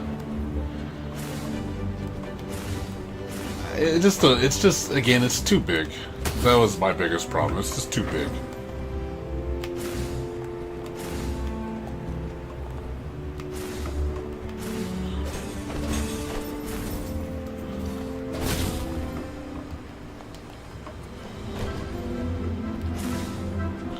.32 inches, perfect.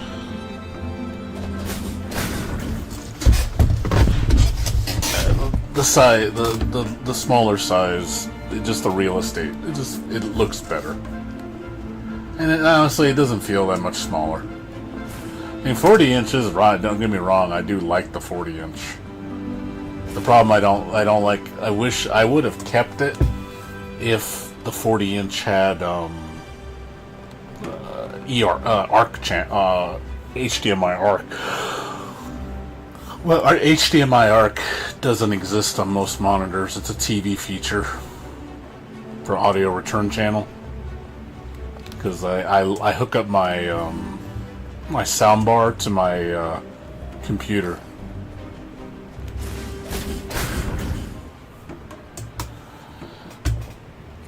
So I need to route the sound from my computer to my through my TV to my soundbar. And I need HDMI ARC to do that.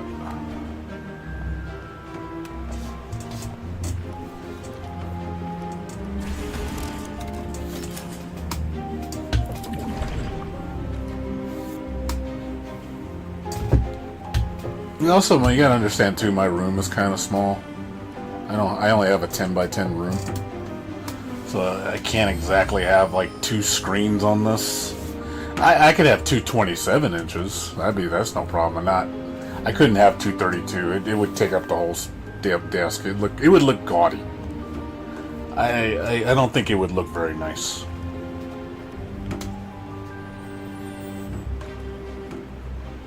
That's the only reason I didn't get multiple, because, like I said, I would use a monitor instead of a television, because monitor has generally a better, clearer picture and higher pixel density than a TV does. But it doesn't have ARC, so I need ARC, so I need a TV, because I don't want to. I like using a soundbar. It's like the cheapest sound option for HDMI. Like, get the quality. Because I used to use like receivers and stuff, and receivers are just, they're more expensive, and two, they take up a lot more room. So I want something more concise.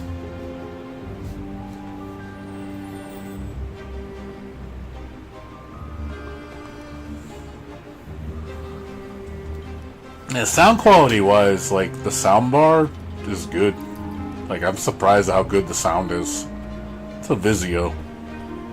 Like, I'm shocked at how good the quality is for, like, cause it was a 5.1 and I bought it for like $90. I actually think it was less than that. I think it was like 70. I know, I was shocked at the quality. It's very crisp.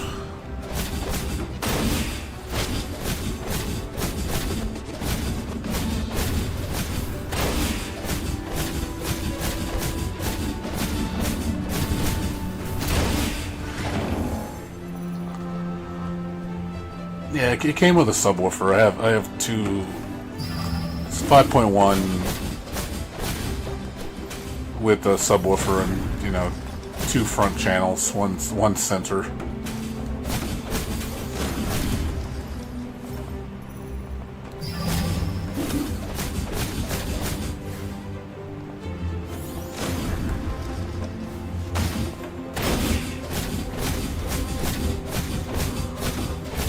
I have a sound. I have a sound headset too. I don't really use it very much though.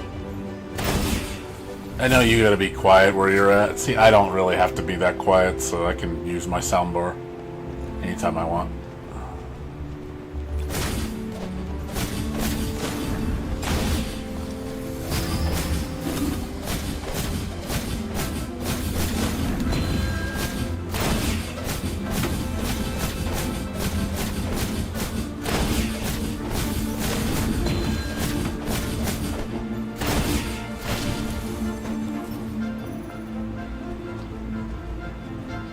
Oh yeah, Bluetooth and Wi-Fi.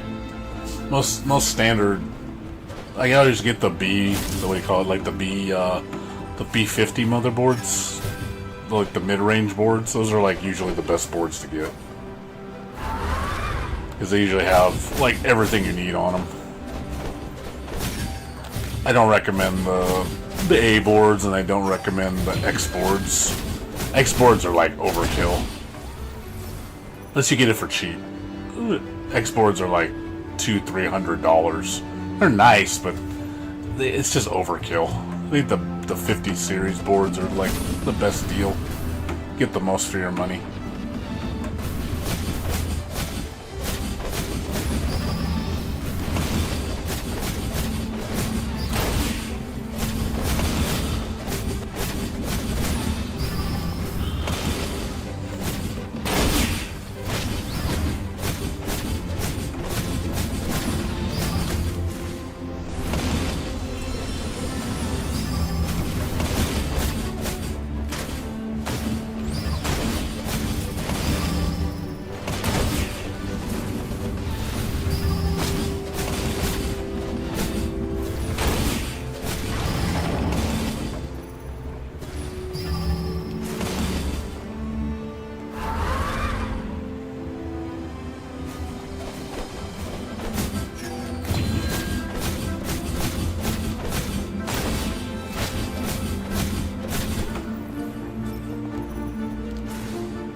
Oh, really? Yeah, I don't connect via Bluetooth. Mine's wired. My soundbar is wired. I think the subwoofer though is Bluetooth. I think it connects wirelessly to the soundbar. The speakers and the subwoofer.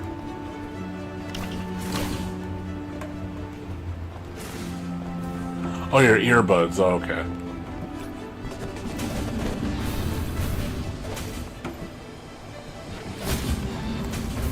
Yeah, I've had problems with wireless when you do a wireless connection. Like I've done it completely wireless, and I was always getting like drop off. Like you would disconnect. It's probably because, you know, you need a decent Bluetooth adapter. Don't use a cheapy one.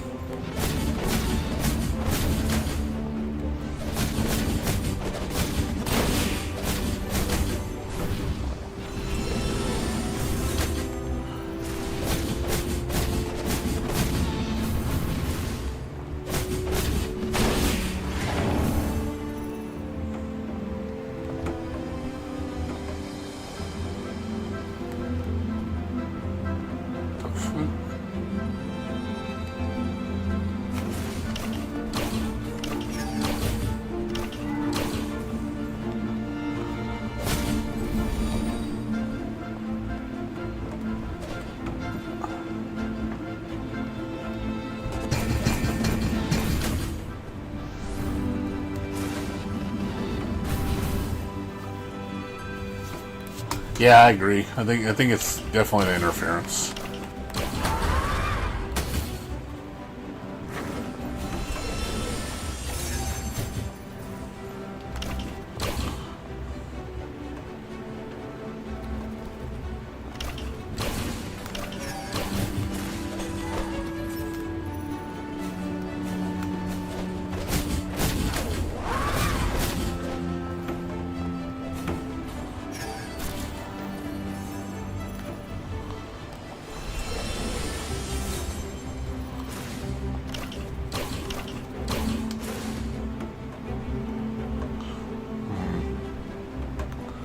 Get up there?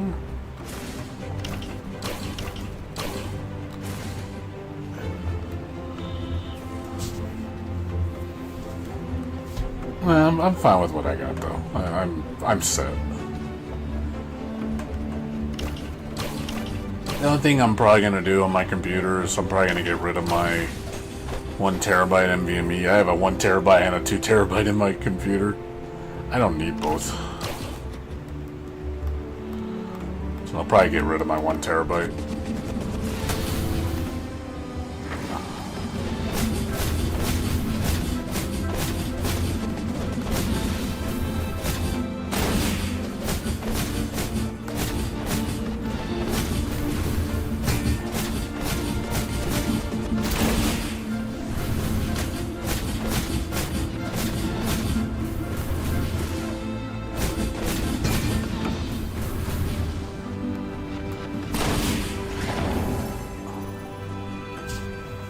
I bought a Samsung 990 Evo Plus. It's a nice drive. It's really fast. But honestly, I can't really tell the difference between my Western Digital drive and this one. They run about the same. Like, I know the other one's like 3 gigabytes a second faster. I can't even tell. It looks the same to me.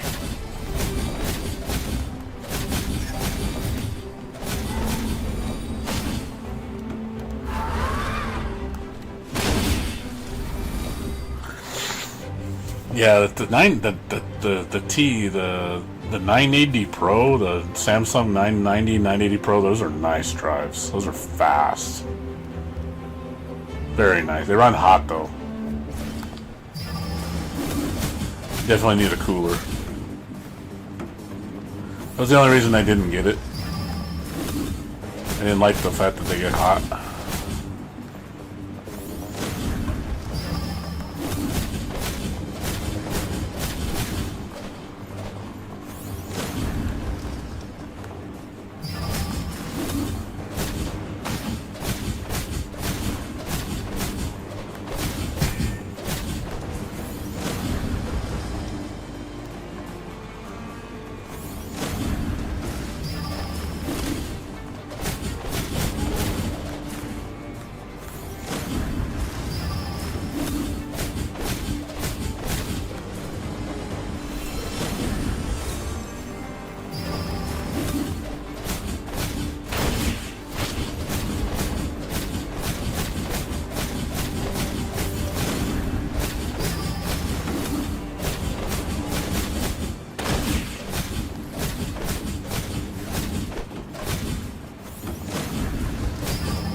Oh, okay.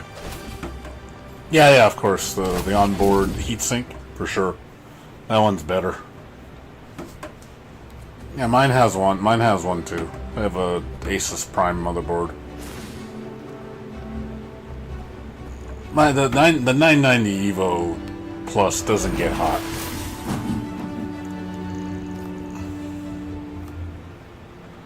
whip hammer. Oh shit, she got a whip. That looks cool. It's a whip and it's a hammer.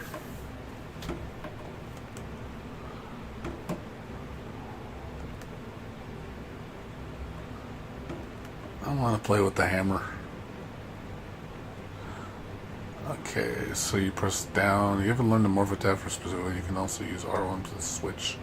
R1 plus. Oh, okay. You use R button to switch weapons.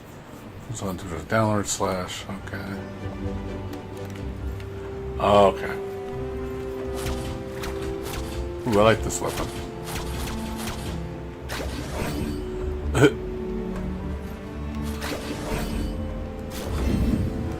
This weapon's cool.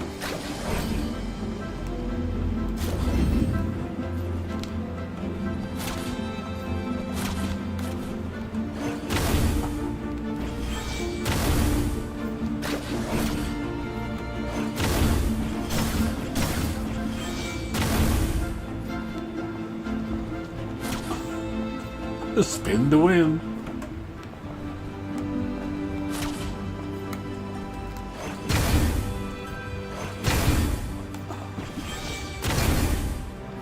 Guess I can't break that.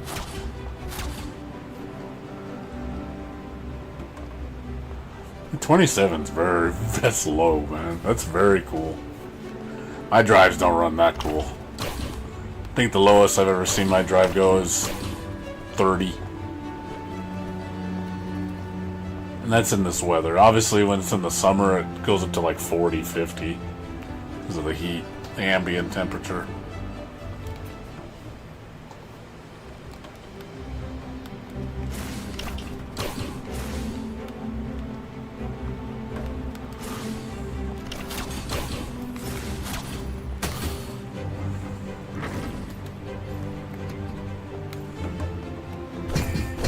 So, how do you get through this?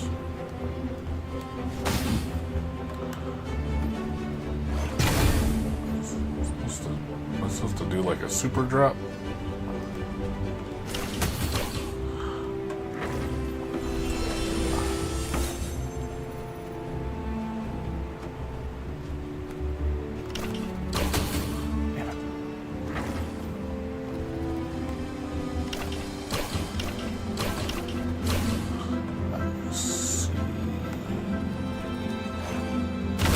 There we go.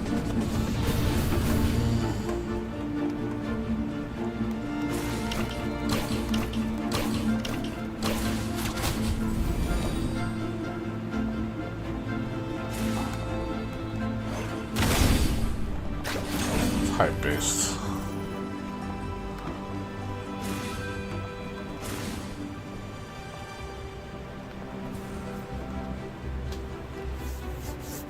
No, I mean, 40's even fine. Even 45, 50's fine. That's not going to bother it. Throttling on NVMe drives doesn't usually happen until like the high 80s. So you're fine.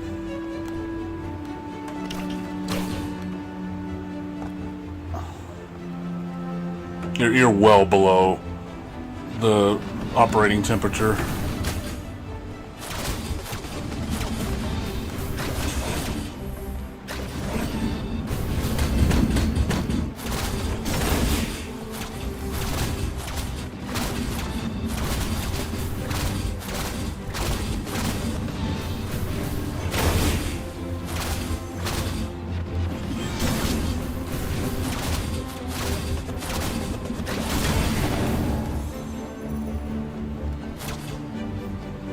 Yeah, that's honestly, you're fine.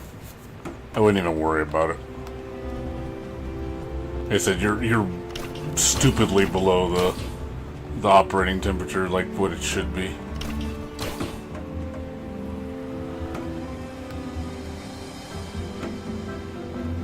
Like even without the heat sink, it could, I'm sure it'd run like at 50 and that would be fine. Won't cause any damage.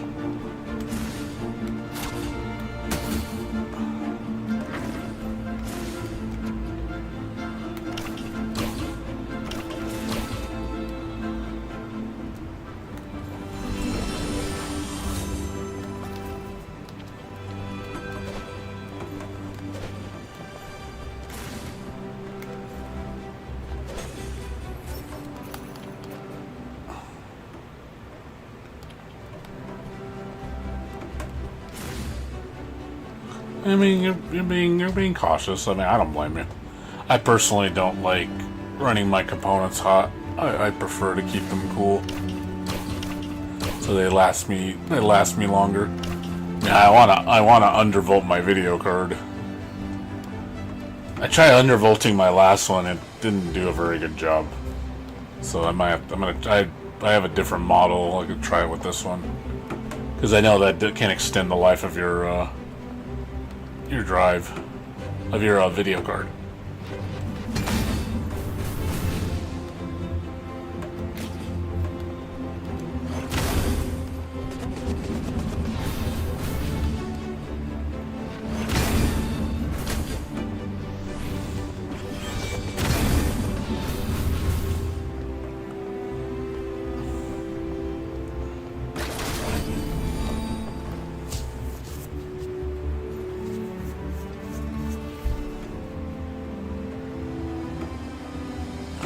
Now, undervolting CPU is a little bit more delicate.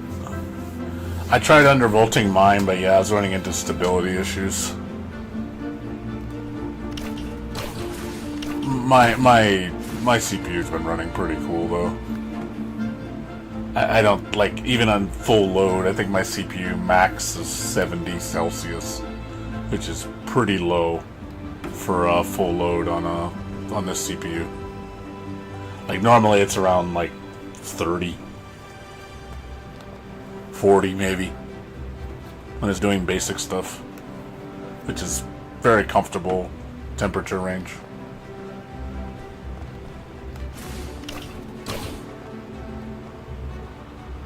There is, yeah.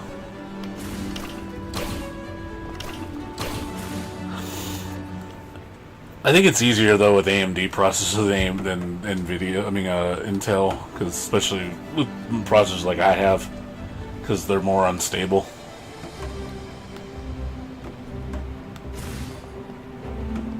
And I don't want to overvolt my CPU because about all the problems that Intel has with overvolting. Could potentially fry your CPU, and God forbid, I fry this thing. Trying to baby it so it stays healthy.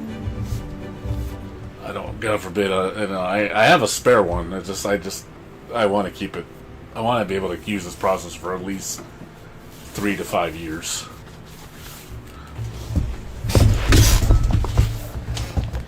The only thing I notice my PC does is kind of weird, and it's kind of random. You ever have your computer have a hard time, like, waking up from a cold boot? Like, I notice when my computer boots up when it's stupid cold, like I'm talking really cold, it sometimes won't post, and I have to reset it once and it posts fine. Like I have to warm it up. I read up online, they say that if the drives are run too cold, they sometimes won't run properly. Like, that's what I heard. I had the temperature is a factor. They say actually running your NVMe drive too cold is actually bad. Like, if you ran it like 10 degrees Celsius or something like that, that's like way too cold for it to operate. So I'm wondering if that's why my computer does that. It's the only thing, like the only problem. I don't know what causes it. Like if I'm using it regularly and I just turn it off and reboot, it works fine. But if I turn it off for like a long period of time and I boot it up when it's really cold, sometimes I have to hit the reset button for it to post. It's really weird. I don't know what causes it. There's no other like symptoms or nothing. I don't get any issues.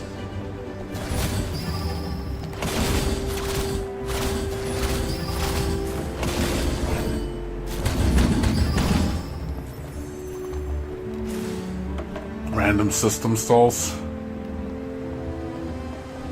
Like the computer won't respond?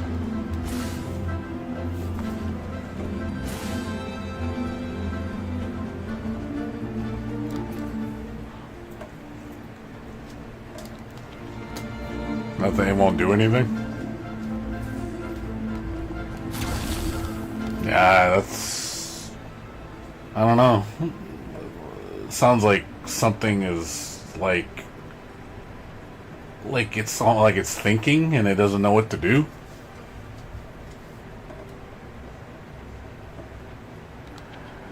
It sounds like there's something like almost like a bottleneck, like it's trying to do something but it just can't, and it sits there like, and then eventually it happens, like something's stalling it.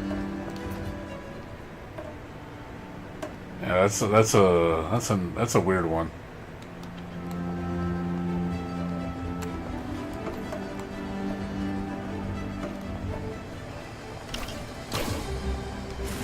Yeah, I couldn't tell you that one. I'm not sure.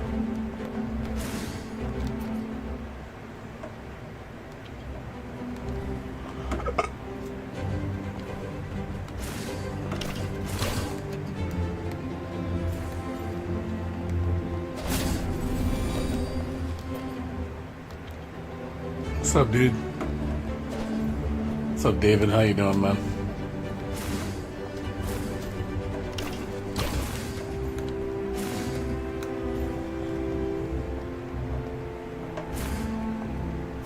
Yeah, there's these weird anomalies that happen, and I can never seem to figure it out. Like, it's nothing like major. It's just I just wish I knew what and why it does it. I'm wondering if something in the, I'm wondering if it's a fast boot thing. Sometimes I heard if fast boot is enabled, like you get weird behavior sometimes, like things don't load properly because fast boot is booting too fast. So it kind of like doesn't know what to do. I never tried disabling fast boot to see if maybe it stops the problem, so it boots slower.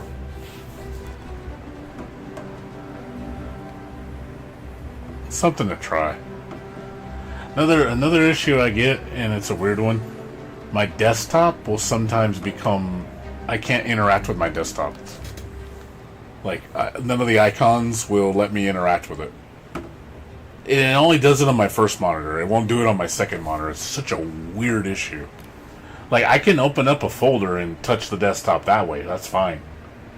But like to interact with the desktop, like normally, like it doesn't do it all the time, but it's just it's weird. I can't click on anything. I can't right click, nothing. Like the desktop doesn't exist, even though it's visually showing me the desktop, but I can't interact with it. I can interact with it on my second monitor. I can't interact with it on my first. I don't know. It's a weird bug, and I couldn't find any answer online how to fix it. I don't know if it's a Windows 11 issue.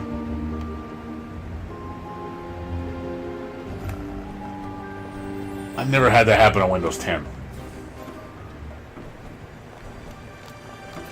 I mean, it's not the end of the world, It's such a small thing, because there's at least a way for me to get around it.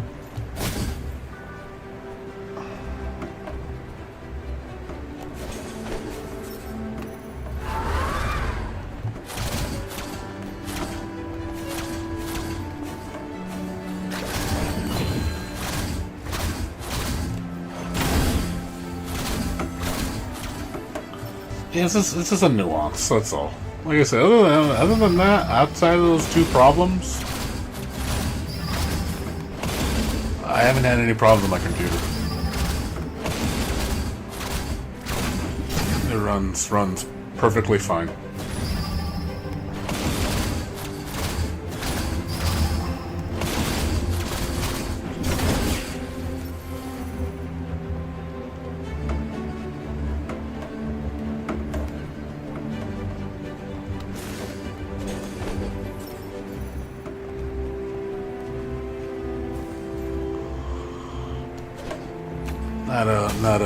Not a deal breaker.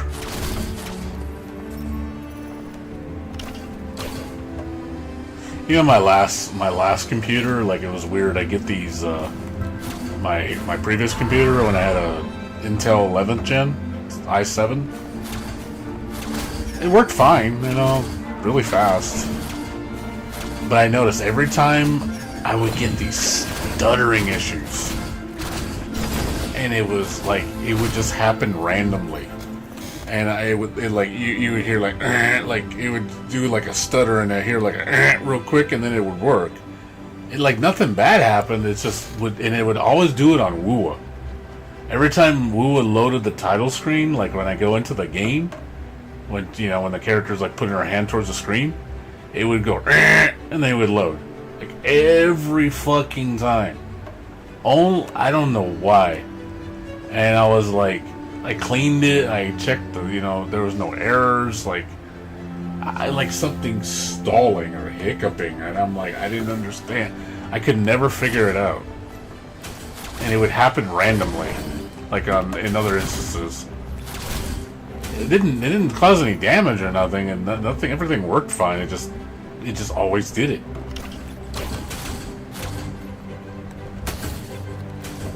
It doesn't do it on DDR. The only thing is, this different. This is obviously a newer CPU, DDR5. I'm wondering if it's a speed issue, like the speed of the RAM is not able to load the data quick enough, so it stalls because it's trying to catch up. So it causes that stutter. I guess maybe a synchronization issue.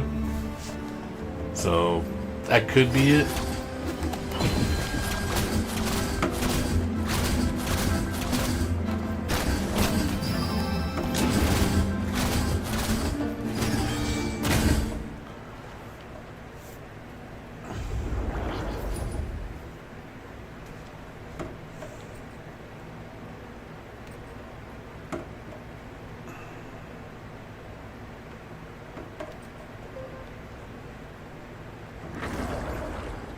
Yeah, maybe.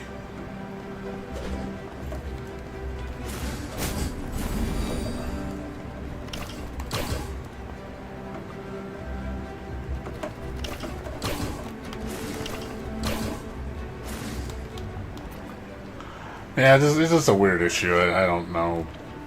I could never figure it out. And then I uninstalled, I completely reformatted it, cleaned it. The only thing, and then I sold the PC to my friend, to my coworker, and then the only thing different I did was I took out 2 sticks of RAM, because I was running 64 gigs of RAM on it, which was overkill. I got it when it was obviously cheaper, and I was like, well, she doesn't need 64, so I just gave her 32, and she never had the issue. So I don't know if it's maybe related to the RAM, but she also doesn't play the same games I do. So I was like, I don't know. I just know it went away when I gave her the computer. But I did reformat everything. It was clean install. So everything, and like I said, it could have been, maybe it's the RAM, I don't know. Maybe, because I've heard problems like that exist where if you use 4 sticks of RAM as opposed to 2, like sometimes there's issues with communication. I didn't think that was an issue to put that many sticks of RAM, because most motherboards have 4 slots. So I don't know. It could be related to that, for all I know. But it's not my computer. I'm done with that rig. I was gonna keep it. I honestly was gonna keep it for a while. I could have kept it. Honestly, I probably could have got another 2 years out of that computer. But I'm glad I upgraded, because if I would have waited, I would have seen what happened to now. I would have definitely not wanted to upgrade. I probably would have stuck with the computer.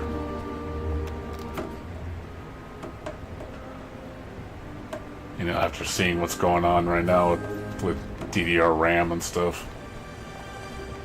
Definitely not where you want to be right now. So I definitely upgraded one. I upgraded at a good time.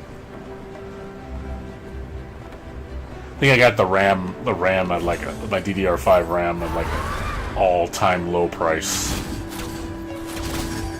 I got a 48 gig. I didn't know they made 48 gig kits, so they made 2 24 gig sticks. So I got two 24 gig sticks for $80. It was not Corsair. Was the company that, God damn it, the company that just Crucial Pro. Yeah, so that was a great deal. I'm pretty set on RAM. 64 gigs. I mean, 48 gigs is pretty overkill.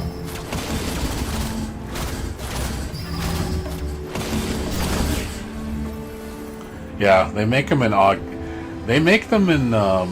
24 gig configurations. I didn't know those existed, and they make them in 48 gig sticks. So I always thought they were 16s. It was always, rounded by 16. But nope, that's not the case.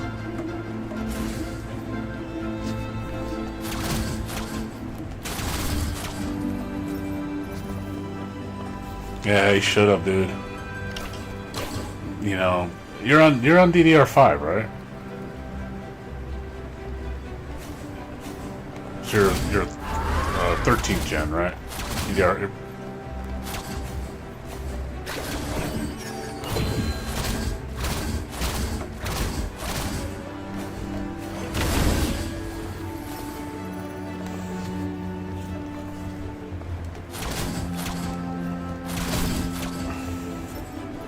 Yeah, 32's fine, dude. It's not like you do heavy now. If you were like doing professional work with DaVinci Resolve and you're like making money on it, yeah, 32 gigabytes probably wouldn't be enough for you.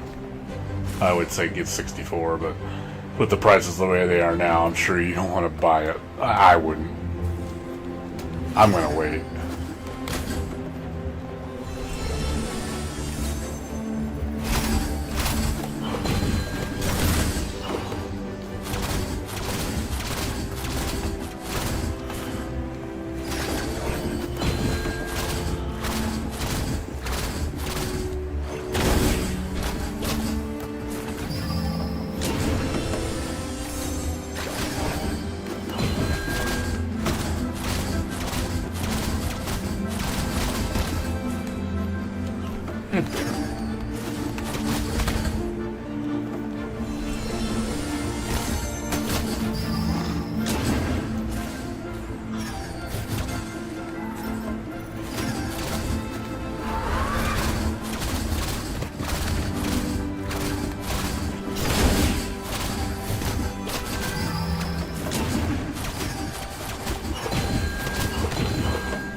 Enemies tag team on you, it's bad.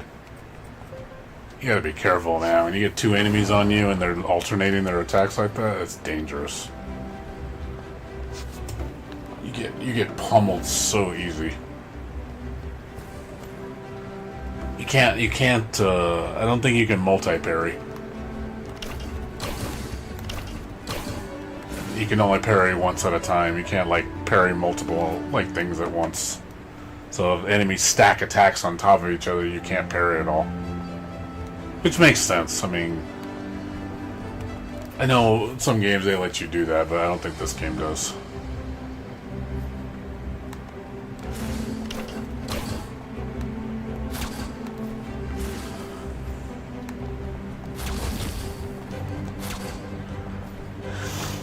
You need 100 gigs of RAM? Nah. You just need 64, that's all you need. When the prices go back to normal, you can always get it then. I'm sure you're in no rush. I'm in no rush. Yeah, like, there's really nothing... Maybe.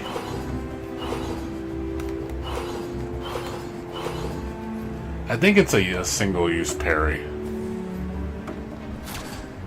You can't, like, do bullet hell parrying. You kind of ding, ding, ding, ding, ding, ding. You can't do that shit. It's a single thing. You're not gonna go, oh shit, we're gonna parry bullet hell.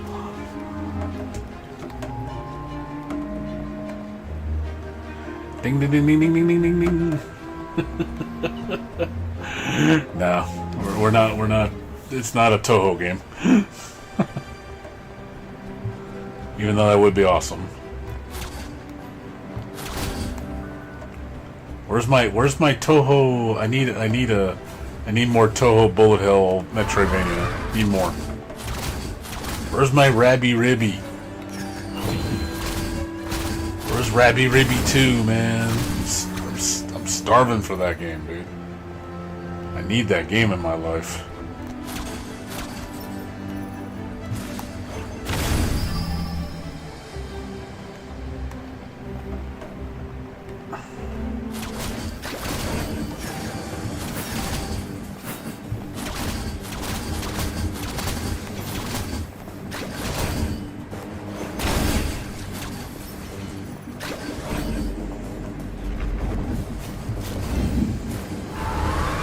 Oh no, it's two of them.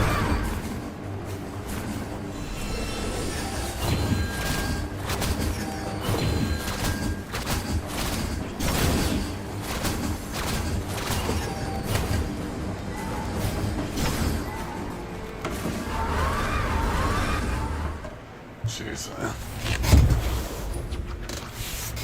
Well, yeah, but I'm done with it. I need another one. I will say, man, this game does not give you many checkpoints. You do not get a lot of checkpoints in this game. Like, they're scarce, man. Like, man, you get punished for dying. Really bad.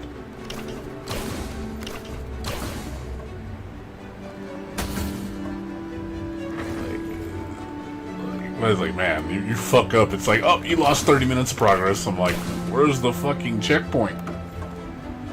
Like, oh, checkpoint? You want a checkpoint? Oh, we don't do that in this game. There's no such thing as checkpoints. You're like, I'm like starving for a checkpoint, dude. I'm just like, holy crap, I'm gonna go through this whole map and not see a single checkpoint.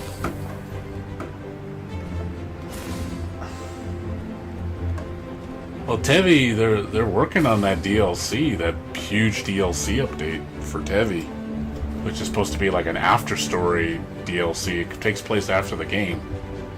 It's supposed to be a huge DLC. They've been working on it for over a year. Like, I think the last update I saw was like in the end of 2024. They gave us a small glimpse of it, and they haven't said a word since. So I'm like, I have no idea when that DLC's coming. They've been really quiet. I'm definitely getting that Tevi DLC. That's a must play. And then they said they're working on both the Tevi DLC and Rabby Ribby 2 at the same time.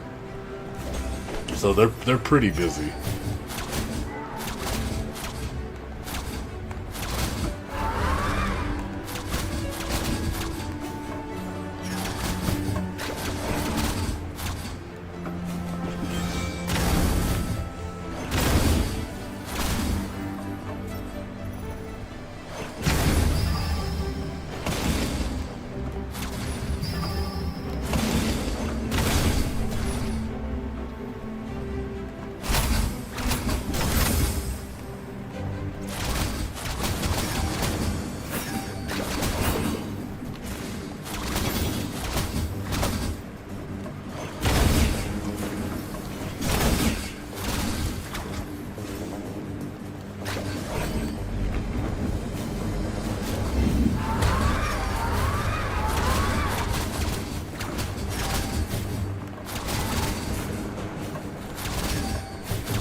I swear, man.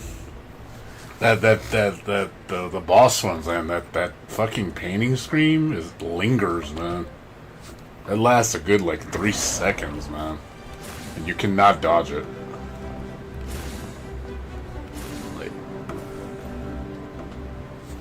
Like you cannot dodge it. It's like that shit. If that shit is in your proximity, you're getting hit. Like you cannot be in range. You cannot block it. You cannot dodge it. Like you have to stay out of proximity. Like I'm getting my ass kicked just from that one move. Like I'm trying to like stay away from them, because the minute they get you in the corner and they start spamming that shit, you're just gonna get hit constantly.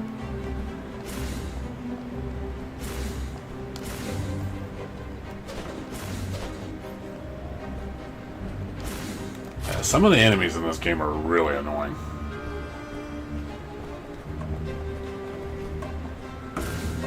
You have to respect certain attacks.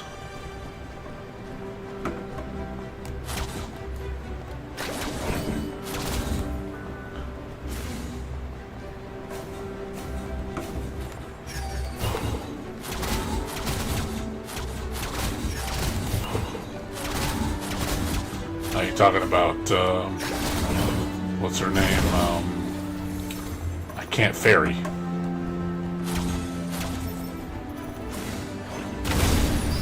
That was my girl. That was my girl in that game. She was my main.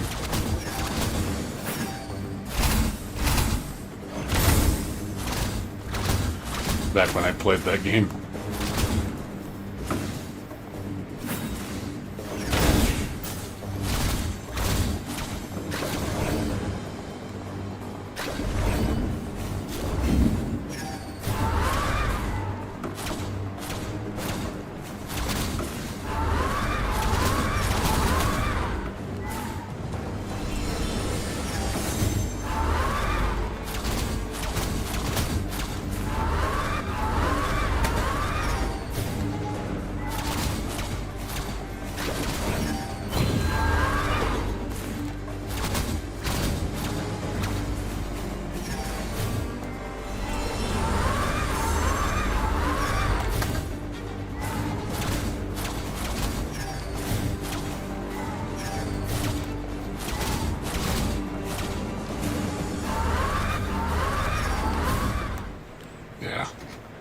It's hard to get away from that. It's hard to get away from that attack, man.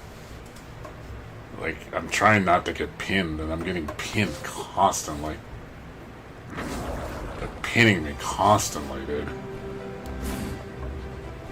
Oh, I can imagine 3 or 4 of them at the same time, all spamming that move, and you're trying to get away, and you're just like, I'm like, Jesus Christ, how are you supposed to deal with this? Because it hits for fucking full life. So it hits hard, man. You can only get hit twice, you're dead. So you can't really, you get one mistake and that's it, and then you're dead.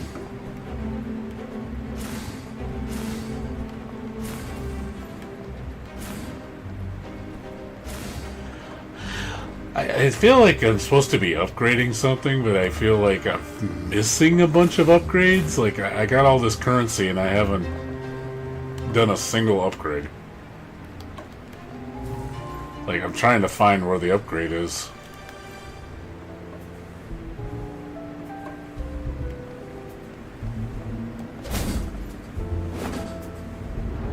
Is there an upgrade place that I go to?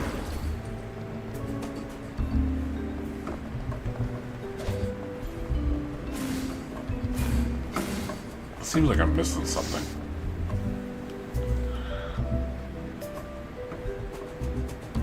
Because yeah, I have all these items and currency, and I haven't spent a single bit of it. So I feel like I'm definitely missing something.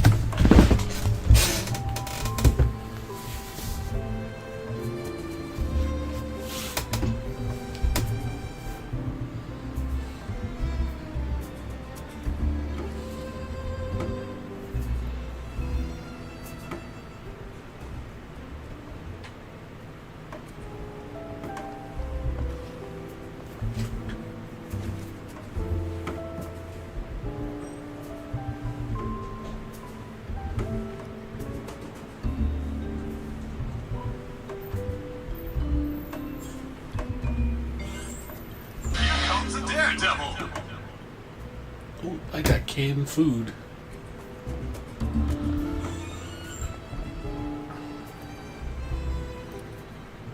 Okay, here we go.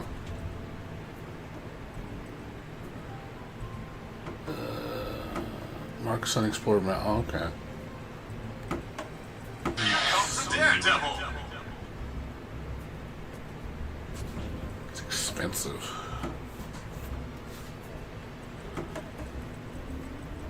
Not cheap.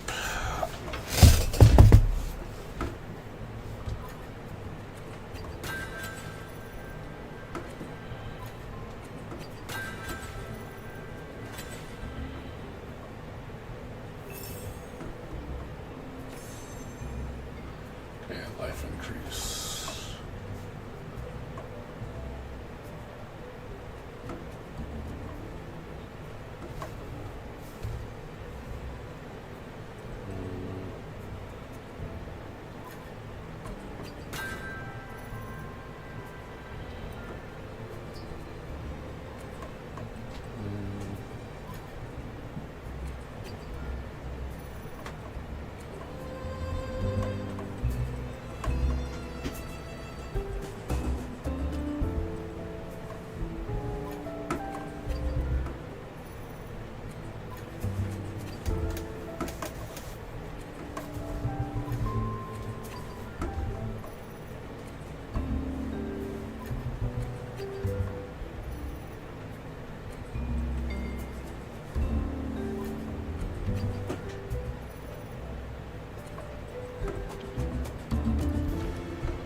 It's supposed to be like a robot, like Donald Trump with boxing gloves.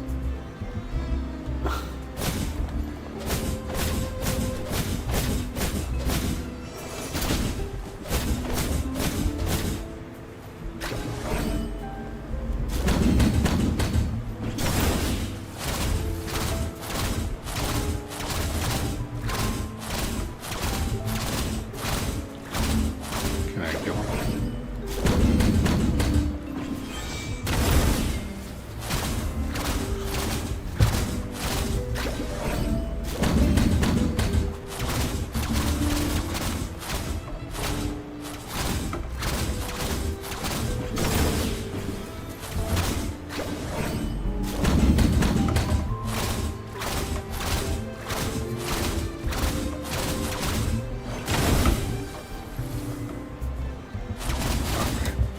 His game's a light bug. A pompadour.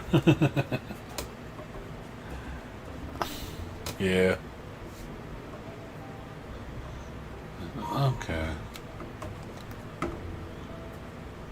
Okay, cool. There we go.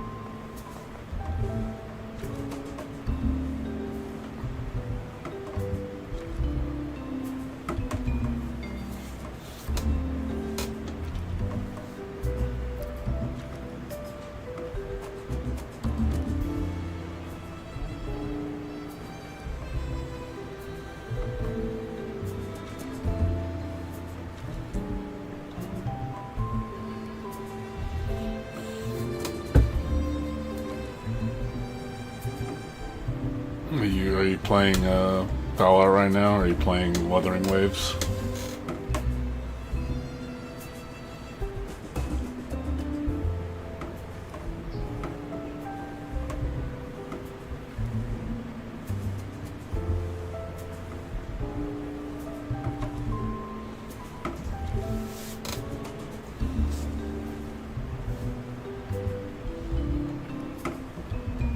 Oh yeah, Willa. That's cool. I gotta switch to do my dailies pretty soon.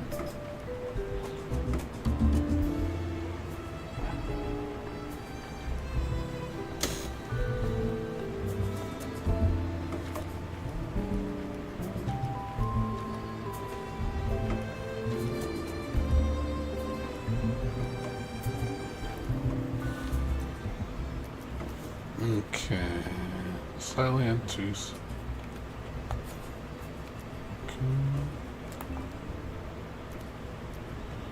Places the cars out of storm. Marks. Okay. Okay, here we go.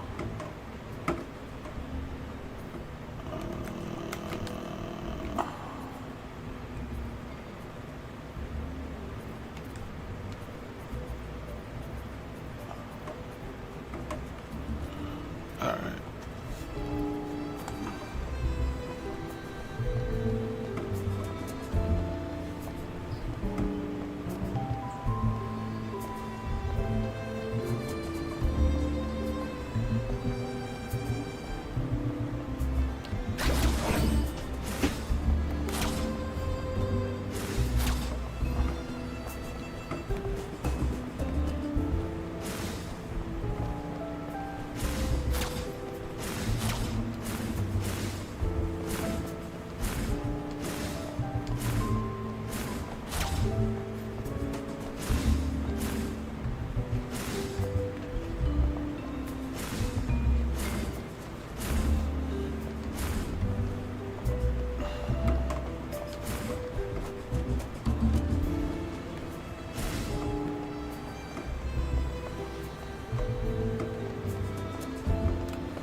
I'm on the train.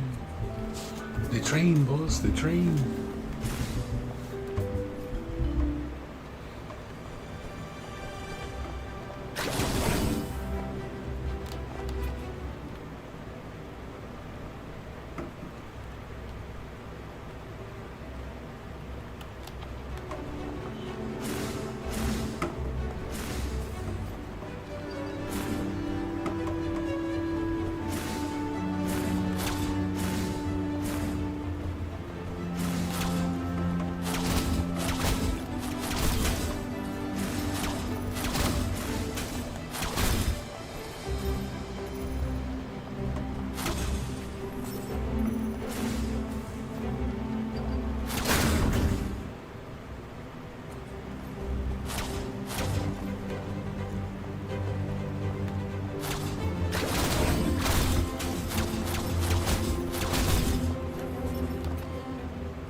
Yep, there's no save point.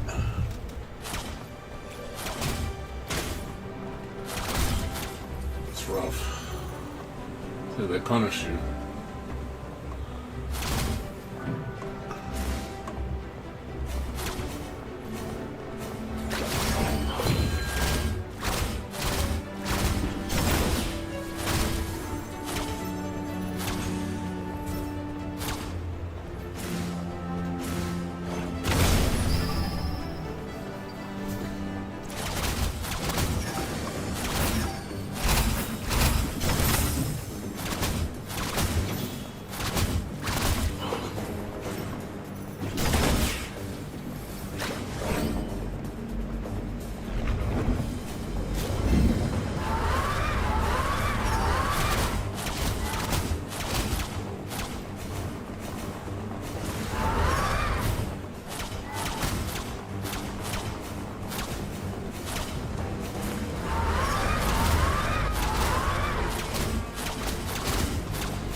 Time to heal, man.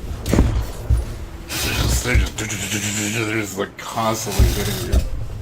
Like, oh my god. This is rough, man. And this is, it's just a challenge. Like, easy not, like, it takes you so long to heal. Like, they punish you bad when it's like when you got like multiple targets on you. It's like you cannot like stop moving. 3 or 4 or 5 at a time is like, holy crap, they're just non-stop attacking.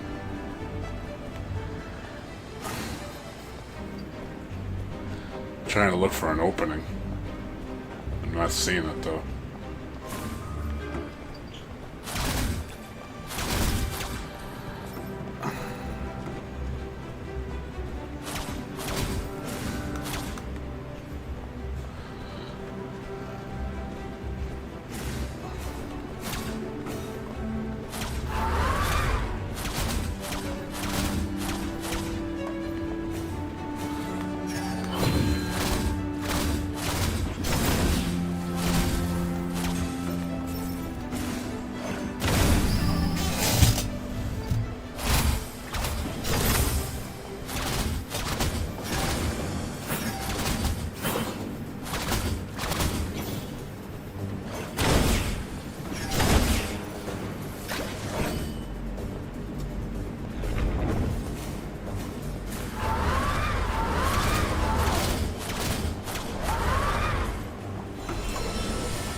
that later. I think I'm too weak for it.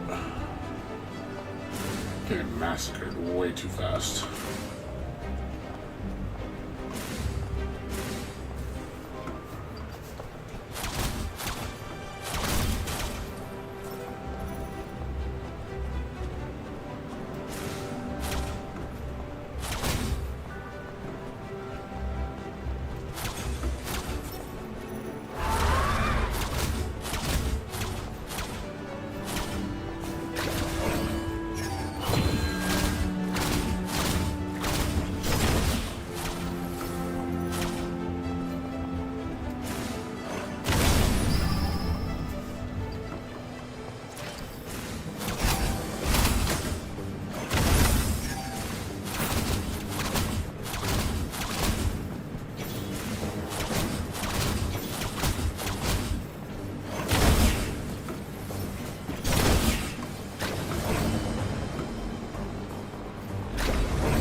God, the life on that dude is huge.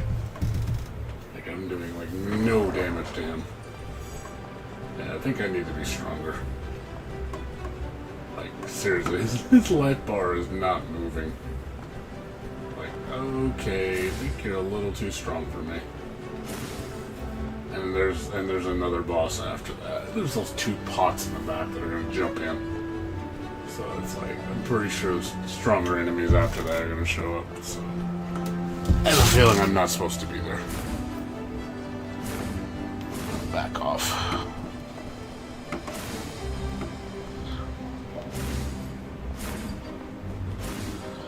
Yeah, not doing enough damage.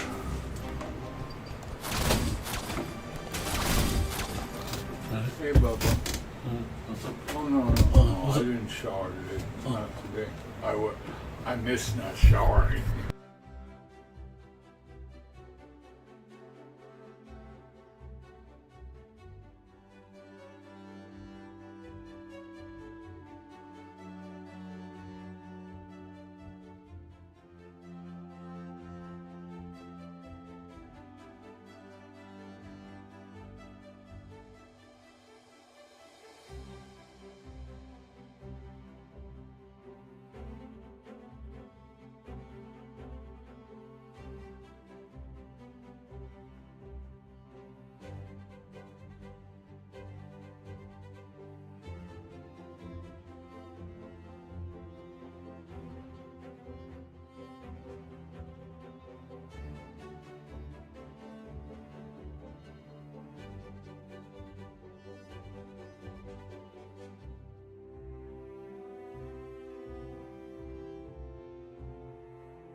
Yeah. It's one of those things that was just like, you can tell when something's a little too hard. You're like, yeah, so like, I should be able to deal with that a lot better than that.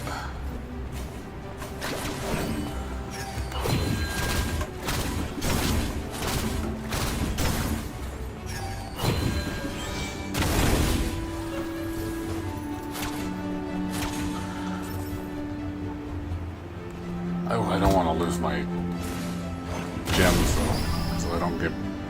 Problem is, it's in that room and I can't get in there.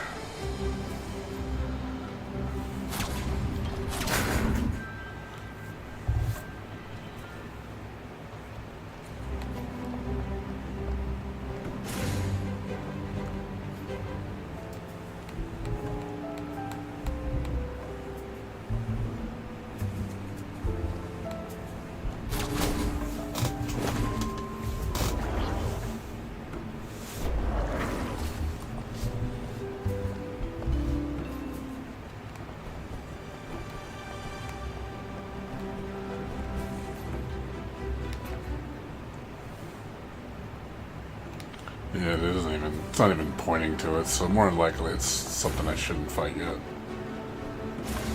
Gotta wait till I'm stronger. I need more health and damage.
dude.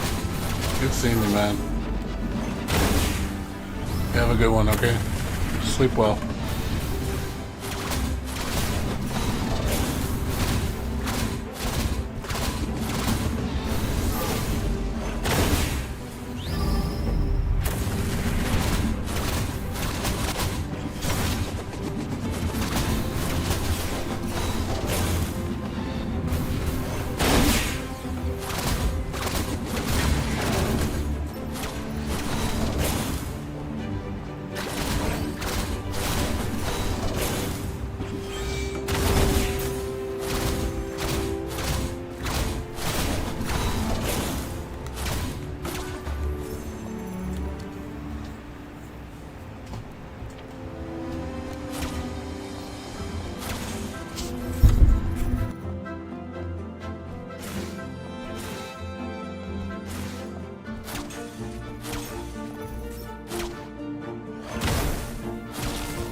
say her chest moves, go sleep.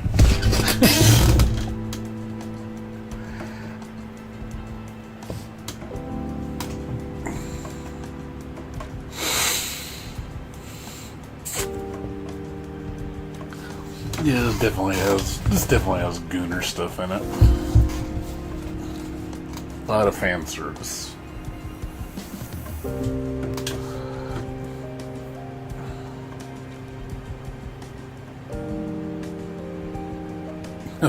Boobs shake like that.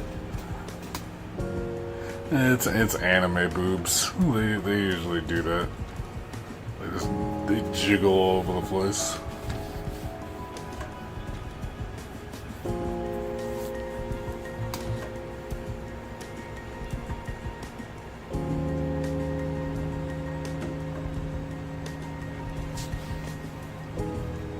You know, exaggerated physics.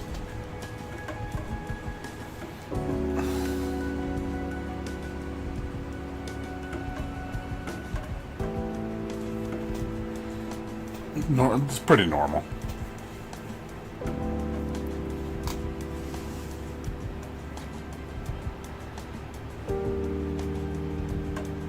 The game is rad. So you like it? Well, it's a Metroidvania. It's a good Metroidvania. It's pretty solid.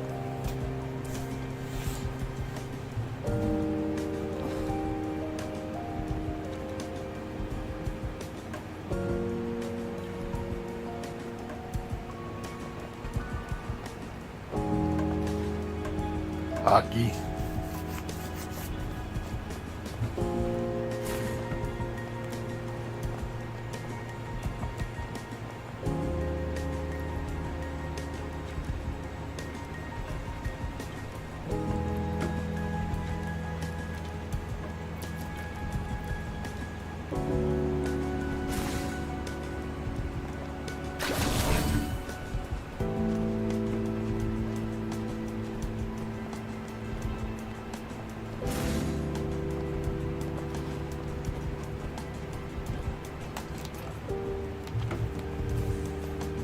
XXX on her head.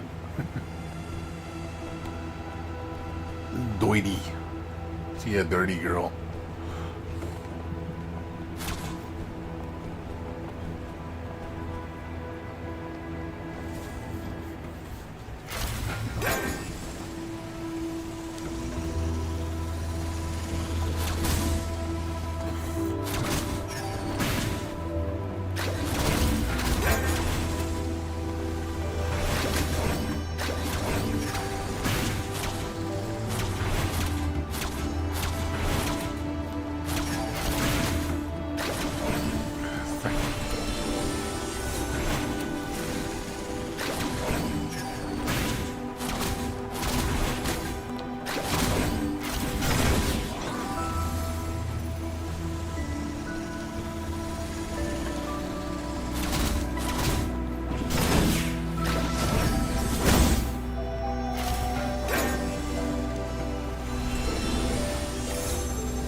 good game though.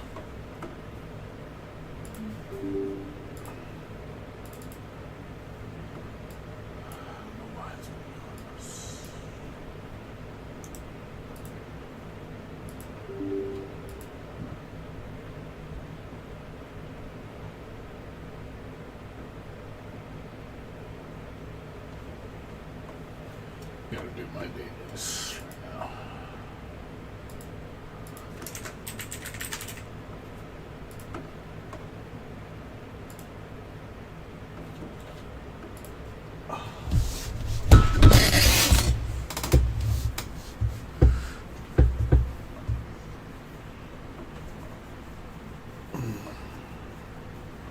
See if I got a pull for what's her name?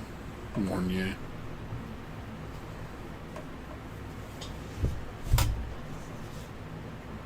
Yeah, what's up, dumb? So you doing? What's going on with you?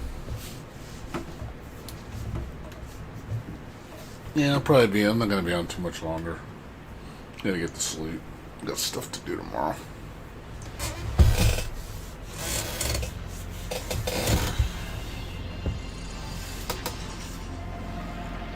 Didn't sleep well yesterday, so I'm trying to get back on my sleep schedule.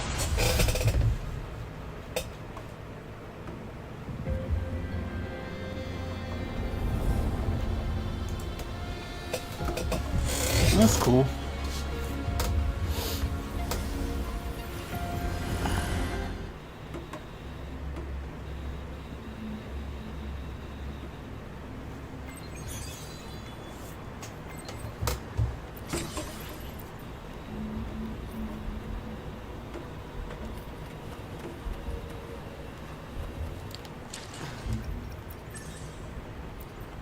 So not much else going on. Same old shit.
I hope you're doing okay.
着に沈め。私に任せて。たちどもが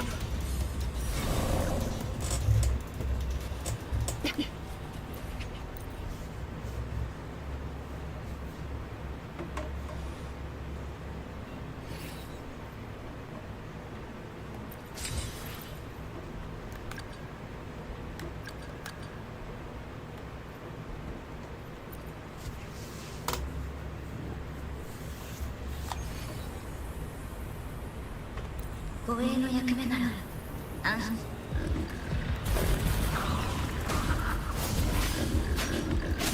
棘を蝕む国会よ。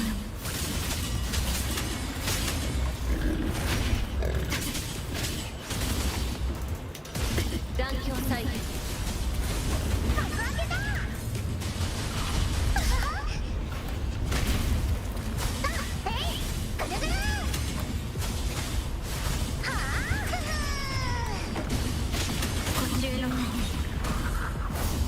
経営的監獄よ。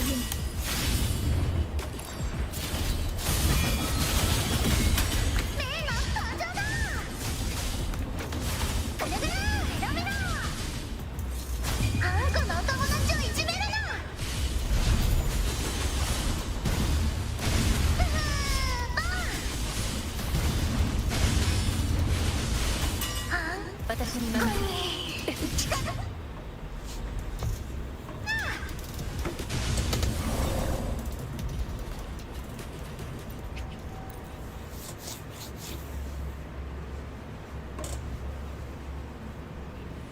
What's up, Patty? Welcome back.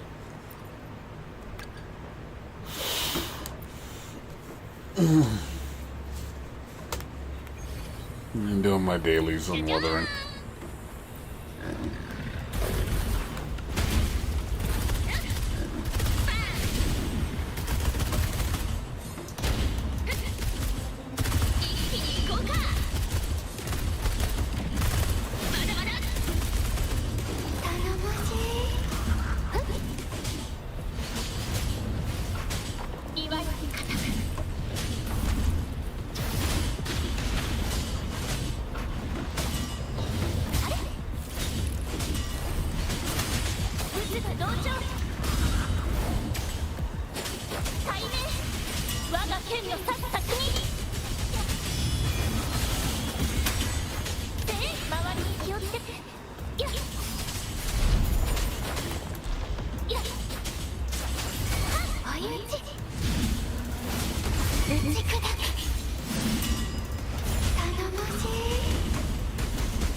Yeah, I'm streaming on. I stream on Twitch and YouTube at the same time. I use Restream. Lets you stream at multiple platforms at once with the same feed.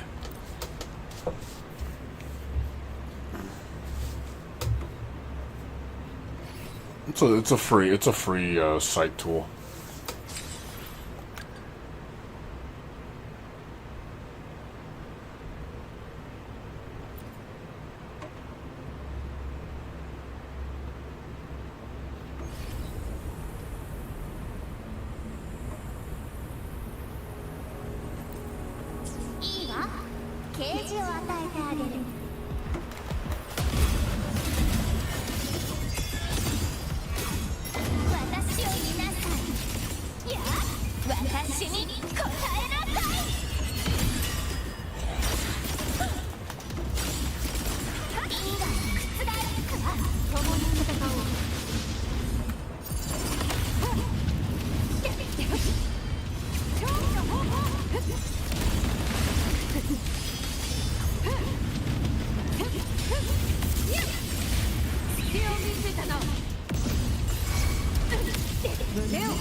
一撃で終わる。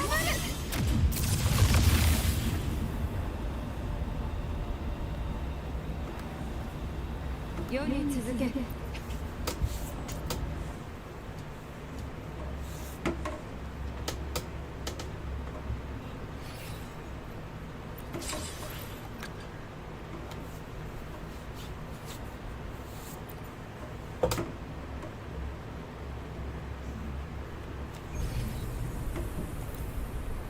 さあ行こう。勝利を向かう。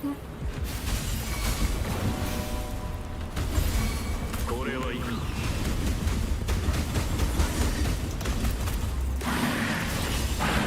相乱れ。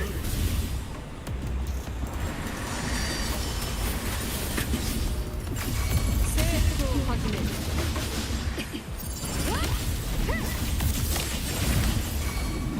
受けてみよ。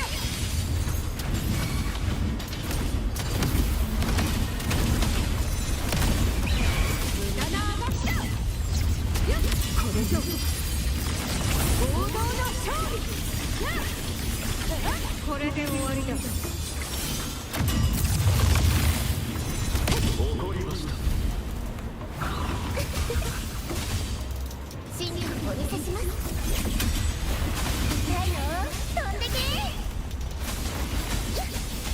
怒りました。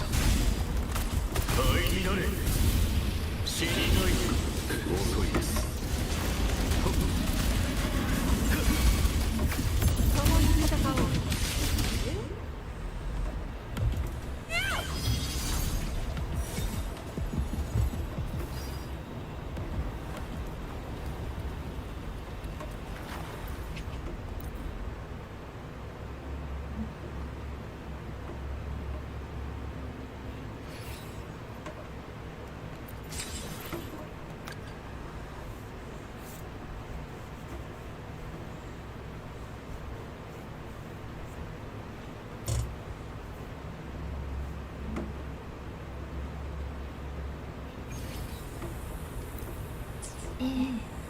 ギス一番正解。指揮モード。星々と言いましょう。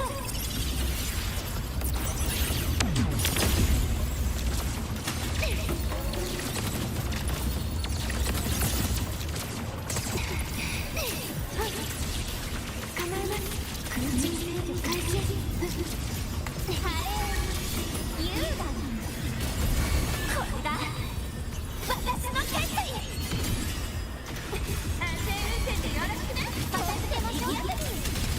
よく見てるんだよ。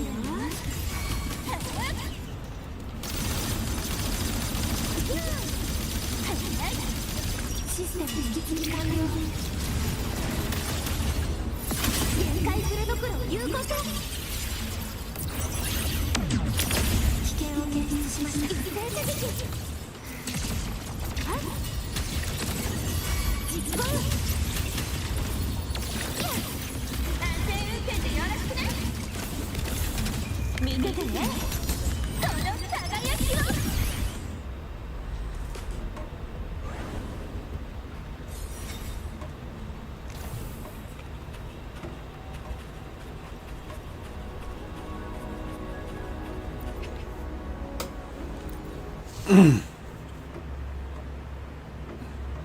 The Manic Kimia playthrough.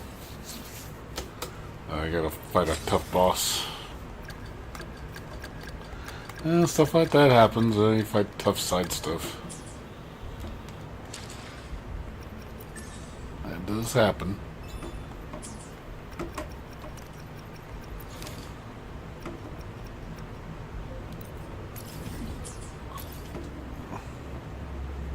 What looks new? What looks new to you?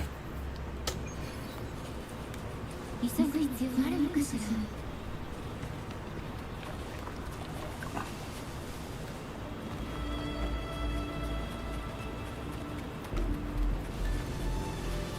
あなた、海に行きたいのかしら。受け取りなさい。海のささやきが信頼にいかないのに溢れ出す。信頼を呼ぶ。空中アクロバット。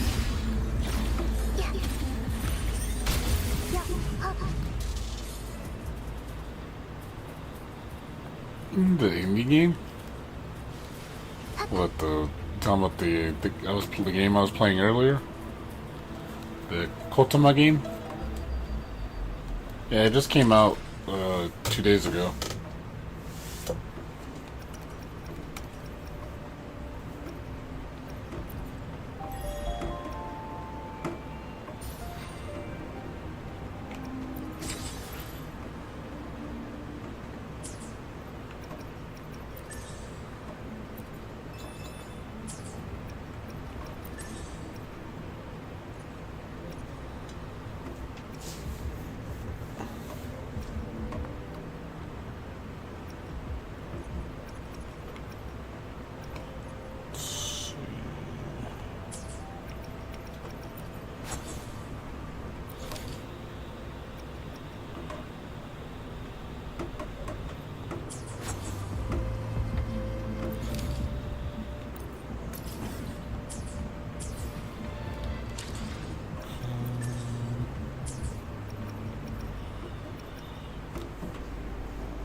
Yeah, it's a fun little game. Nothing like crazy, insane Metroidvania, but it's pretty solid. Definitely, it's worth the $18. Decent amount of content.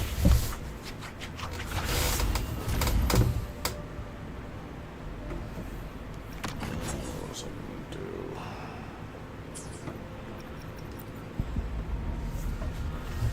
There's Mornier.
See how well I do with her. Really don't like any other characters. Man, like everybody. So many videos of gaming feels so different. Well, yeah, I mean, things have changed. Gaming has changed. It's not the same anymore. Fortunately, not much you can do about that. Do I really want Monier? I do, but I don't.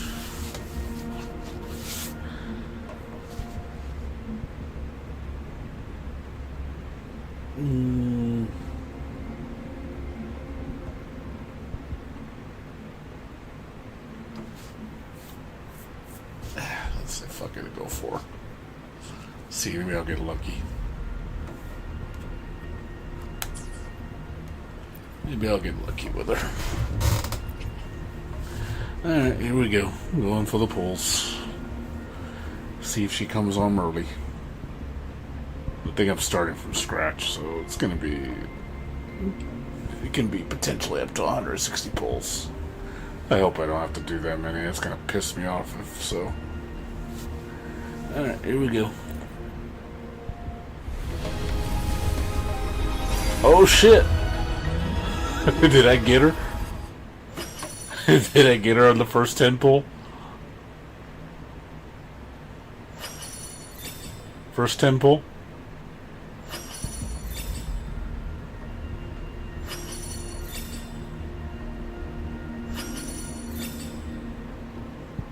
Is she coming home? Nope. No. He said no, you get a 5-star you don't need. God damn it.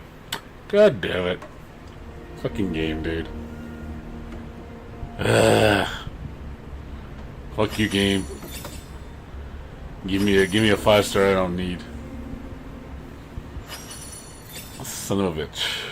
I hate when it does that. Boo.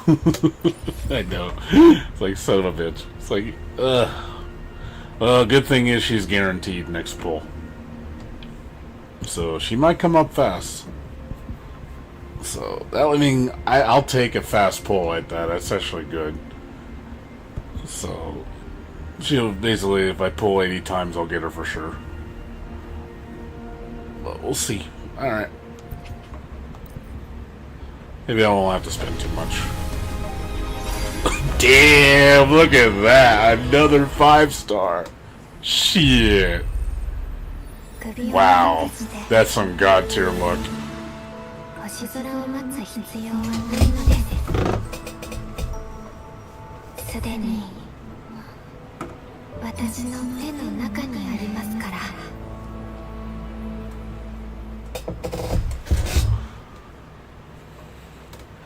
Damn, fucking wow, that was a good 20 pull.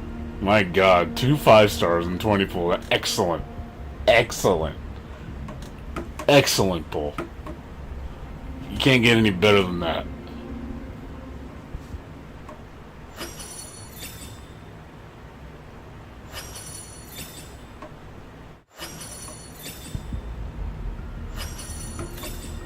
Yep, that was, I gotta say, that was well spent.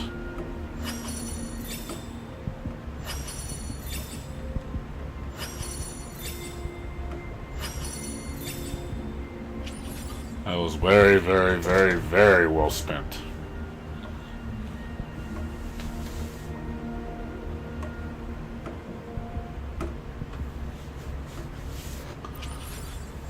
Yeah, I'm very pleased. Yeah, that was excellent.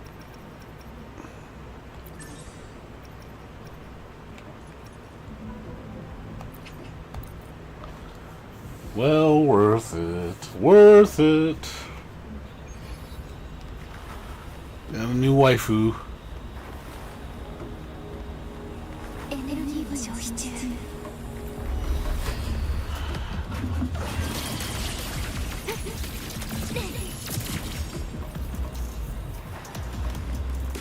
こちらの方が見やすいですね。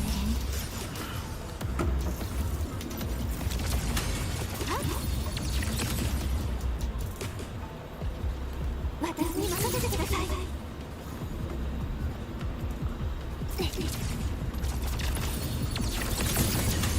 確認。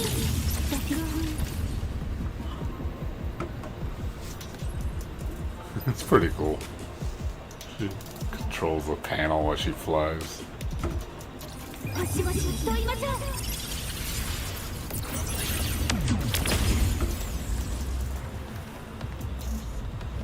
限界クレドクロ有効化。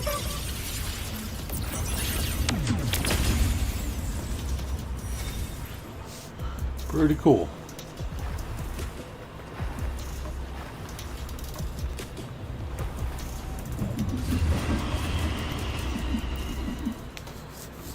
Yeah, I mean, they're still 2D platformers. I mean, they're still making new ones. I don't think 2D platforms still exist. There's a lot of indie games that are platformers.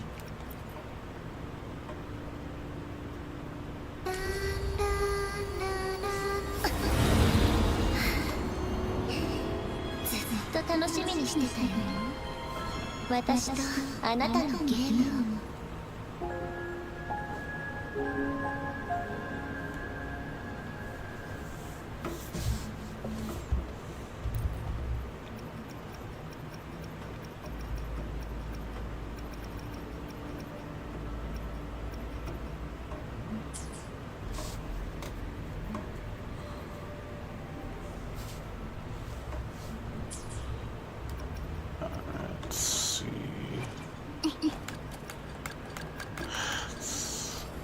I hate when I get dupes of characters I don't use. It's like, let's have multiple of this character that I don't need. Or I don't care to level. エネルギーレベル構成の正確度、作戦の効果。ええ、問題ありません。新たな可能性を発見しました。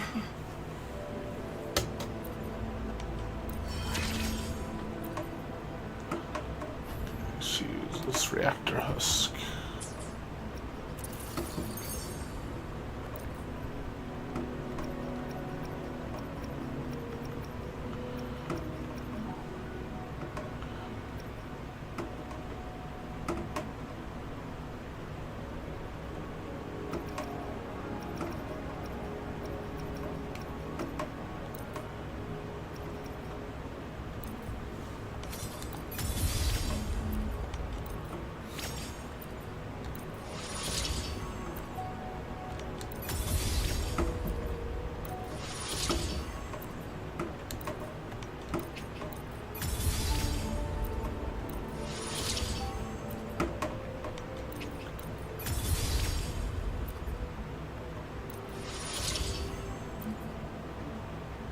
Not interested in dudes.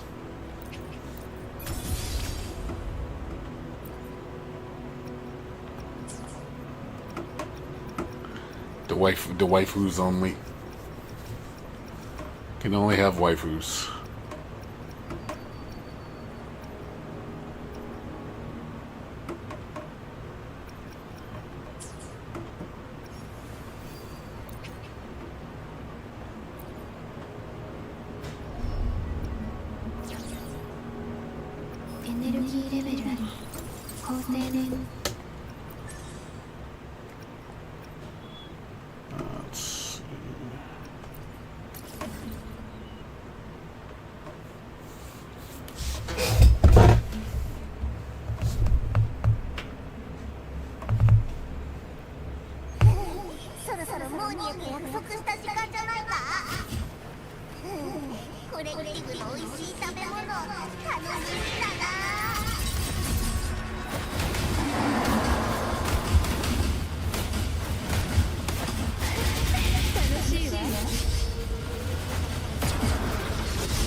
Alright, dude.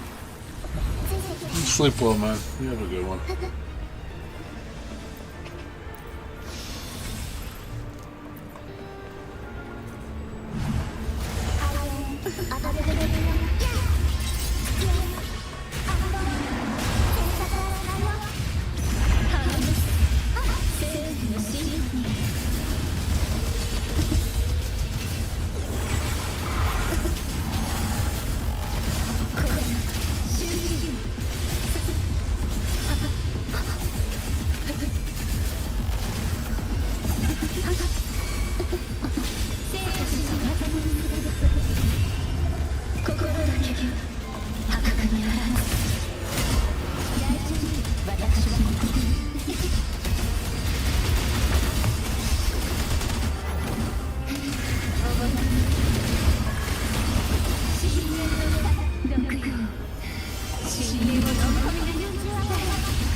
走るの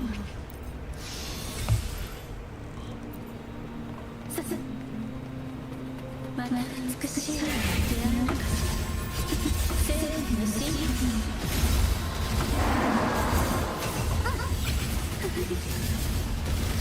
あの刀で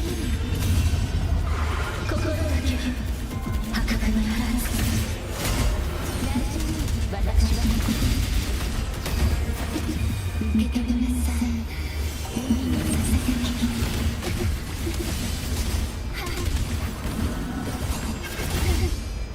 死神の味方に坂巻は宇宙を場を盛り上げて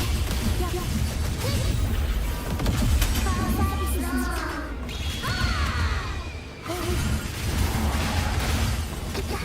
ついてて予想外の匂い嵐のゲーム反応全面開始終了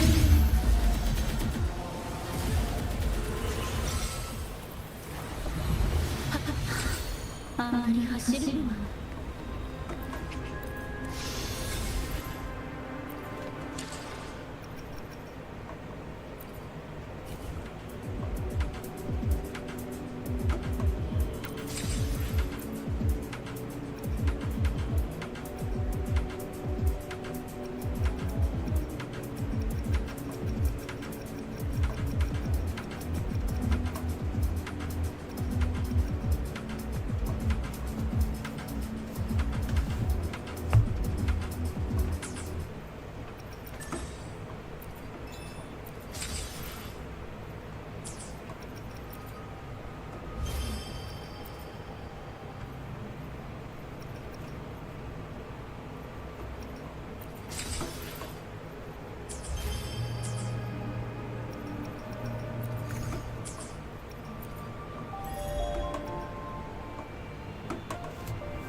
楽しいわ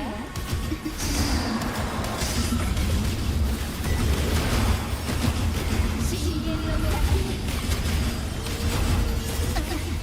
失礼く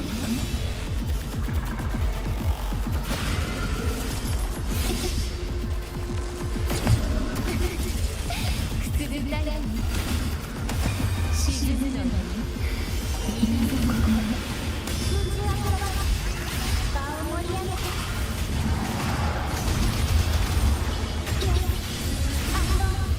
制作はしないよアドリブも任せてリビングの無駄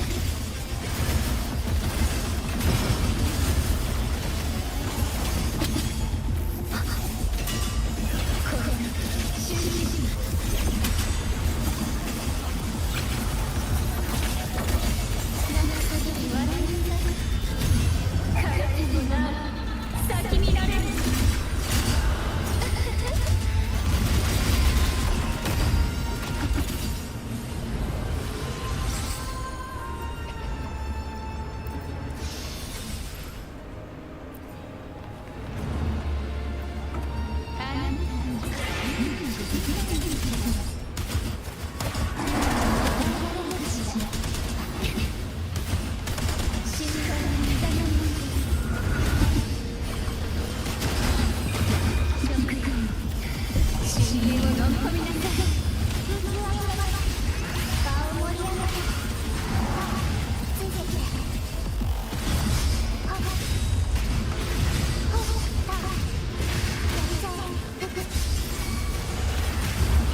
安心してください。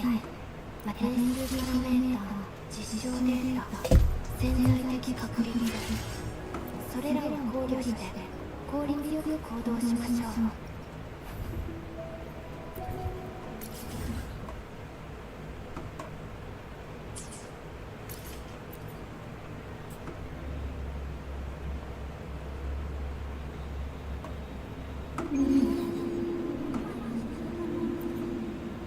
あら、漂白者さん。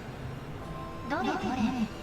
ラベル曲線は安定を保ち、異常な波形をなし。あなたの体調は入力済みです。こちらの処方箋をどうぞ。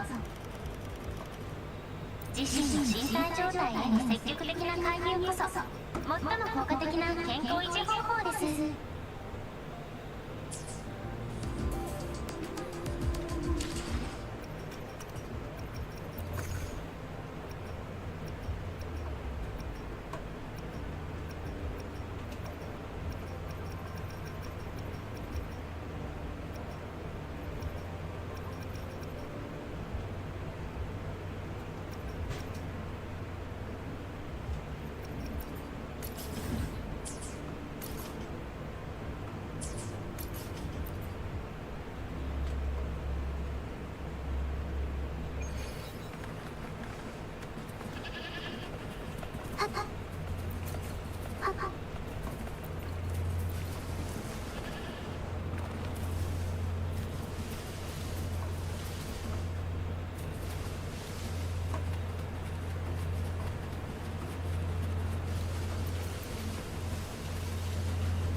あまり走るのはまた美しい人に出会えるかしら。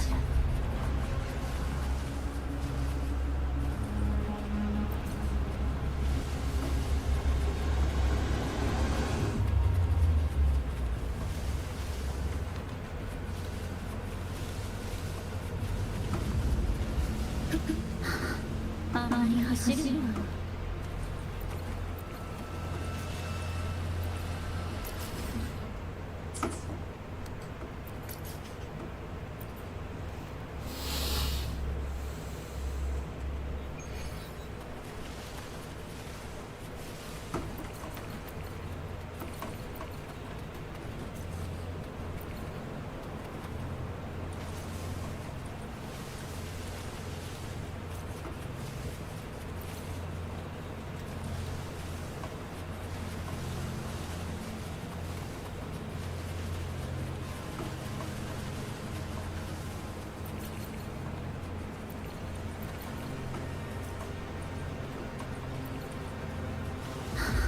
あまり走るのは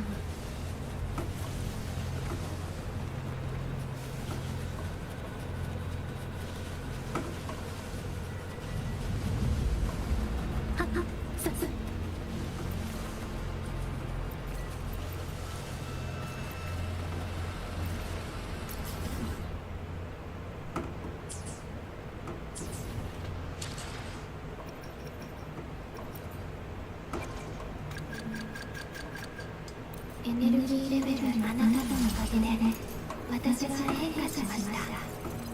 この成長はあなたにとって喜ばしいことでしょうか。初めて雪原に行った時の感覚を思い出しました。吹き荒れる風と頬をかすめる雪が車椅子生活の私に生きている実感を初めて与えてくれたのです。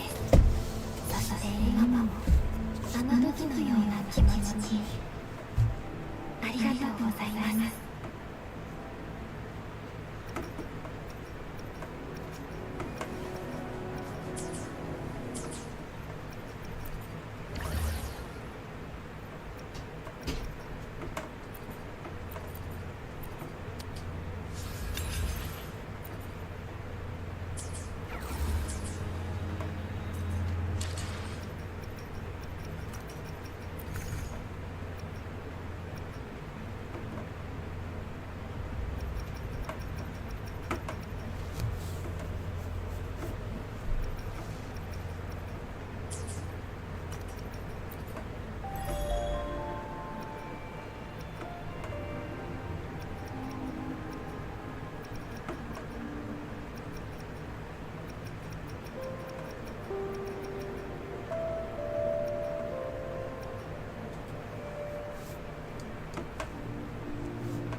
get her up to 90.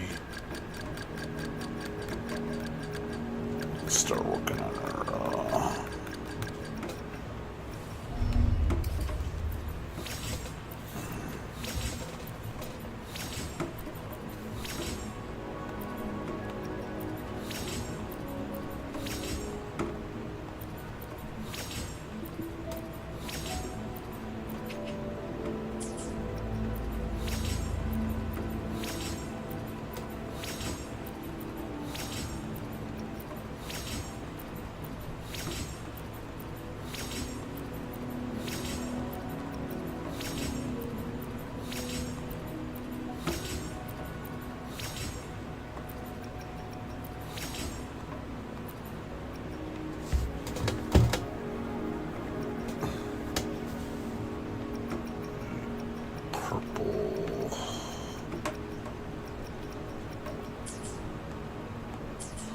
Purple triangles.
あまり走るわよ。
today. So, tired. Alright, guys. I'm gonna go to bed. So, like I said, you'll be seeing a lot streaming for the next several months. So, since I'm not working right now, so I'll be streaming pretty much every day for a while. So I'll be back on. Like I said, probably around 7, 8, the usual time. We'll be playing more of that Kotama game, and then more Wuthering Waves, and we'll go from there. So, all right, dumbs. Thanks everyone else for watching. Appreciate it. I'll see you guys later today, or later today for like 12 hours or so.